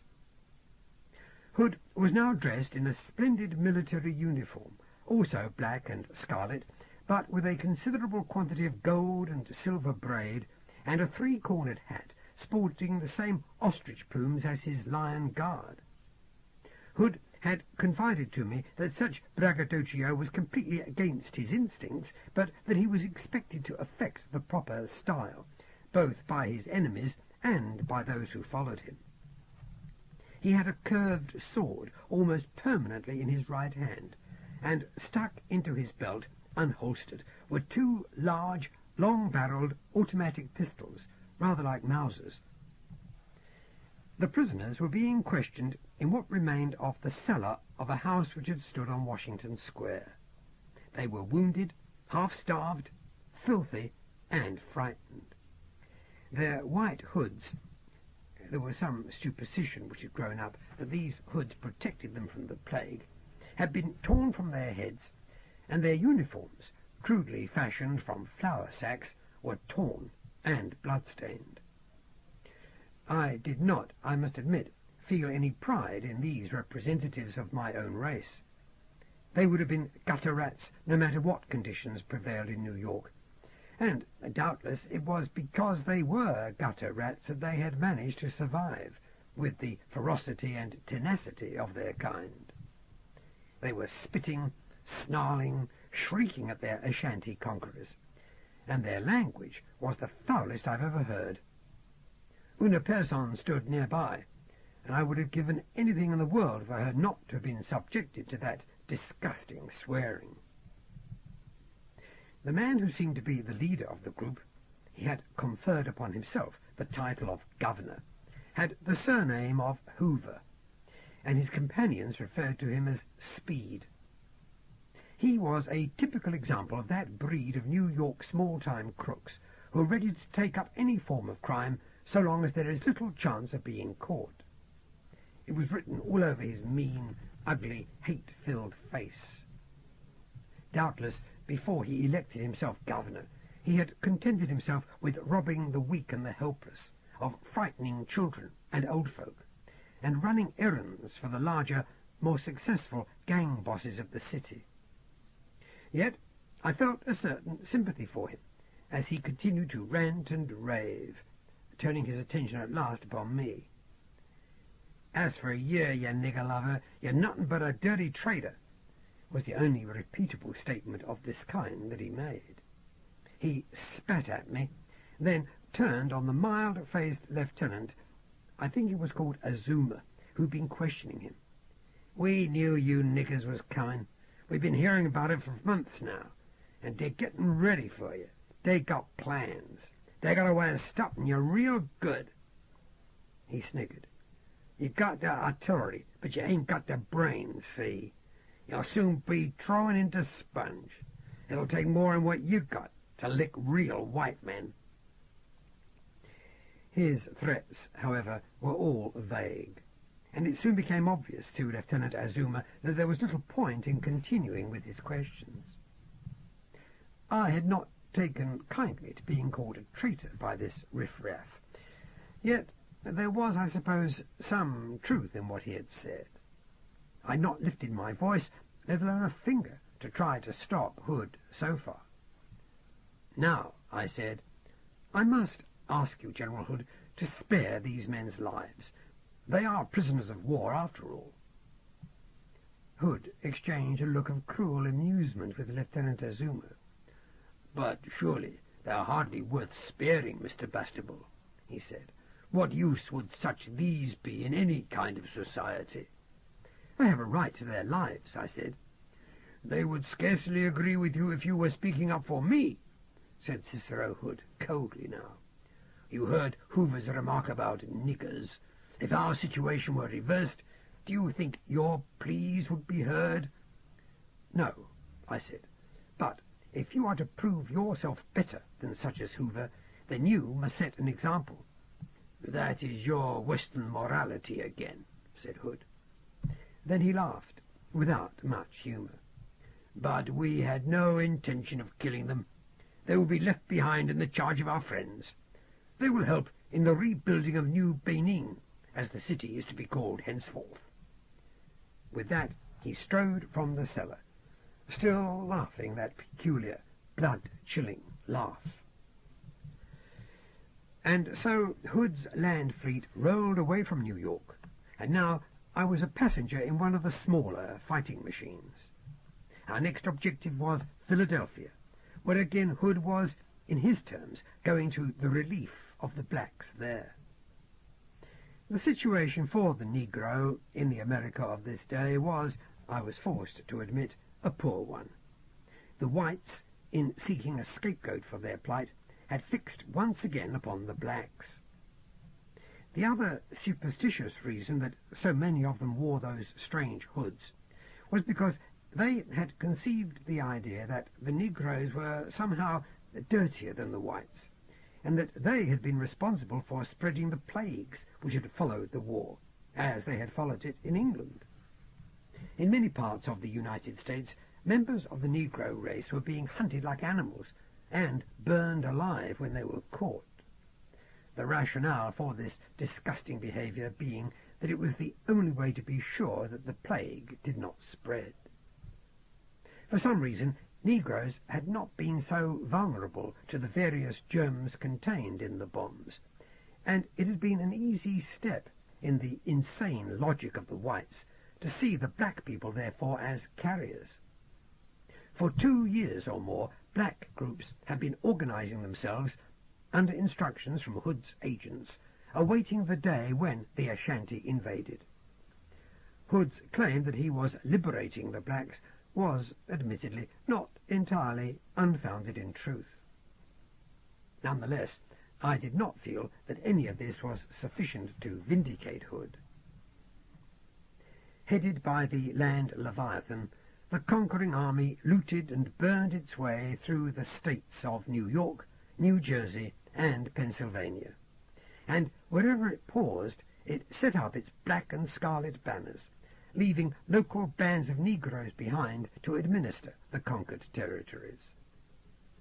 It was during the battle in which Philadelphia was completely destroyed, and every white man, woman, and child slain by the pounding guns of the land Leviathan, that I found my opportunity to desert the Black Horde. First, falling back from the convoy, of which my armoured carriage was part, and then having the luck to capture a stray horse. My intention was to head for Washington and warn the defenders there of what they might expect. Also, if possible, I wished to discuss methods of crippling the land Leviathan. My only plan was that the monster should somehow be lured close to a cliff top and fall over, smashing itself to pieces. How this could be achieved, I had not the slightest idea. My ride from Philadelphia to the city of Wilmington probably set something of a record. Across the countryside, groups of black soldiers were in conflict with whites. In my Ashanti uniform, I was prey to both sides, and would doubtless have fared worst at the hands of the whites, who regarded me as a traitor, than at the hands of the blacks, if I'd been caught. But, by good fortune, I avoided capture until I rode into Wilmington, which had not suffered much bombing, and merely had the deserted, overgrown look of so many of America's ghost cities. On the outskirts, I stripped off my black tunic and threw it away, though the weather was still very cold, and, dressed only in my singlet and breeches, dismounted from my horse and searched for the local white leader. They found me first. I was moving cautiously along one of the main thoroughfares when they suddenly appeared on all sides, wearing the sinister white hoods, so reminiscent of those old knights of the South, the Ku Klux Klan, whose fictional adventures had thrilled me as a boy. They asked me who and what I was, and what I wanted in Wilmington. I told them that it was urgent that I should meet their leader, that I had crucial news of the Black Attila. Shortly, I found myself in a large civic building which a man named Bomber Joe Kennedy was using as his headquarters. He'd got his nickname, I learned later, from his skill in manufacturing explosive devices from a wide variety of materials. Kennedy had heard about me, and it was only with the greatest self-restraint that he did not shoot me on the spot there and then. But he listened, and he listened attentively, and eventually he seemed satisfied that I was telling the truth. He informed me that he had already planned to take his small army to Washington to add it to the growing strength of the defenders. It would do no harm, he said, if I came with them. But he warned me that if, at any time, it seemed that I was actually spying for Hood, I would be killed in the same way that Negroes were killed in those parts. I never found out what he meant, and my only clue, when I inquired, was in the phrase which a grinning member of Kennedy's army quoted with relish. Ever heard of burn or cut in England, boy? He asked me. The Whites had managed to build up the old railroad system, for most of the lines had survived the war, and the locomotives were still functional, burning wood rather than coal these days. It was Kennedy's plan to transport himself and his army by rail to Washington, for there was a direct line, and the next day we climbed aboard the big old-fashioned train, with myself and Kennedy joining the driver and fireman on the footplate, for, as Kennedy told me, I don't want to risk not keeping you under my sight.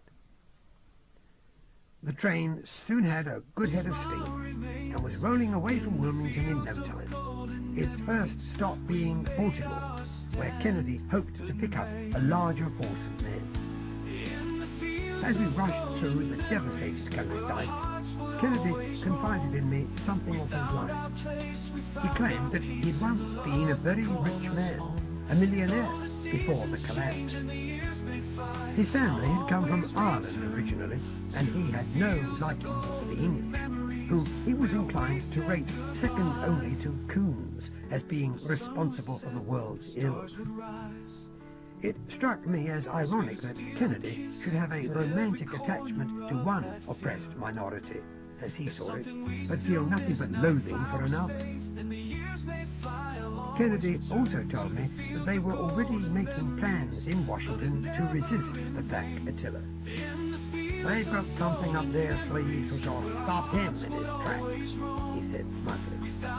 But it would not amplify the statement, and I had the impression that he was not altogether sure what the plan was.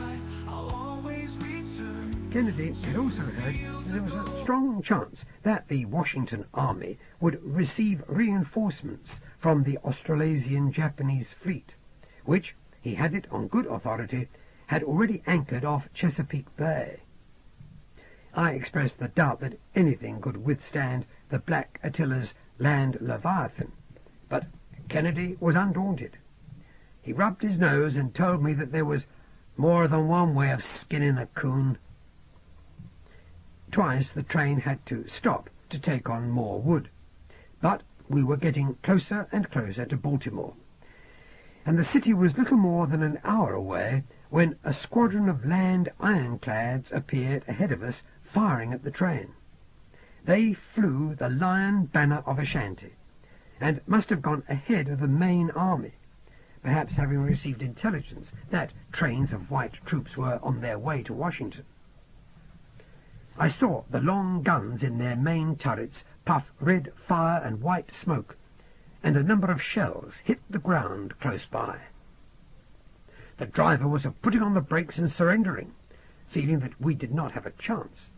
But Kennedy, for all that he might have been a cruel, ignorant and stupid man, was not a coward. He sent the word back along the train to get whatever big guns they could working. Then he told the engineer to give the old locomotive all the speed she could take, and drove straight towards the lumbering war machines, which were now on both sides of the track, positioned on the steep banks, so that they could fire down at us as we passed. I was reminded of an old print I once saw, a poster, I think, for Buffalo Bill's Wild West show, of Red Indians attacking a train. The land ironclads were able to match our speed, for the train was carrying a huge number of cars, and their turrets could swing rapidly to shoot at us from any angle. Shell after shell began to smash into the train, but still she kept going, making for the safety of a long tunnel ahead of us, where the land-clads could not follow. We reached the tunnel with some relief, and the engineer was for slowing down and stopping in the middle, in the hope that the enemy machines would give up their chase. But Kennedy considered this a foolish scheme. "They'll come at us from both ends, man," he said. "They'll burrow through the roof. They've got those mole things, which can bore through anything. We'll be like trapped rabbits down a hole if we stay here." I think there was sense to what he said, though our chances in the open were scarcely any better.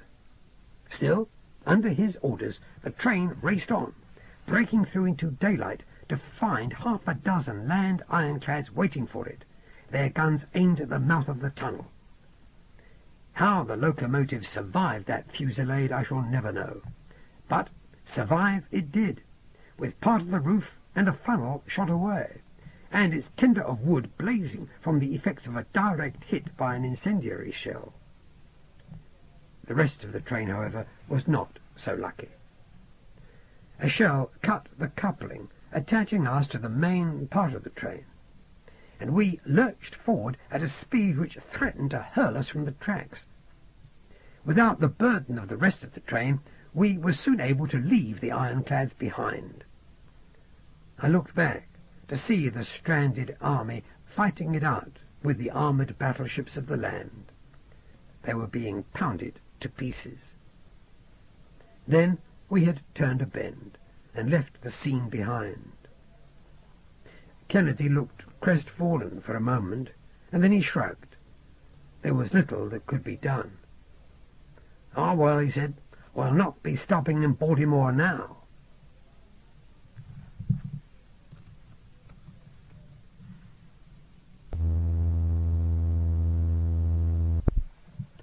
Book 2, Chapter 4, The Triumphant Beast.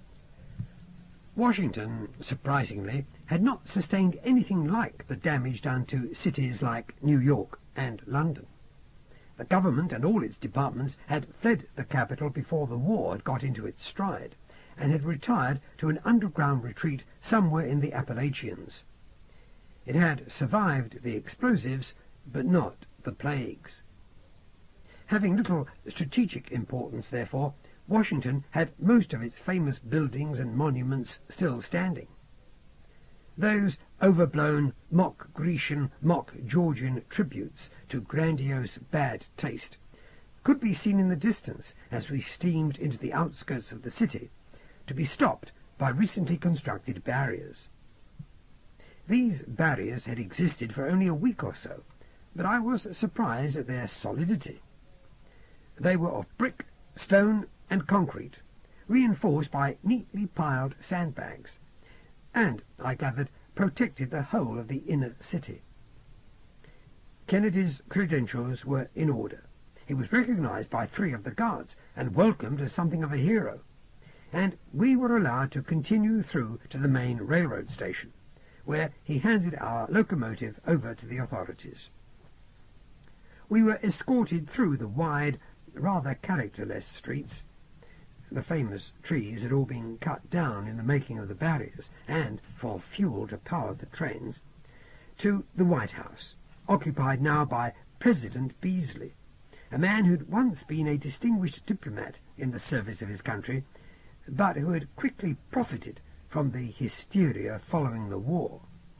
He was believed to have been the first person to don the white hood. Beasley was fat, and his red face bore all the earmarks of depravity. We were ushered into a study full of fine old colonial-style furniture, which gave the impression that nothing had changed since the old days.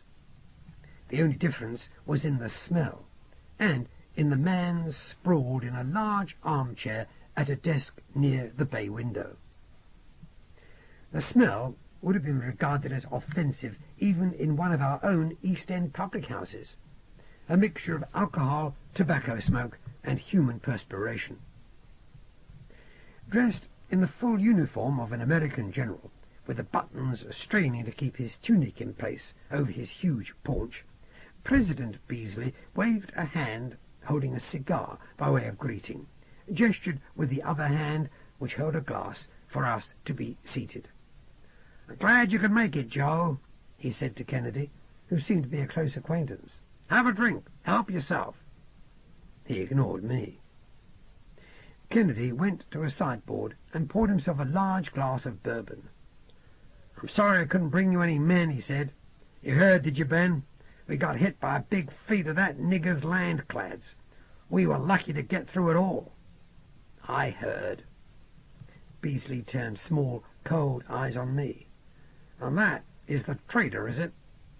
"I'd better tell you now," I said, though suddenly I was reluctant to justify myself, that I joined Cicero Hood's entourage with the express purpose of trying to put a stop to his activities.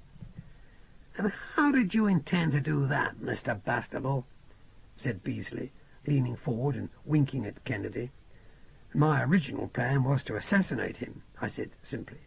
"But you didn't." After the land Leviathan made its appearance, I saw that killing Hood would do no good. He is the only one who has any control at all over the Black Horde. To kill him would have resulted in making things worse for you and all the other Europeans. Beazley sniffed sceptically and sipped his drink, adding, "And what proof have we got of all this? What proof is there that you're not still working for Hood, and that you're not planning to kill me?" "None," I said. "But I want to discuss ways of stopping the land Leviathan," I told him. "Those walls you're building will stop that monster no more than would paper. If we can dig some kind of deep trench, lay a trap like a gigantic animal trap, we might be able to put it out of action for a while at least." But President Beazley was smirking and shaking his head. "We're ahead of you, Mr. Bastable. There's more than one kind of wall, you know. You've only seen what you might call our first line of defense. There isn't anything made strong enough to stop the land Leviathan," I said emphatically. "Oh, I don't know." Beazley gave Kennedy another of his secret looks. "Do you want to show him around, Joe? I think we can trust him. He's one of us." Kennedy was not so certain. "Well, if you think so." "Sure I do. I've my hunches. He's okay. A bit misguided, a bit short on imagination, a bit English, eh? But a decent sort. Welcome to Washington, Mr. Bastable. Now you'll see how that black scum is to be stopped." A while later, we left the White House in a horse-drawn carriage provided for us. Kennedy, with some pride, explained how the Capitol had been turned into a well-defended arsenal, and how every one of those overblown Neo-Grecian buildings contained virtually every operational big gun left in the United States. But it was not the architecture or the details of the defense system which arrested my vision. It was what I saw in the streets as I passed. Washington had always had a very large Negro population, and now this population was being put to use by the whites. I saw gangs of exhausted, half-starved men, women, and children, shackled to one another by chains about the neck, wrists, or ankles, hauling huge loads of bricks and sandbags to the barricades. It was a scene from the past, with sweating, dying black slaves being worked, quite literally, to death by brutal white overseers armed with long bullwhips, which they used liberally and with evident relish. It was a sight I'd never expected to witness in the 20th century. I was horrified, but did my best not to betray my emotion to Kennedy, who did not appear to notice what was going on. More than once I winced and was sickened when I saw some poor, near-naked woman fall and receive a torrent of abuse, kicked and whipped until she was forced to her feet again, or helped to her feet by her companions. Once I saw a half-grown boy collapse, and it was quite plain that he was dead, but his fellow slaves were made to drag his corpse with them by the chains which secured his wrists to theirs. Trying to appear insouciant, I said, as coolly as I could, "I see now how you managed to raise the war so quickly. You've reintroduced slavery." "Well, you could call it that, couldn't you?" Kennedy grinned. "The blacks are performing a public service, like the rest of us, helping to build up the country again. Besides," and his face became serious, "it's what they know best. It's what most of them prefer. They don't think and feel the same as us, Bastable. It's like you work a bee. Stop him from working, and he becomes morbid and unhappy. Eventually he dies. It's the same with the blacks." Their ultimate fate would seem to be identical, however you look at it, I commented. Sure, but this way they're doing some good. I must have seen several thousand Negroes as we travelled through the streets of Washington. A few were evidently employed as individual servants, and were in a somewhat better position than their fellows, but most were chained together in gangs, sweating copiously, for all that the weather was chill. There was little hope on any of their faces, and I was not proud of my own race when I looked at them. Also, I could not help recalling the pride, arrogance some would call it, in the bearing of Hood's Ashanti troops. I stifled the thought at that moment, but it kept coming back to me with greater and greater force. It was unjust to enslave other human beings, and cruel to treat them in such a manner, whichever side committed the injustice. Yet it seemed to me that there was a grain more justice in Hood's policies, for he was repaying a debt, whereas men such as Beasley and Kennedy were acting from the most brutal and cynical of motives. Mildly, I said, "But isn't it poor economics to work them so hard? They'll give you better value if they're treated a little better." "That logic led to the Civil War, Mr. Bastable," said Kennedy, as if speaking to a child. "You start thinking like that, and sooner or later they decide they deserve to be treated like white men, and you get the old social ills being repeated over again. Besides," he grinned broadly, "there's not a lot of point in worrying too much about the life expectancy of our Washington niggers, as you'll see." We were driving close to one of the main walls now. Here, as everywhere, huge gangs of Negroes were being forced to work at inhuman speed. It was no longer any mystery how Washington had managed to get its defences up so rapidly. I tried to recall the stories of what Hood had done to the whites in Scandinavia, but even the stories, exaggerated and encouraged by Hood himself to improve his savage image, paled in comparison to the reality of what was happening in modern-day Washington. As we passed the walls, I noticed that large cages, rather like the cages used for transporting circus animals about the country, were much in evidence on top of the walls. I pointed them out and asked Kennedy what they were. He smirked as he leaned back in the carriage and lit a cigar. "They, Mr. Bastable, are our secret weapon." I did not ask him to amplify this statement. I had become too saddened by the fate of the Negroes. I told Kennedy that I was tired and would like to rest. The carriage was turned about, and I was taken to a hotel quite close to the Capitol, where I was given a room overlooking a stretch of parkland. But even here I could look out through my windows and see evidence of the brutality of the whites.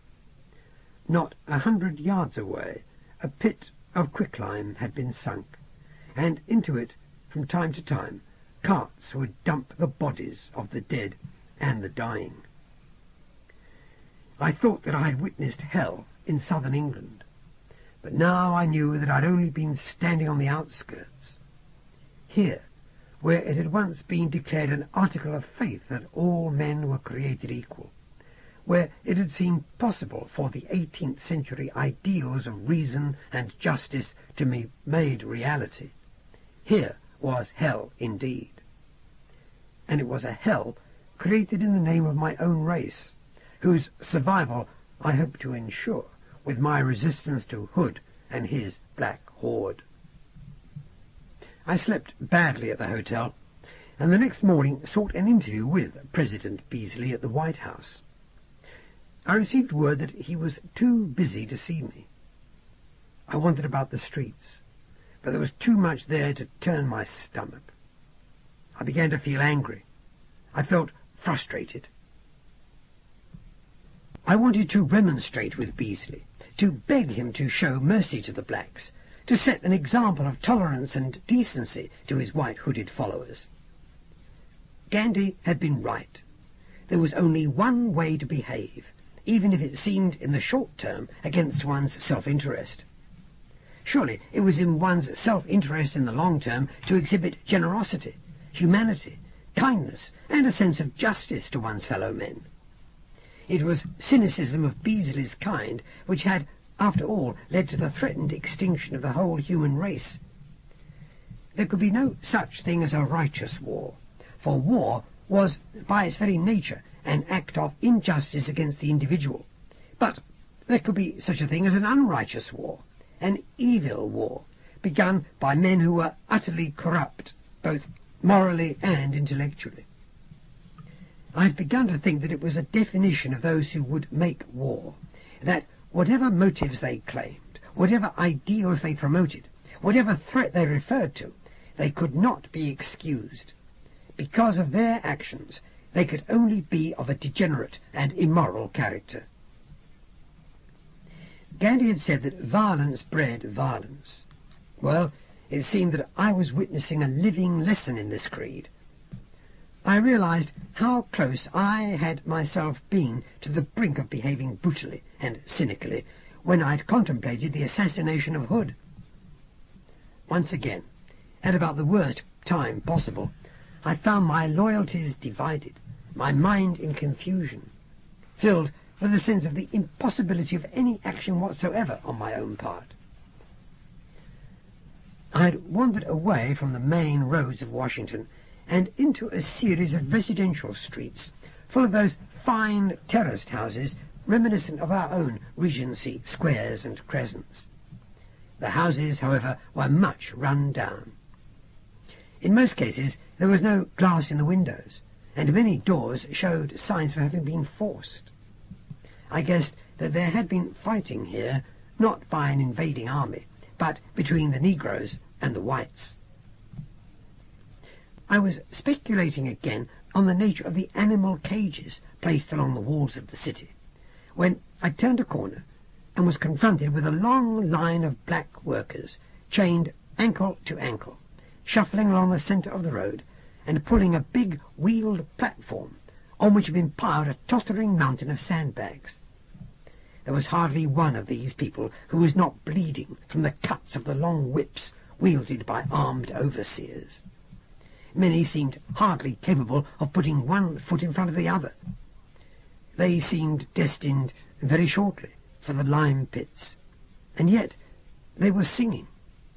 They were singing as the Christian martyrs had been said to sing on their way to the Roman arena. They were singing a dirge of which it was difficult to distinguish the words at first. The white men, clad in heavy hoods, were yelling at them to stop. Their voices were muffled, but their whips were eloquent. But still the Negroes sang, and now I made out some of the words. He will come, out of Africa he will come. He will ride the beast, he will come. He will set us free, he will come. He will bring us pride, he will come. There was no question, of course, that the song referred to Hood, and that it was being sung deliberately to incense the whites. The refrain was being sung by a tall, handsome young man, who somehow managed to lift his head and keep his shoulders straight, no matter how many savage blows fell upon him. His dignity and his courage were so greatly in contrast to the hysterical and cowardly actions of the whites that it was impossible to feel anything but admiration for him. But I think that the gang of slaves was doomed. They would not stop singing. And now, ominously, the hooded whites lowered their whips and began to take their guns from their shoulders. The procession stopped. The voices stopped. The first white ripped off his hood and revealed a hate-filled face which could have seen no more than 17 summers. He raised his weapon to his shoulders, grinning, "Okay, you want to go on singing?" The tall Negro took a breath, knowing that it was probably his last, and began the first words of the chant. That was when, impulsively, I dived for the boy, throwing my whole weight against him so that his shot went into the air. I'd grabbed the gun even as I fell on top of him. I heard confused shouts, and then heard the sharp report of another rifle. I saw a bullet strike the body of the boy, and I used that body as cover, shooting back at my fellow whites. I should not have lasted long, of course, had not the tall negro uttered a bellow which was almost gleeful, and led his companions upon the whites, who had their backs to the blacks, while they concentrated on me. I saw white hoods bobbing for a moment in a sea of black blistered flesh. I heard a few shots fired, and then it was over. The whites lay dead upon the pavement, and the blacks were using their guns to shoot themselves free of the chains on their legs. I was not sure how I would be received, and I stood up cautiously, ready to run if necessary, for I knew that many negroes felt little sentimentality to whites, even if those whites were not directly involved in harming them. Then the black youth grinned at me. "Thanks, mister. Why ain't you wearing your hood?" "I have never worn one," I told him. "I'm British." I suppose I must have sounded a little pompous, for the youth laughed aloud at this before saying, "We'd better get off the streets fast." He began to direct his people into the nearby houses, which proved to be deserted.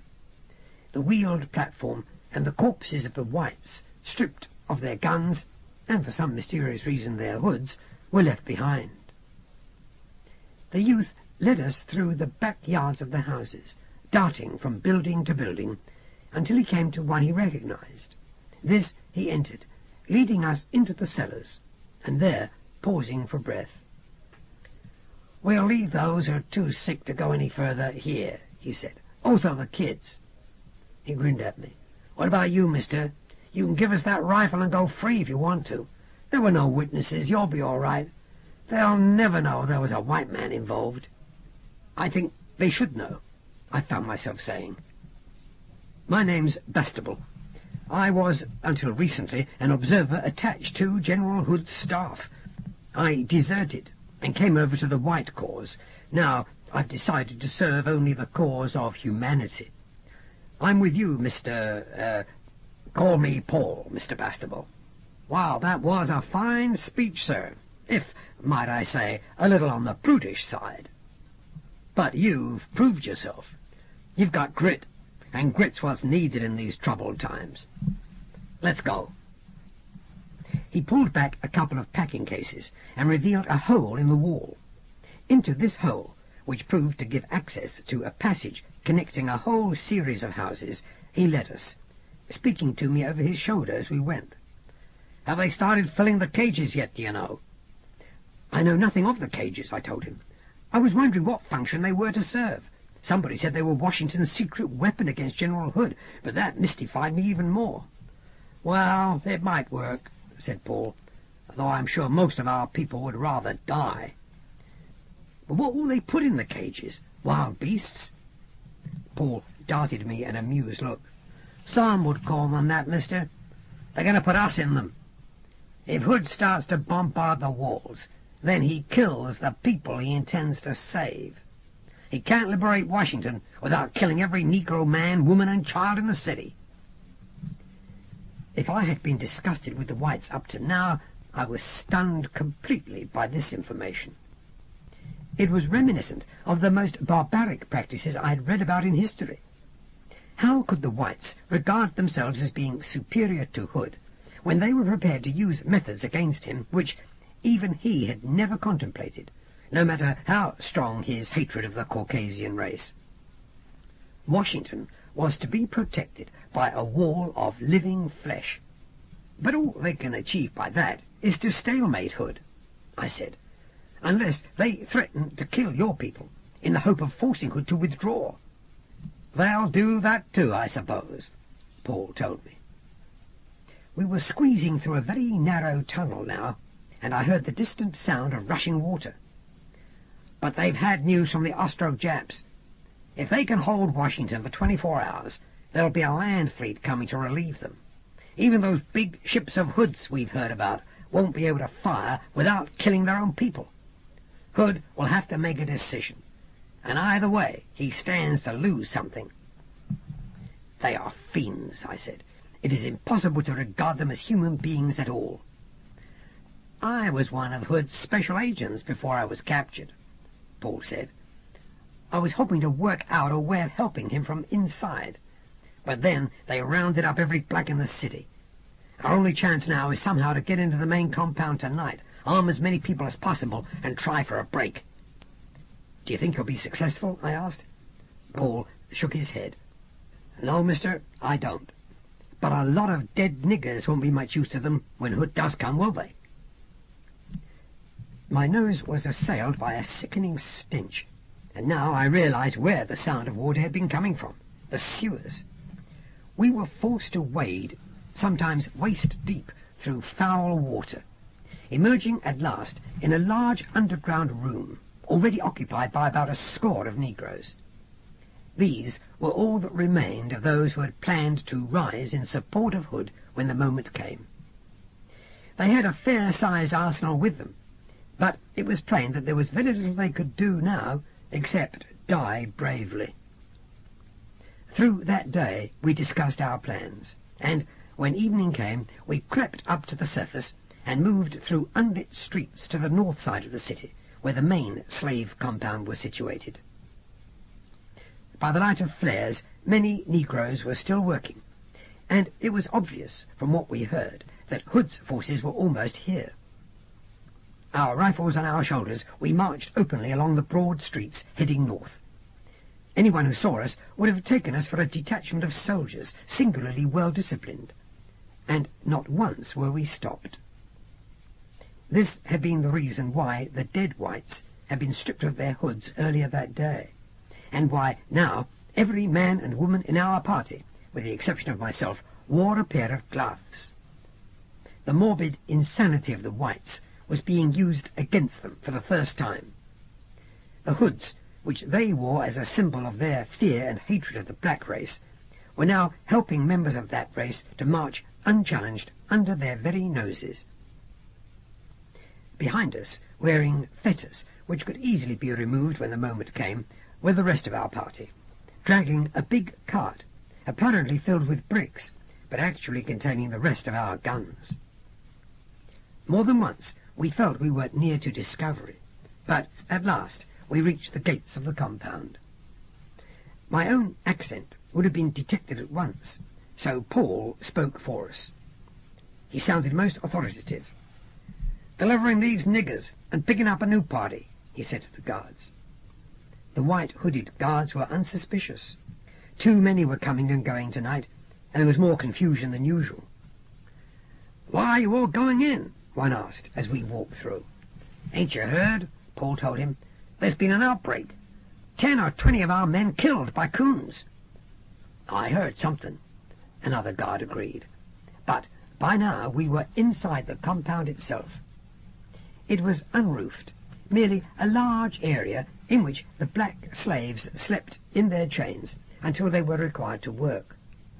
A huge tub of swill in the centre of the compound was the only food. Those strong enough to crawl to the tub ate. Those who were too weak either relied on their friends or starved. It didn't matter to the whites, for the blacks had almost fulfilled their function now. We moved into the darkest part of the compound, shouting orders for the people to get to their feet and be inspected. Surreptitiously, we began to hand out the weapons. But by now, we had attracted the curiosity of 2 of the guards, who began, casually, to walk towards us. For my sins, I must admit that I fired the first shot. I did it without compunction, killing the guard instantly with a bullet to his heart. The others began firing, running back towards the gate, but now our luck had changed completely. Alerted by the shots, an old-fashioned steam traction engine, crudely armoured and carrying a couple of Gatlings, turned towards the compound and had filled the gate before we could reach it. There was a pause, while the occupants of this primitive landclad hesitated, seeing our white hoods. But the remaining guards shouted up to them to open fire. Soon we were diving for the shadows, our only cover, as a stream of bullets raked the compound, killing with a complete lack of discrimination. Many of those who were still chained were cut down where they lay, and we were forced to use their bodies for cover, shooting desperately back, while some of our party ran around the walls of the compound, searching for a means of escape. But the walls were high. They'd been designed so as to be escape-proof. We were trapped like rats, and all we could do now was to go down fighting. Slowly, the traction engine rolled into the compound, firing as it came. Our own bullets were useless against the armour, hastily made as it was. Paul, who lay next to me, put a hand on my arm. "Well, Mr. Bastable, you can console yourself that you picked the right side before you died." "That's not much comfort," I said. Then the ground just in front of us suddenly heaved up, rippling like the waves of the sea, and something metallic and familiar emerged, its spiral snout spinning with an angry whine directly in the path of the traction engine. The sound of the Gatlings stopped, and was replaced by the dull boom, boom of an electric cannon. Now 2 more metal moles broke the surface, also firing. Within seconds, the traction engine was reduced to a pile of twisted wreckage, and the moles moved forward, still firing, blasting great holes in the walls of the compound. I think we were cheering as we followed behind these strange machines. I'm sure that O'Bean had never visualized such a use for them. Every white hood we saw, we were no longer wearing our own, was a target, and we shot at it. I suppose it had been naive of me to think that so clever a strategist as General Hood would not have taken the trouble to learn what the defenders of Washington had planned, and taken steps to counter their scheme. We spread out from the compound, heading for the park spaces, where there were still some bushes to give us cover. And now I heard a distant noise, reminding me more than anything else of the sound a carpet makes when it is being beaten. But I knew what the noise signified. Seconds later, explosive shells began to whistle down upon Washington. The land Leviathan was coming. We regrouped as best we could, using the armed digging machines for cover, but keeping in the open as much as possible. Throughout the city now there were growing spots of light, as buildings were fired by the land Leviathan's incendiary shells. My own view of the Battle of Washington was an extremely partial one, for I witnessed nothing of the strategy. Hood had heard that AJF reinforcements were on their way, and had moved his army swiftly, planning to strike and overwhelm the city well before its allies could arrive. Moreover, he knew that he would not be expected to attack at night. But it was immaterial to him at what hour he moved, for the lights of the land Leviathan could pick out a target at almost any range. As we fought our own little hit-and-run battle through the streets, I saw the great beams from the monsters' searchlights dart out from the blackness, touching a building, marking it for destruction.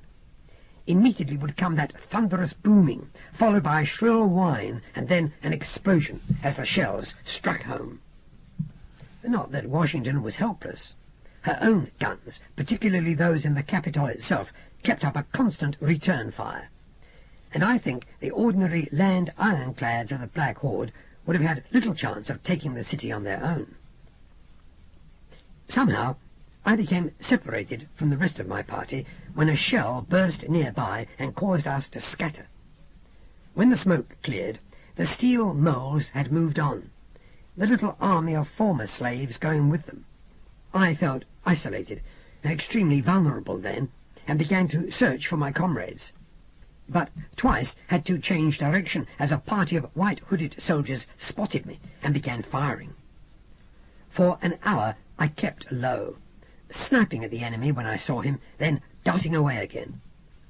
My instinct was to make for a building and climb to the roof, where I would be able to see the whites without being seen myself. But I knew that it would be foolish to attempt such a thing now, for buildings were being smashed to pieces all around me, under the steady bombardment of the land Leviathan's many cannon. I slowly made my way back toward the centre, and found that most of the enemy soldiers had been ordered to the walls. Suddenly There was relative peace near the capital, save for the booming of the guns situated inside the building. I sat down behind a bush to collect my thoughts and get my bearings, when I heard the sound of horses' hooves clattering towards me. They were coming very fast. I peered from behind my bush, and was astonished to see a large number of horsemen streaming hell for leather away from the walls, as if the devil himself was after them. The riders had removed their hoods, and their faces were grim and frightened, and they shouted at their mounts to give them more speed. Behind them, in a light open carriage, came President Beasley, yelling wildly. Then came the running men. Many had abandoned their weapons and had evidently panicked. I lay in my cover, but need not have feared these soldiers. They were far too terrified to stop and deal with me. I next became aware of the ground trembling beneath me. Had God finally made up his mind to act, to punish us all for what we were doing? Had he sent an earthquake to destroy Washington?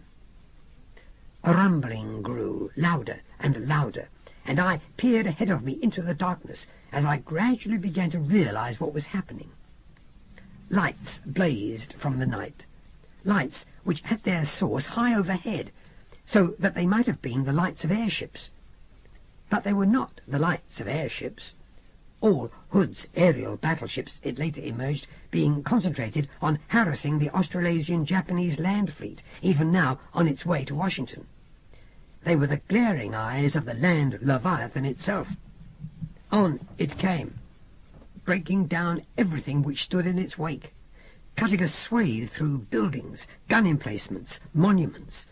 The air was filled with a ghastly grinding sound, the snorting of the exhaust from its 12 huge engines, the peculiar sighing it gave out whenever its wheels turned it in a slightly new direction. This vast, moving ziggurat of destruction was what had panicked Beasley and his men. It had first pounded the city with its guns, and then moved forward, breaking through the walls where they were thought to be the strongest. Invincible, implacable, it rolled towards the Capitol. Now it was my turn to take to my heels, barely managing to fling myself clear as it advanced, sighed again, and then stopped, looking up at the Capitol in what seemed to me an attitude of challenge. Almost hysterically, the Capitol's guns swung round and began firing, and I had the impression, even as I risked death to watch, that I witnessed two primitive beasts from the earth's remote past in conflict. The shells from the Capitol scored direct hit upon direct hit, but they merely burst against the turrets of the land Leviathan, which did not at first reply. Then the two top turrets began to turn, until almost all her guns were pointed directly at the great white dome, which even now reflected the flames of the buildings which had burned all around it. Twice the guns of the land Leviathan spoke in rapid succession. The first barrage took the entire roof away. The second demolished the walls, and the Capitol was silent. Again, the vast metal monster began to lumber forward, its searchlights roaming this way and that, as if seeking out any others who might wish to challenge it. At last, the land Leviathan rolled up and over the smoking, burning ruins, while the air still resounded with the screams of those who'd not been killed outright, who'd been crushed beneath its great wheels or trapped somewhere under its belly. It rolled to the centre of the ruins, and it stopped, squatting on the bones of its prey. Then, one by one, its lights began to wink out as the dawn rose behind it. Now, indeed, the land Leviathan was a triumphant beast.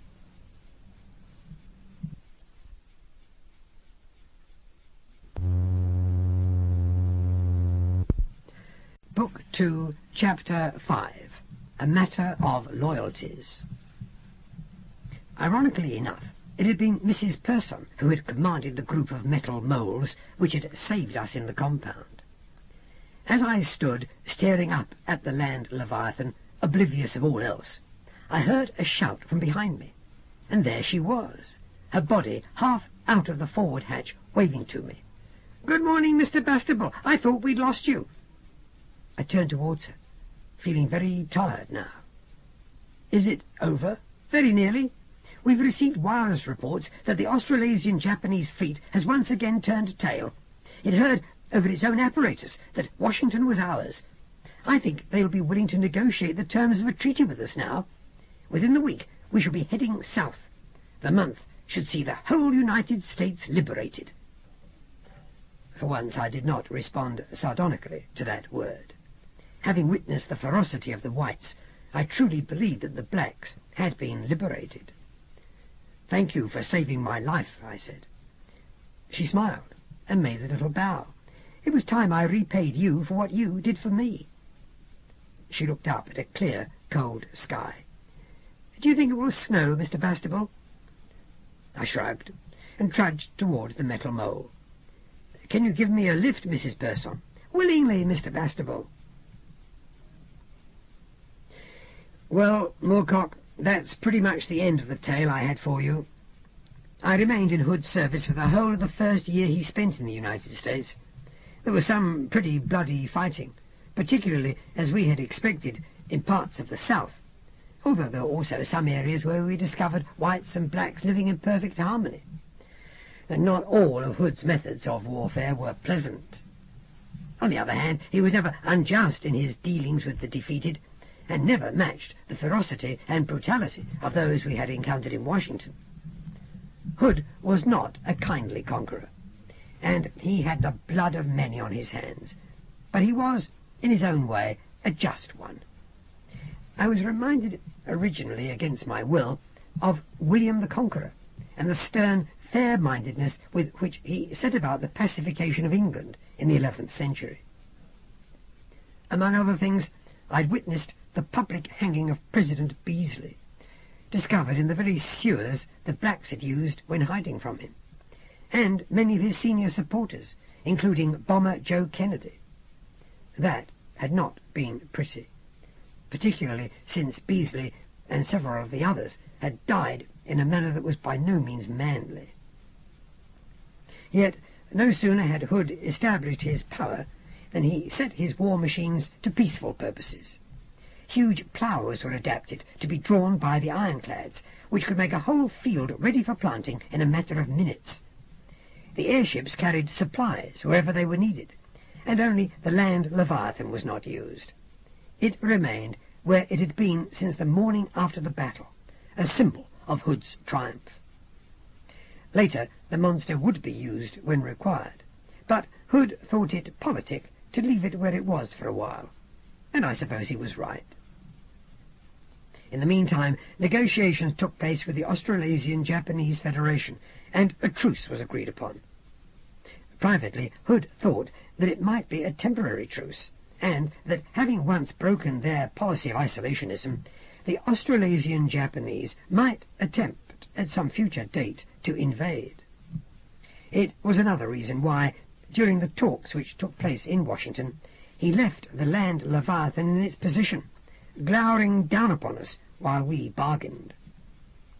My own feelings were not entirely in accord with his. I thought it best to show them that we were no threat to their security, for after all they still had O'Bean working for them.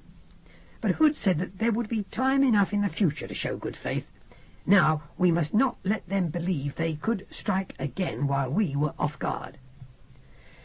President Gandhi would not have approved, but eventually I gave in to his logic.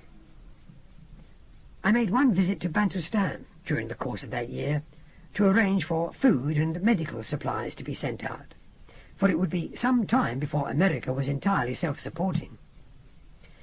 It was a peculiar alliance, that between Gandhi, the man of peace, and Hood, the Black Attila, the quintessential warlord.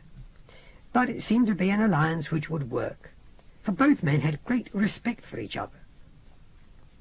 During my leisure moments I penned this memoir, mainly for your eyes, Moorcock, because I feel that I owe you something. If you can publish it, if you ever see it, well and good. Pretend that it is fiction. I spent a considerable amount of time in the company of Mrs. Persson. She continued to remain a mysterious figure. I attempted to engage her in conversation about my previous adventures in a future age, and she listened politely to me, but refused to be drawn. However, rightly or wrongly, I conceived the impression that she, like me, had also travelled through time, and in various alternate worlds. I also felt that she could so travel at will, and I desperately hope that one day she will admit this and help me in returning to my own world. As it is, I have given her this manuscript and told her about you, the Valley of the Morning, and how important it is to me that you should read it. The rest I've left to her. It is quite possible that my convictions about her are wholly erroneous, but I think not. I even wonder how much she was responsible for Hood's successes. Black America is now a full partner in the Ashanti Empire. Her wealth returns, and Negroes are running the country. The remaining whites are in menial positions, generally speaking, and will remain so for some time. Hood told me that he intends to punish one generation for the crimes of its forefathers. As the older generation dies out, according to Hood's plan, he will gradually lift his heel from the neck of the white race. I suppose that is justice of a sort, though I cannot find it in my heart to approve wholly. Myself and Una Persson are, of course, hated by the majority of whites in America. We are regarded as traitors, and worse. But Mrs. Persson seems thoroughly unmoved by their opinion, and I am only embarrassed by it. However, I am a creature of my own age, and a year was about the most I could take of Hood's America. Many of his men were good enough to tell me that they did not think of me as white at all, but got on with me as easily as any black man. I appreciated what they meant, but it by no means made up for the thinly disguised distaste with which I was regarded by many of the people with whom I had to mix at Hood's court. Thus, eventually, I begged the Blackatilla's permission to rejoin the service of Bantustan. Tomorrow I shall board an airship which will take me back to Cape Town. Once there, I'll decide what to do. You'll remember I speculated on my fate once, wondering if I was doomed to wander through a variety of different ages, of worlds slightly different from my own, to experience the many ways in which man can destroy himself or rebuild himself into something better. Well, I still wonder that, but I have the feeling that I do not enjoy the role. One day I'll probably go back to Teku Benga and enter that passage again, hope that it will take me through to a world where I am known, where my relatives will recognize me, and I them, where the good old British Empire continues on its placid, decent course, and the threat of a major war is very remote indeed. It's not much to hope for, Moorcock, is it? And yet, just as I feel a peculiar loyalty to you to try to get this story to you somehow, so I'm beginning to develop a loyalty not to one man, like Hood or even Gandhi, not to one nation, one world, or even one period of history. My loyalty is at once to myself and to all mankind. It's hard for me to explain, for I'm not a thinking man, and I suppose it looks pretty silly written down, but I hope you'll understand. I don't suppose, Moorcock, that I shall ever see you again, but you never know. I could turn up on your doorstep one day with another tall tale to tell you. But if I do turn up, then perhaps you should start worrying, for it could mean a war. Good luck, old man. Yours, Oswald Bastable.